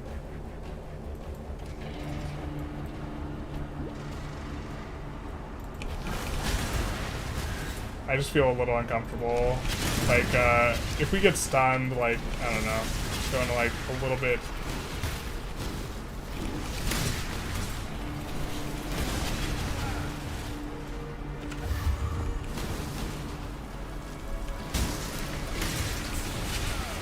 Alright, so this is going to be off the beaten path, and we get to dynamite down a wall, which I think this is the first one we've gotten to dynamite down. find a resonator cache, and these are the really good ones. And you can see that we are taking damage there.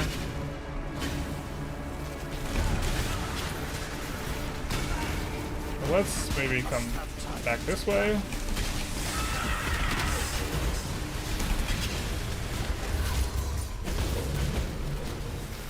And this way.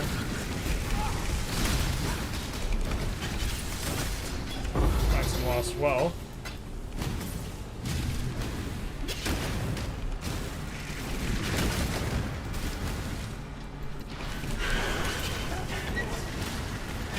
Flare Cage is pretty nice to hit.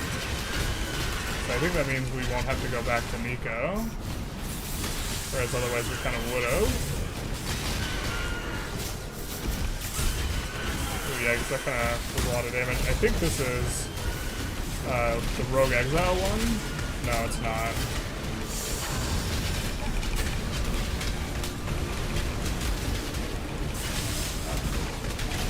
Works for us.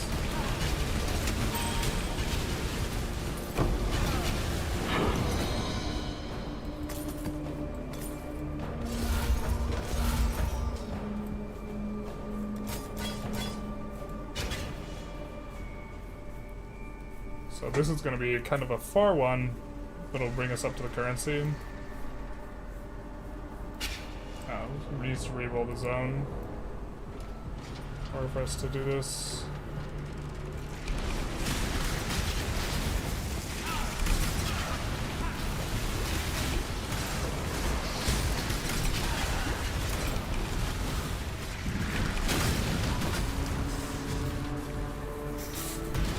Oh my god, we're like caught on the thing. That's like, getting randomly caught on stuff is like what makes you feel really unsafe as you're trying to run through all this stuff. Lost armor base is not going to have what we're looking for, so neither will lost armor. Ooh, to be fair, precursor goods. This may be okay. We really aren't taking much from the degen once it gets past our energy shield though, so I guess we're feeling pretty cozy.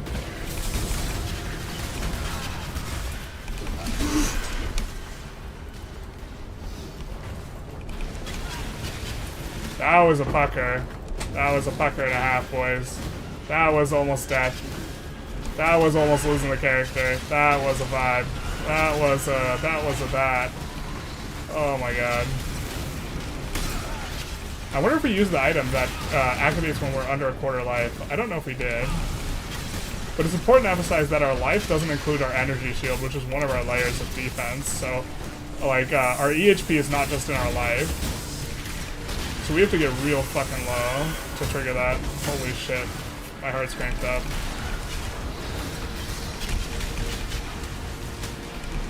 We're gonna need to go back to base and let our heart rate like come on down a little bit.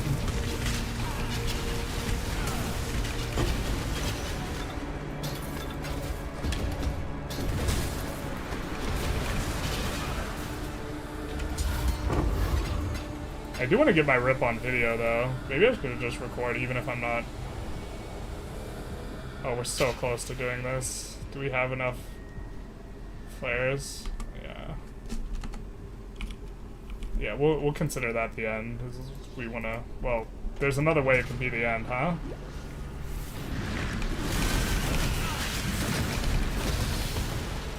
There's flares, anyways.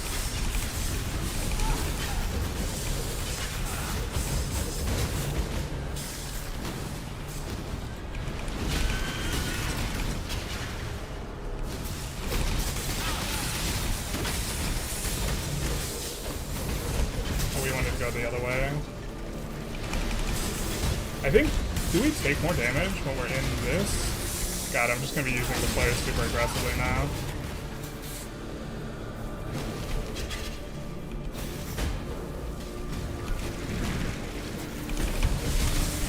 I think we might take more damage in the dark. I'm in like panic play mode right now.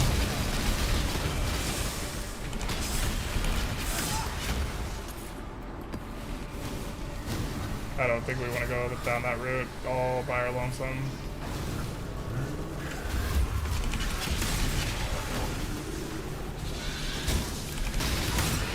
Oh my god.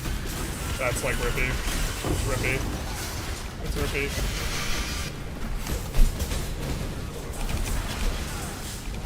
I need an adult.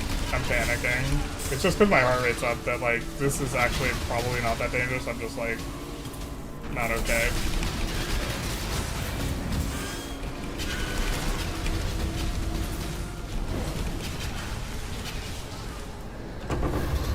I almost left without grabbing the actual thing we were here for, which was the abandoned riches there.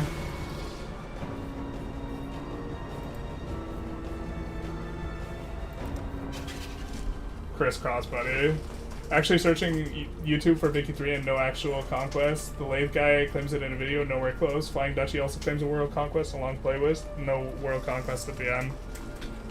Yeah, I mean, people have posted on Reddit. To be fair, I didn't do it either. I just think, I think what I did was close enough. If someone wants to say you didn't do a world conquest, that's fine with me. Hello? I think I understand it, and, like, it's so tedious. I mean, we could go back, but, like, honestly, like, I just, like, I think I'll feel super dead inside. I could do a poll for it, but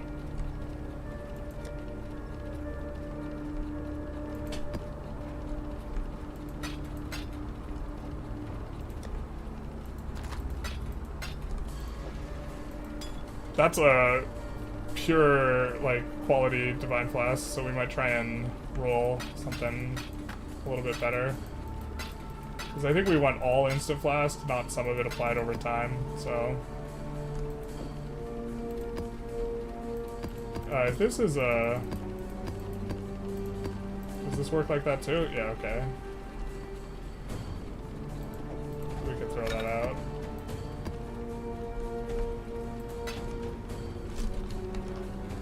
Oh, to win the poll? Yeah, no, I think that... The thing is, I think people actually don't want that, because, like, if it makes me feel super burnt out, then, like...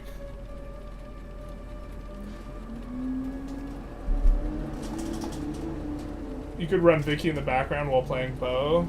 That sounds like a really good way to, like, die to lag in PoE. To be fair, I don't have to run, hardcore.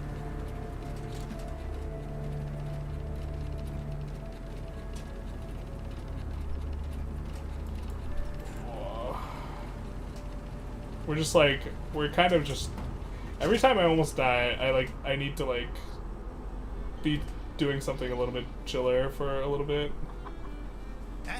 Who's that? Yeah, so maybe that's also a depth that we can't run safely.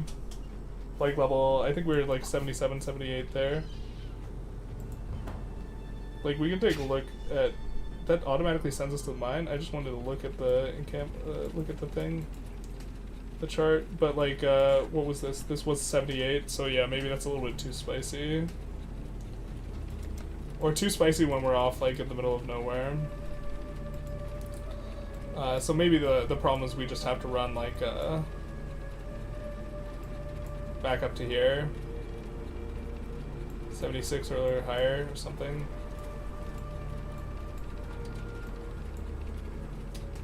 To be fair, I don't know exactly how the darkness mechanics works. I think it causes us to take more damage.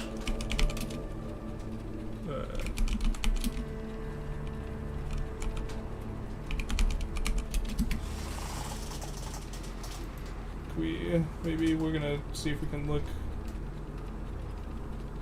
The mine is a state of perpetual darkness, which can only be penetrated by following the mine cart during a delve or by dropping a temporary flare. Staying in the darkness causes the player to take 2% of their life and energy shield per second per stack at 0% darkness resistance, so we have a lot of regen, so we're kind of in good shape. On top of some of those stuff damage being taken from our mana, this effect stacks every 0.25 seconds and is cleared the instant you re-enter a lit area. Monsters that are shrouded cannot be damaged by the player, so be aware if you attempt to leech off them. Got it. So we can't damage them. That was maybe the problem. So we just, like, they just hit us a bunch and we couldn't do anything about it. I knew there was something where you couldn't fight very effectively in the darkness, and that must have been it. So we just needed to actually just drop our flare. We also maybe need more light radius on this thing to allow us to clear mobs a little bit more widely. Getting to, like, a little over a full level so far this session, but it's gonna, of course, be really slow from here on out. Until we still start doing higher tier maps. The higher tier maps are also your degree of strength and the sketchiness of what you're doing don't like move up in like the same kind of rate.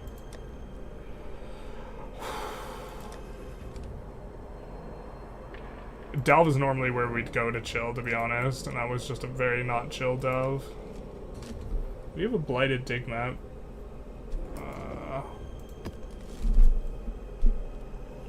Maybe gonna look up blighted dig. How much this is. See if we could sell it. It's only going for like 3C. Rough.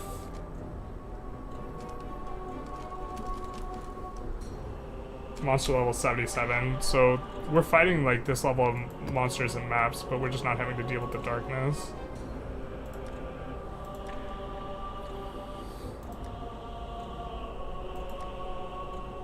That's our only map before tier 11. Oh no, wait, we have the Sulfur Vents map that we can roll up.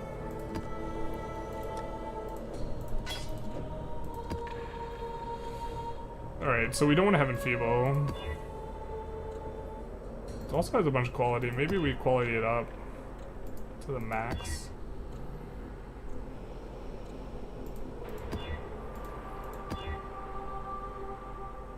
Extra Fizz is lightning, unique boss does increased damage, increased attack and cast speed. That's probably fine. I don't know what the unique boss is. They might be a little bit rippy here. It'll be something to consider.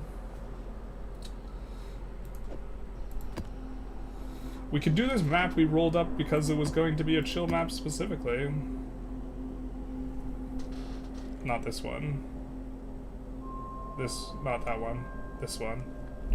The desert map, but that doesn't clear us new slots on the Atlas. We do have to use the restroom either way. We might have used the restroom in our band when we almost ripped, so we'll be right back.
So you've never toured Tunisia, old Carthaginian ruins? I'd love to. No, but I haven't ever been there. Maybe we're just supposed to take a break and work on some Victoria 3 stuff. Put together some notes for tutorials and stuff. It's a little bit late for us to just like record a video. The energy level's much lower. I don't like to... Check out what you need. Let's see our shipments though. Yay, currency!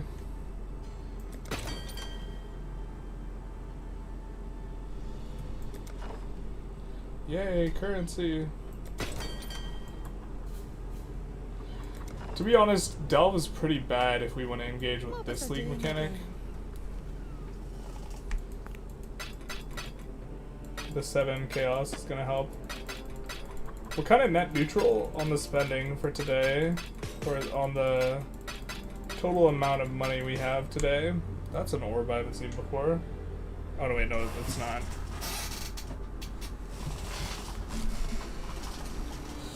I've seen this before. I think did they rework the art on it though? I'm not sure.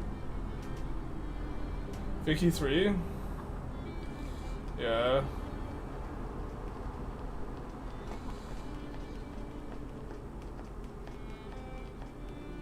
I thought about practicing run starts on stream today. Maybe we'll do that because we're gonna start Finland and Spain. I did want to practice Spain a little bit. I think that we do want to. We would want to start a new stream, and then we'd probably only go for like 30 minutes if we're gonna switch games.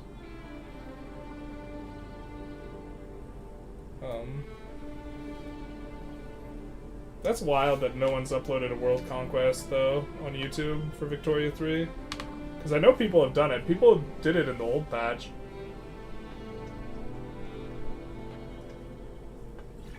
It's so much easier on 1.7. It would also be, like, easier if we just didn't actually construct. I'm good for 30 minutes.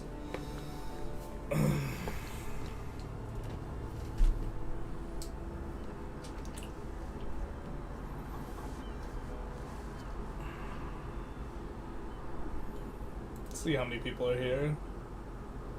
I think it just might be you watching. We'll maybe take a quick look. Alright.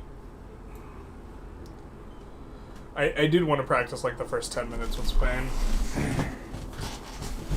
And take a look at their start condition. So I think we'll What do you need? get this guy shipping going. And then we'll switch to Victoria 3 for like 20 minutes or something. We're not going to switch title or anything like that though.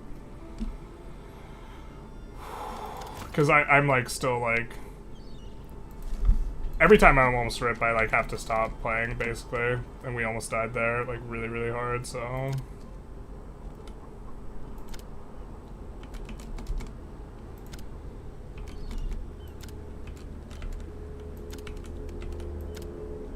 Oh, the smell of the sea salt on the wind.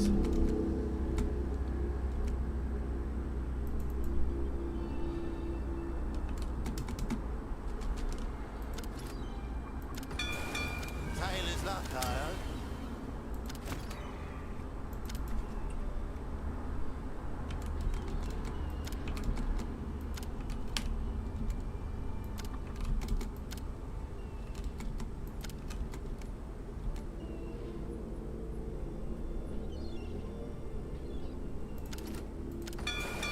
They're on their way. alright. What do you think we need to do? I think we should have it clear what we want to run next. We should be leveling something in there, but that's not really a priority here. Got it. Alright.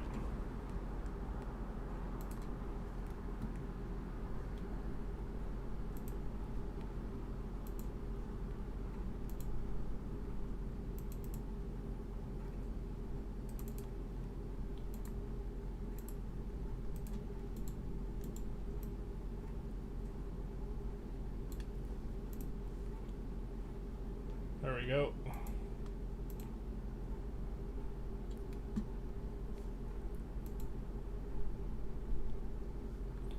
I'm also curious if I like swap like at the very end here, if it like actually does anything for viewers, but we also aren't trying to like go super hard and late. I kind of skipped dinner. It's too late to eat dinner now. I should have had dinner after recording the podcast. World Conquest has gotta like degrade your economy and pop once you eclipse the entire world. Less confused per game day. Yeah, a big part of it is that countries run in parallel. So if there's only one country, it just has to compute everything. So like stuff that calculates for like intuitively you would think that one country is better, but like it's not. So.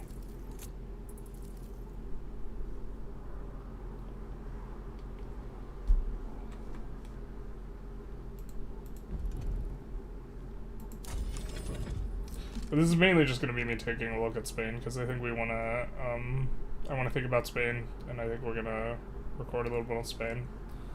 Suppose we could take a look at Finland, but we need to look at both. I'm not sure which one's next.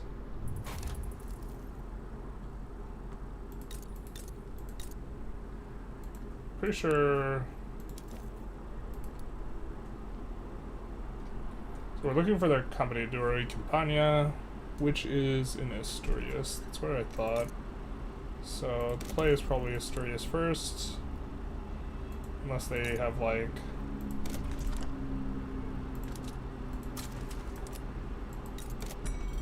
no infrastructure. Can we really not afford 5 construction sectors at game start here? Well, this is terrible. I think they also start out attacking the intelligentsia. No. Bolstering the religious group? No. Okay. I thought they were one of the countries that start out using clout for that. It's not too bad having a monarch that's intelligentsia. She is a child, so she's unpopular. And we'll probably use an abdicate to force in a law we want. Starved peasants for world conquest. The thing is, you have to keep the number of distinct buildings per province down if you're trying to help performance. We'll open with stock exchange. The way I'm going to be playing, though, I'm not actually going to do a lot of this opening game stuff. I just kind of want to think through it. Because we're going to be doing a super basic tutorial series.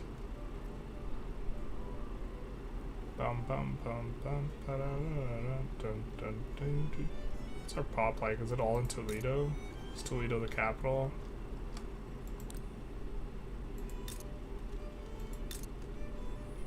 I remember I used to move the capital to Castile.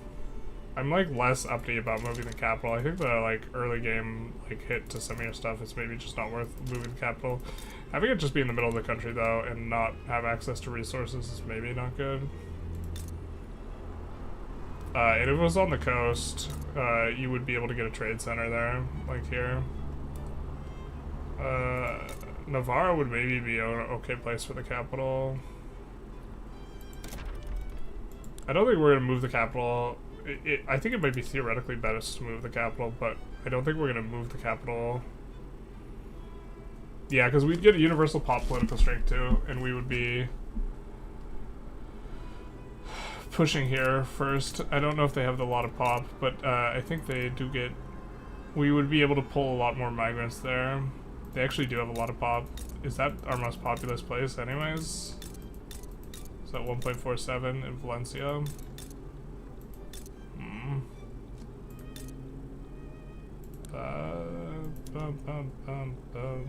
God, if anyone here stumbles in here looking for PoE, they've come to the wrong place.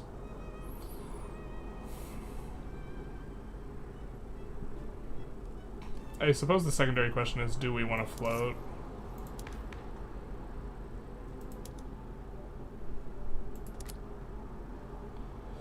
And can we force corn laws? We can. I don't think we're going to do this for our video, though.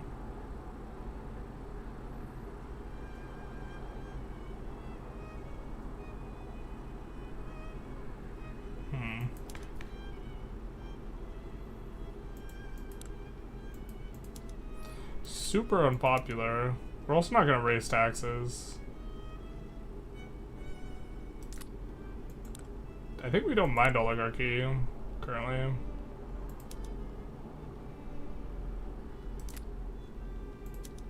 God, we start off with slavery, not ideal. What will people agitate for? National Guard's not what we want. Why can't... Do we have state religion? Oh.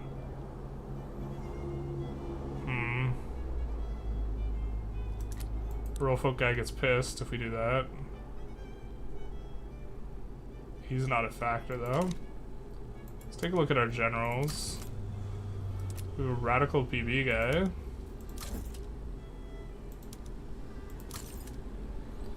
We could make him an agitator that we could instantly invite, the radical PB guy, if we promote him to government and then exile him. Oh, he's already... Yeah, we said we could exile him and then invite him as an agitator and make him start agitating. Don't think that's worth.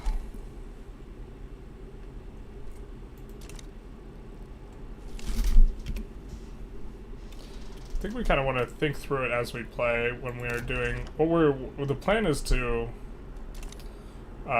show game actions as we're playing, so I think we're gonna take a little slow speed, maybe a little bit faster, just kind of think through some of this stuff, because we do want to kind of open up by explaining some of the principles underlying Victoria's Read, but we're gonna skip through that right now, and then we're gonna talk about buildings. So we're going to highlight that we do start off with a bunch of production methods. Some are better than others. We don't have lathe at the start. That's unfortunate because we can't make a little bit of a swap, but we can make them more profitable on craftsman sewing, but we just don't have the required silk. But once we import the silk, then we will be a-okay. So we'll look to import it from Qing. It's kind of be the most profitable one generally. Wow, UK's got no chill. Look at this, just opening with Morocco Protectorate. What are we supposed to pass first? I don't really know. We're not going to build this many construction sectors off the bat for our video as well. I think we're just going to build like 2. Pretty legitimate here. Yeah, okay. This is not supportable. But if we tax services... Luxury clothes. Tobacco yields a lot. That's a regressive tax, though. Or non-progressive. I guess it's not regressive. Still yields a lot, so...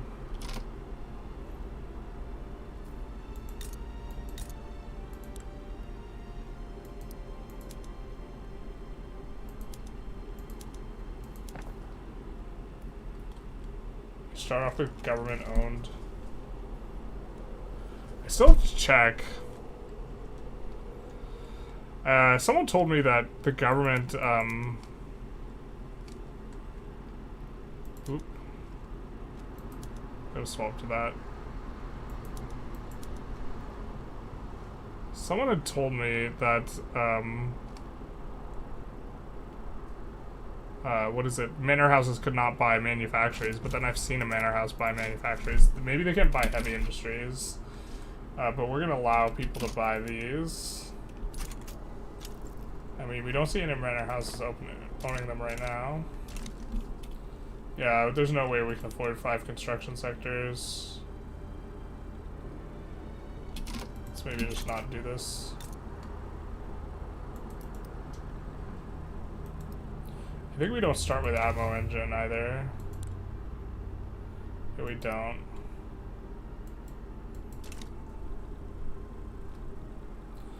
I think we're going to talk just economics initially, though, and we're not going to worry about explaining technology, diplomacy, or politics.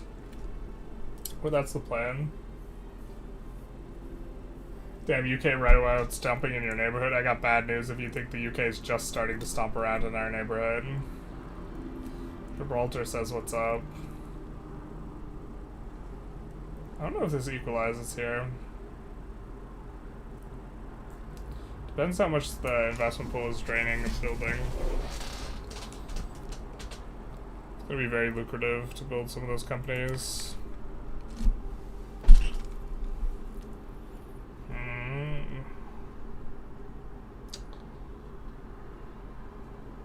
We mainly want to, because this is going to be like kind of like the flagship tutorial for 1.7, and we're just trying to think through like what we're talking about at this point. Let's take out our notepad. Anti-British lobby. What was the catalyst for that? I missed that.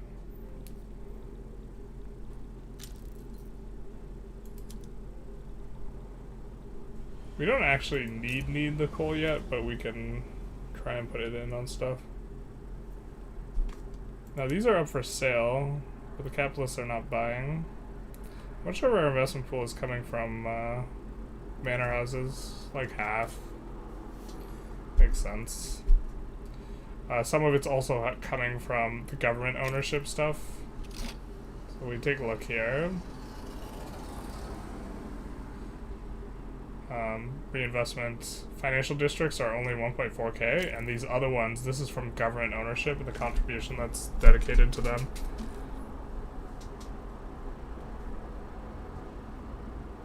Catalyst of anti-UK lobby, Gibraltar. That actually might be it. Oh, you know what? It's probably them subjugating our neighbor as well. With whom we have a split state with. We have a split state on Al Reef here. This little, like, naval base here, I think is the smallest land border in the world, if I recall correctly. Spain owns a little bit of it to this day.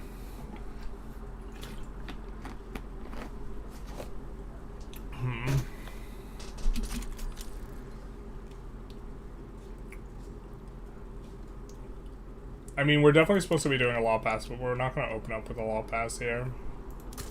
We're going to talk with the politics in the second episode. So the first episode, we want to talk about principles. And maybe we actually just do one episode and then talking about principles and then basic economics.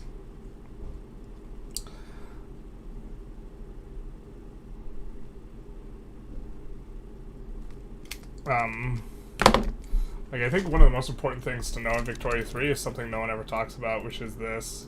Tooltips are the absolute god of everything, right?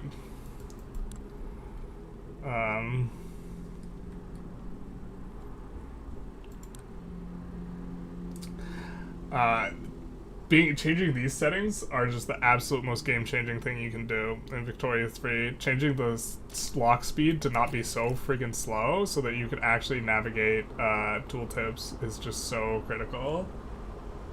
What are the basic principles if not economics? So, like, an example of basic principle is, like, one is that most of the effects that you produce in Victoria 3 are equilibrium effects or effects that happen down the line, and so you are often not punished or rewarded for stuff immediately, which is not the case in most other games, and instead you are punished much later down the road. So for example, us running high taxes, we are getting punished from high taxes in creation of radicals. We will not suffer those effects until way down the road, and so the fact that we're running high taxes right now, well, we won't suffer the effects because we'll abdicate, because that mechanic is cheese. But the, like, when you... Here, the example I was planning on using was this. Let's say we want to increase our education, right? And so what we do is we pass a law. We start researching law. First of all, it's going to take us a while to research so that we can unlock, not egalitarianism, sorry, labor movement. We start researching labor movement, right? The purpose is that we want to get restricted child labor in order to get education. So 7 years from now, this choice will give us the technology that we want. And then after that, we can pass the institution, or we can increase the level of our institution. That itself will take some time to pass through. And then once that passes through, it will not increase our literacy. Instead, it will increase the an equilibrium towards which our literacy trends. And so at no part in, like, kind of the process of doing all of this do we have immediate feedback. Instead, we have very long-term feedback, and even that feedback is relatively ephemeral, because what literacy does is it increases your research cap, so it just means you're going to generate active research tech faster, even though you would have not spread out some tech as well. I fell asleep, and when I woke up, you're back on Victoria 3. It do be like that sometimes. We were just taking a look at the start for you for Spain. But that's an example of one of the basic principles. And another one is that there's kind of two economies simultaneously in Victoria 3 that are meaningful. There's the government balance, which is national revenue and national fixed expenses. And for most games, this is kind of the only singular economy. But Victoria 3 is a two-economy game, where not enough dating metaphors, true. where you also care about the economic exchange of all your population with each other, which is your GDP, and these two things are very, very different. And so running a negative balance is often good for maximizing your GDP and maximizing your long-term economic potential, even though just from the system of just looking at your economy here, it looks bad to be doing. Philippines is likely to increase autonomy. Oh no. And so that's like another principle, is that there's like 2 economic layers.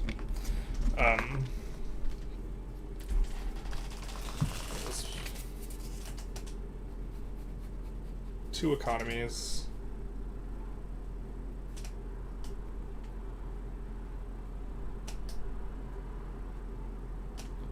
And then the tooltips tip, and then lagging effects. Lagging effects are a huge one because it takes, like, for Victoria 3 to feel rewarding, you have to feel like you're doing something, and one of the most common criticisms of Victoria 3 is it doesn't feel like you're actually doing anything. And the reason why it doesn't feel like you're doing anything is because you're doing something that is affecting an equilibrium. Or like you increase your workforce ratio. That doesn't actually do anything the instant you change your workforce ratio. It changes to an equilibrium. You think that first equilibrium's downstream effects needs to be more concise and clear? Yeah, I'm probably not going to drag it on with as multiple effects, but I'm probably going to discuss when you increase your education institution, it doesn't actually increase your literacy instantly. What instead does is it increases an equilibrium towards which your literacy trends. And so it will be 10% higher in several years, not 10% higher immediately, and so all the benefits are delayed. But you know, if you run high taxes, you will make your pops upset. That's not actually bad for a large portion of the game, or it's not going to be bad until quite a ways down the road when you have a lot of radicalism. And then once you have a lot of radicalism, like, the feedback is just so delayed from your action of high taxes. A lot of new players, like, they, like, read guides, or I've seen a lot of people on Reddit asking for help, and they say they just maxed taxes, and then they, like, their economy, like, everything just fell apart. Of course there's bad advice. More dating metaphors, though, is maybe the solution. And there are ways to get around high radicalism. Yeah, I mean, the abdication mechanic's just super broken and stupid. Notably, with her, we can't abdicate because she's a child. Nor can we abdicate for a long time. So it is a little bit different with Isabel. You do have to have an heir to abdicate. But I guess we should think of more, like, kind of basic principles. Or those are the 2 big ones, is that there's 2 economies, or I guess 3 big ones are that tooltips are really important for understanding the game. Almost everything you do doesn't change stuff immediately, but instead, like, when you conquer a territory, it often, like, isn't immediately useful, and it's only sometime down the line that's useful. When you get immigration, it's not, it's like a slow trickle over time, and setting yourself up for a lot of immigration is not going to immediately do anything positive. And so, like, really powerful play patterns in the game are just, like, compounding, which is, like, one of the reasons why I think that people misevaluate the value of the research. So being ahead on military tech allows you to win wars that you have no business winning. And so I think that's why one of the reasons why people really value advanced research really highly. It allows you to do something that is very obvious, which is winning a war that's difficult. But the thing is that, because I got so much pushback on this, like, people really think advanced research is a lot better than I think it is, which, to be fair, I think it's really good. I think it's clearly the best in B tier, maybe belongs at the bottom of A tier. But like the point is that you shouldn't actually be fighting that war anyway. Most of the time, if a war is close, often it's not worth fighting, and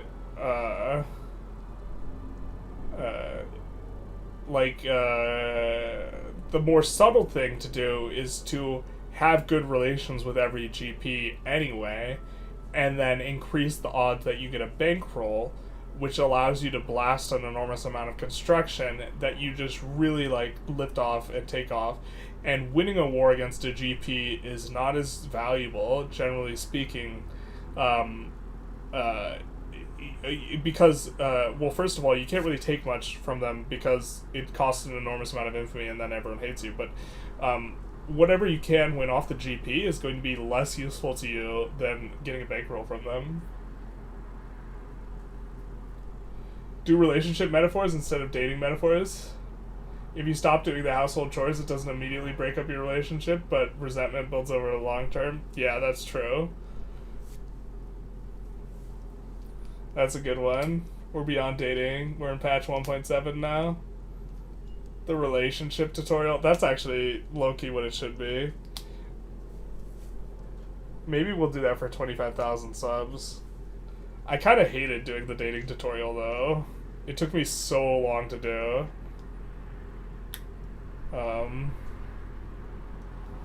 I could just do it shorter, but I wanted to do it to like actually be substantive. Also, we have to hit the landmark close to April 1st. I really think releasing it on April 1st is the best. But yeah, relationship tutorial is probably the one to do. You're totally right. You hated the dating tutorial too? Basically.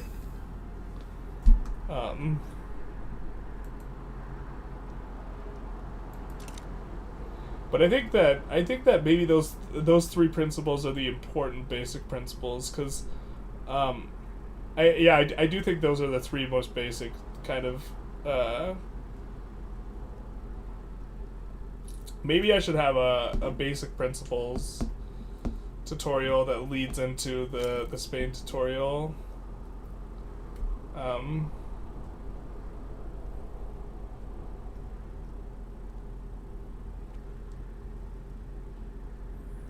There's got to be other like pillars of like kind of Victoria 3. The problem is that like boiling down knowledge to very basic kind of ways of looking at it is like can be very tough. You look exhausted, Shiny. I am exhausted. I got like 4 or 5 hours of sleep.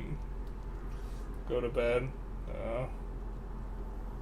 I'm trying to think through this while I have like a chat, because I think we might be recording some of this tomorrow.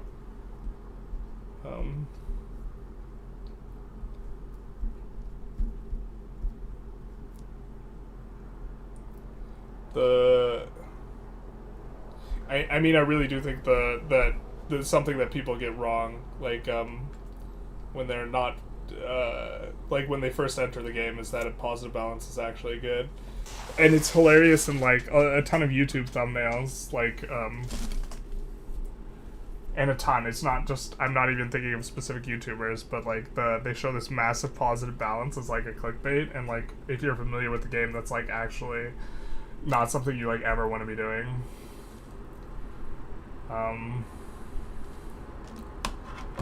Generally speaking.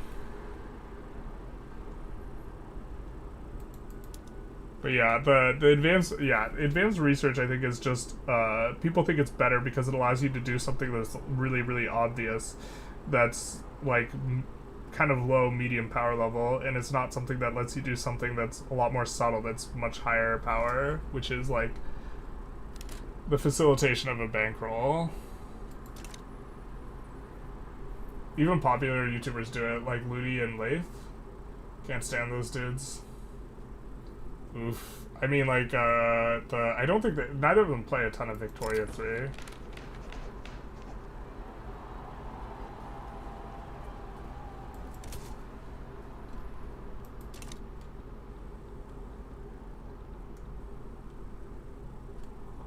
I think someone told me that, like, Ludi's, like, Japan tutorial is, like, basically the same as my video, though.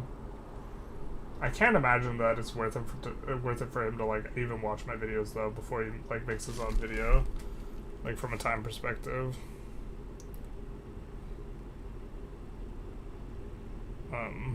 Like he's got a pretty quick turnaround and a lot more editing. You know who makes good videos right now is Toby. Or like high quality, like in terms of the editing and the stuff like that.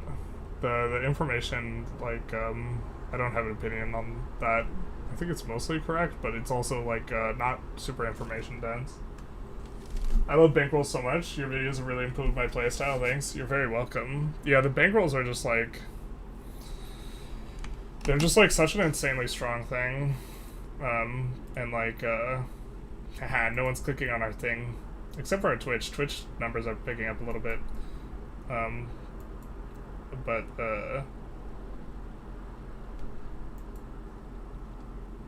The value of bankroll is like not obvious, like winning a war is obvious. It's like one of the things. But like the real problem is bankrolls just shouldn't scale infinitely. And if your GDP is much bigger than the person who's bankrolling you, it's disgusting. Like when you're really small, bankroll's not that valuable because it's based on the size of your economy. But when you start to get bigger, if your economy is large and you get France to bankroll you, that's actually more damaging to their country than you taking any two states off of them. Because you just like bleed them into nothingness over the course of 10 years. And it will like force revs, it will force them to delete a bunch of buildings. They will have basically zero construction as they try and balance their budget, and you just get this huge influx of money that's so much more valuable than two states would be in terms of increasing your income. That it's more than 10x. And if you can get two states like at the start of the game, right, you'll only have them 100 years. So if a bankroll is 10x, more than 10x the value of two states, why would you ever take the two states over a bankroll? Because it's never gonna give you anywhere near as much income, and it's also not gonna be as crippling to the nation. But it's not like obvious like how painting the map a different color is obvious. And I don't think I would talk about this in a basic principles thing, but that's like an example of something where it's like the more obvious thing, winning this hard to win war, is what people tend to value, and like the subtle thing, just not ever fighting that war and instead playing for bankroll potential, is like super undervalued. And that's where advanced research is good. When you want to have a tech advantage. I think it's insane in multiplayer. But I think it's really weak in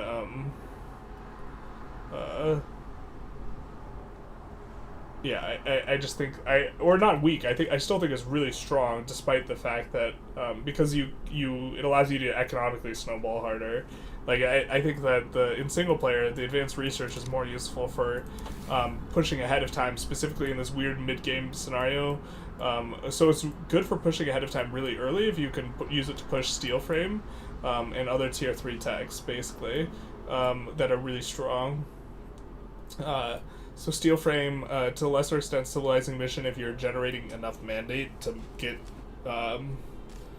colonial offices 3, which is pretty unlikely unless you're like playing the UK, in which case you'll be like on it or right up on it. But like mutual funds, the investment banks like this, some of the tier 3 production tech, like being able to get to, is our thing inverted? Why is there, oh sorry, rubber into rubber tools. Depending on who you're playing, dynamite and these 3 can be really good, especially if you're running out of labor. Steam Donkey's really good in that scenario, but it's like you're not using it to rush trench infantry. Who cares? Like, trench infantry lets you beat up France's Spain. Yeah, but if France bankrolls you as Spain, that's better than taking states off them.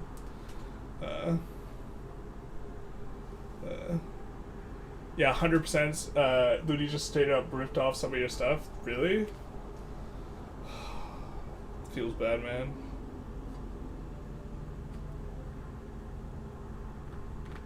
The Japan ones are just so, like, yeah. Like, one of my most popular videos is my Japan one, where I just play stream of consciousness, like, explaining everything for like an hour and a half. And one of the reasons why that video is so good is because the first time I think that's one of my better videos. The first time I recorded it, like the hour and 45 minutes, my mic wasn't working. So I had to delete it and redo it.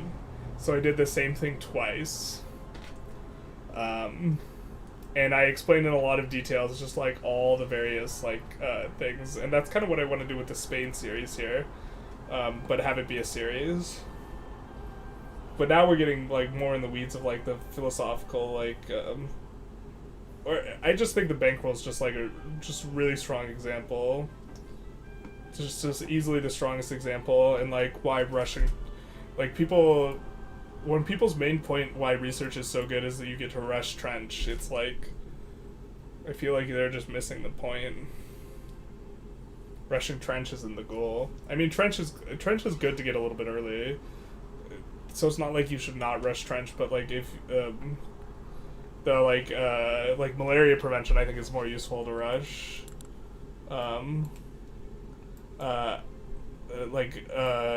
Not Zeppelins, but Zeppelins is pretty good, but multilateral alliances is better to rush. Minus 25% infamy generation. You just don't fight the GPs if you're looking to GDP maximize. And so, like, it lets you rumble with the GPs faster, but that's not how you get stronger. That's also not how you cripple them. Getting them to bankroll you cripples them. Yeah, China getting bankrolled early is yum yum. Yeah. They don't like bankrolling on recognized powers, but yeah, if you get a bankroll when you already have an enormous economy, it just insta collapses the nation. But anyways, I think I kind of like thought through some stuff and take a look at what I wanted to do. Maybe I'll make a post and do a little bit of a poll and ask for feedback. That's probably what I'll probably try and set that up tonight. Because I do want to take my time a little bit with this, and also maybe I start the Finland run. I also think that in most strategy games, the tech advantage is critical, so people go for that. To be fair, it's like it's also strong in Victoria 3. One of the problems though is that before you have 200 construction, it's better to get more construction than it is to, or not like 200 exactly, but like it's better to get more construction than to actually build up universities to increase your tech cap. So like the extra like cap is not very useful until you have a certain level of construction, because it gets your ball rolling more just to have more construction. That way you have enough economy to run enough unis to like cap out. And some people are just like, the first thing I do is I cap out like whatever. It's like, what? Or I cap out like I've seen someone suggest not building construction at Game Start, instead building universities, and it's like, my guy. I mean, you can do that, I suppose. It's not against the rules. But with the way tech spread works, if you're strategic about it, you being the first person to research a lot of techs, especially military techs, is not that useful. And so you should just let the military techs not spread you more. Because like the military tech specifically has to make it so that you win when you otherwise would not have won, and that's like such a narrow band of like power level that's like only significant in multiplayer. Because if you're way stronger, it doesn't matter if you're on worse tech, and if you're way weaker, it doesn't matter if you're on bigger tech. Like the band is narrow where it would have made a difference, and the war is somehow unavoidable, because if the war is remotely close anyways, like even if it would have been close and then you get the tech advantage, then it's probably just not worth fighting. But yeah. You could do that at Game Start if you want to suck. Yeah, basically.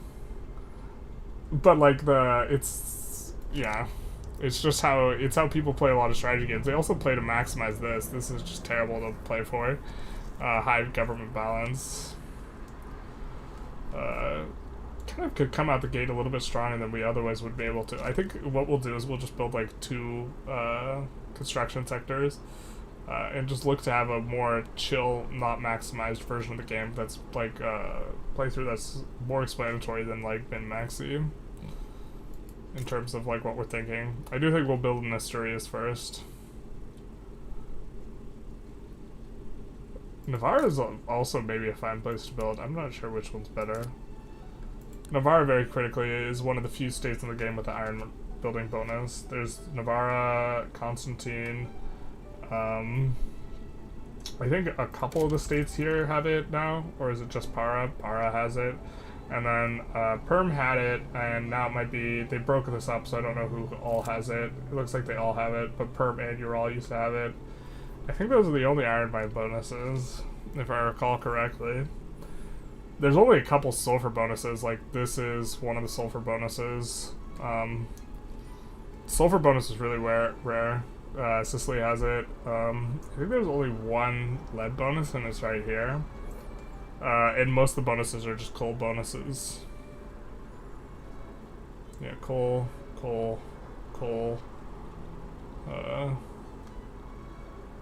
I realized they gave Beijing a coal bonus, though. That's kind of news to me.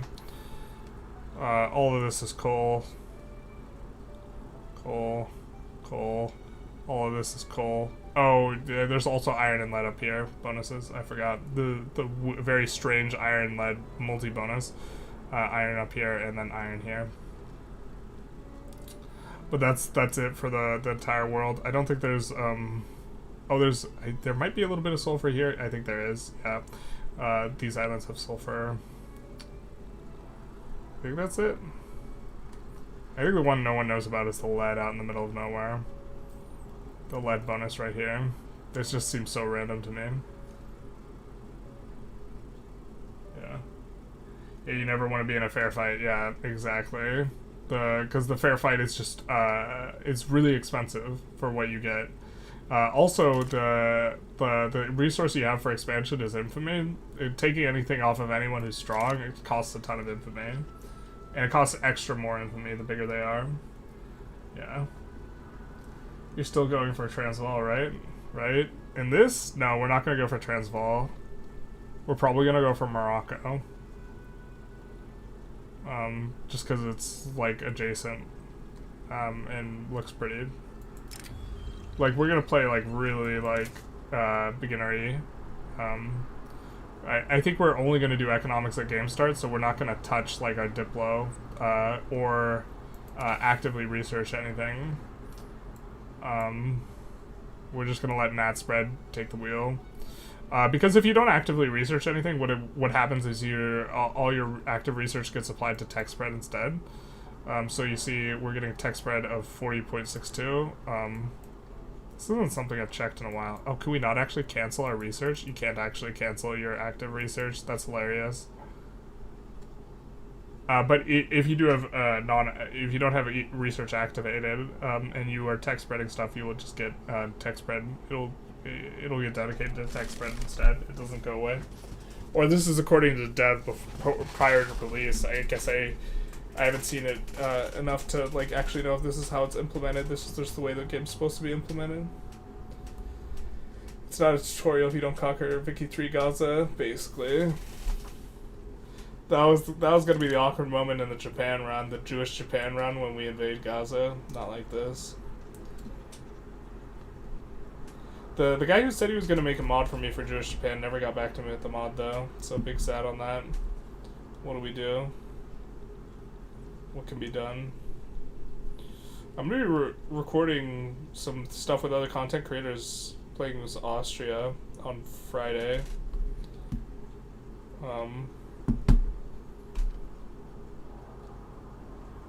Yeah, kicked midget, exactly. The very awkward moment where you're like, we're gonna go into Gaza. It's like, not that Gaza. Generalist Gaming gets canceled, not like this, yeah. It's okay because it's Jewish Japan and South African Gaza, right? That makes it non-controversial. Somehow I feel like that's how that works.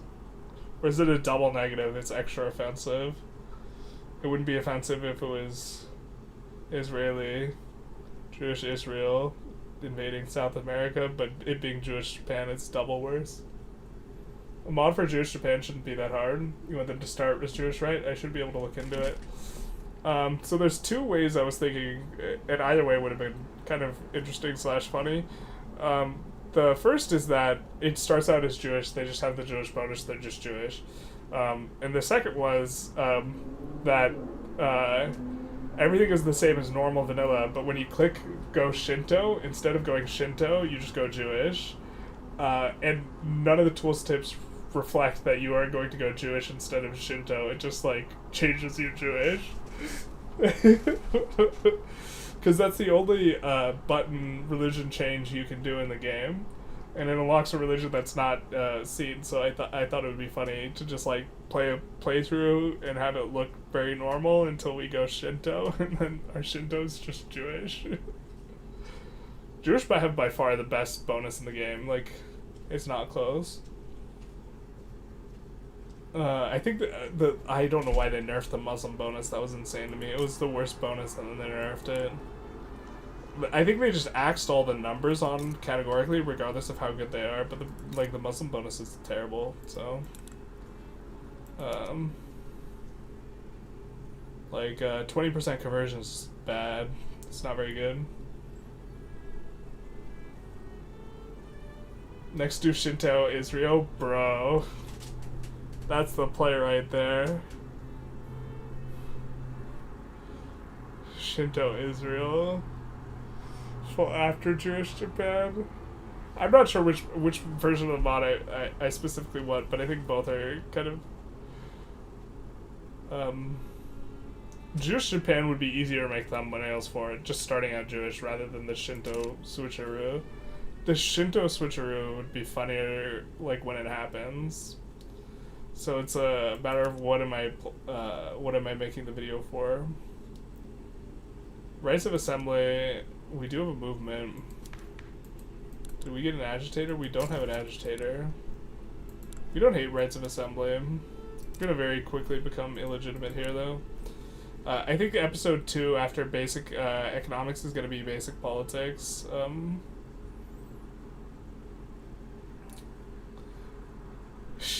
Shinto switcheroo is amazing.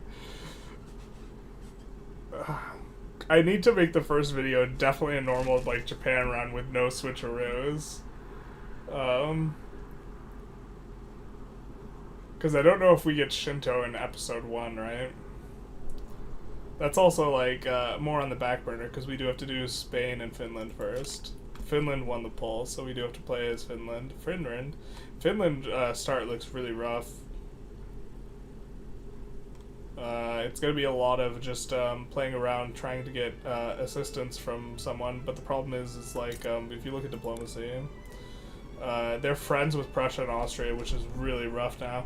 So you're going to need to get the UK's help and hope that France rolls belligerent against Russia. Otherwise, it's just going to be you ecoing up for, like, forever. Which is, like, not like this. To be fair, you will be able to siphon off pops from Russia because you're their subject, you're contained in their market, so you're going to be able to vibe and kind of do your thing, but that's going to be kind of it. Anyways, thank you guys for coming out to this Path of Exile stream that suddenly became a little bit of a Victoria 3 stream kind of at the end here.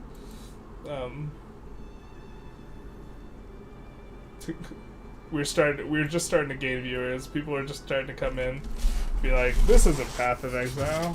What happened here? What went wrong?" I came here for my Path of Exile stream, but it is late. Yeah, we're tired, and we're gonna do the things. YouTube's not chatting though. It's all Twitch. All right, I'm tired though. I don't think we're gonna raid anyone, because we don't know anyone who streams at this hour, anyways, so.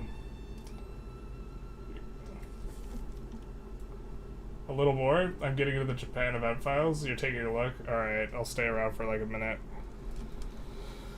Oh, I gotta take out the trash and stuff. I don't think I have to... It's too late for me to eat. Oh well, just be hungry.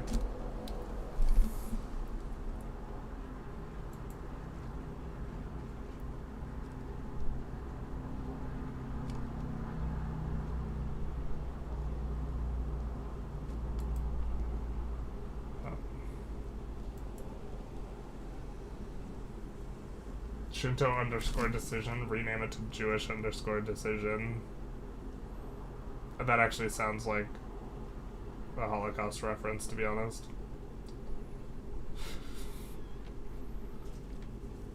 It's just like one word away. The Jewish question, not like this.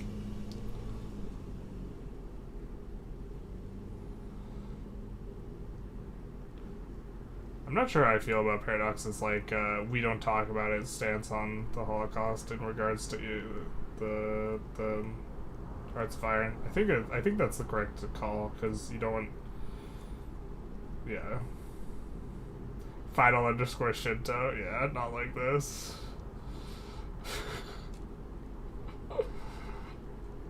Not like this.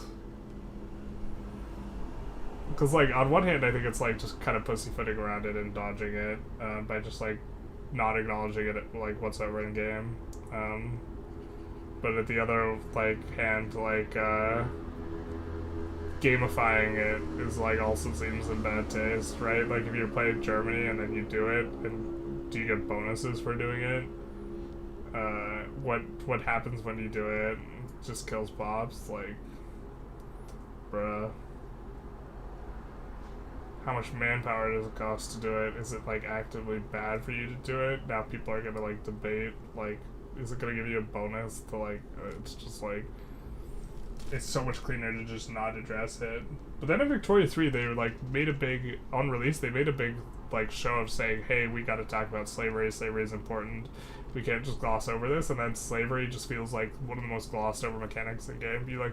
I spend like zero time thinking about slavery in Victoria 3. You just like get off of slavery and it's like a non-decision.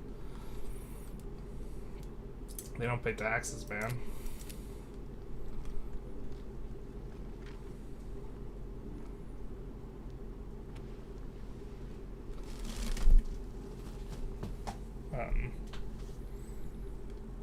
I just gotta make a list of things I want to touch on though.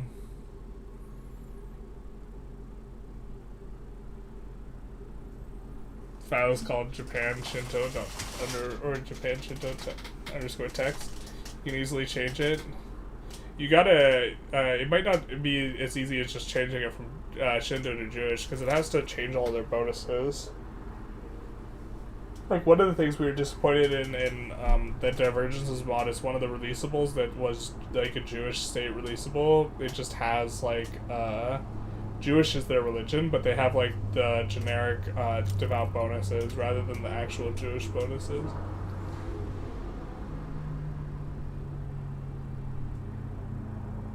Yeah, it also has to change their devout. It can't just change the religion to be Jewish. It has to swap the Jewish with the Buddhist monks to like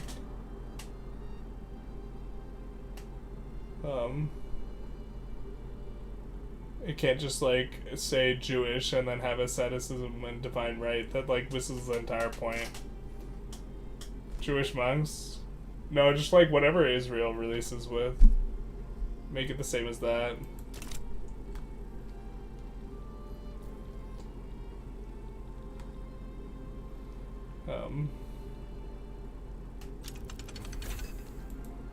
Cotton gin. Are we actively researching that? No. Researching line infantry. Look at Japan. Doing it right. Japan with line is kind of hard to land.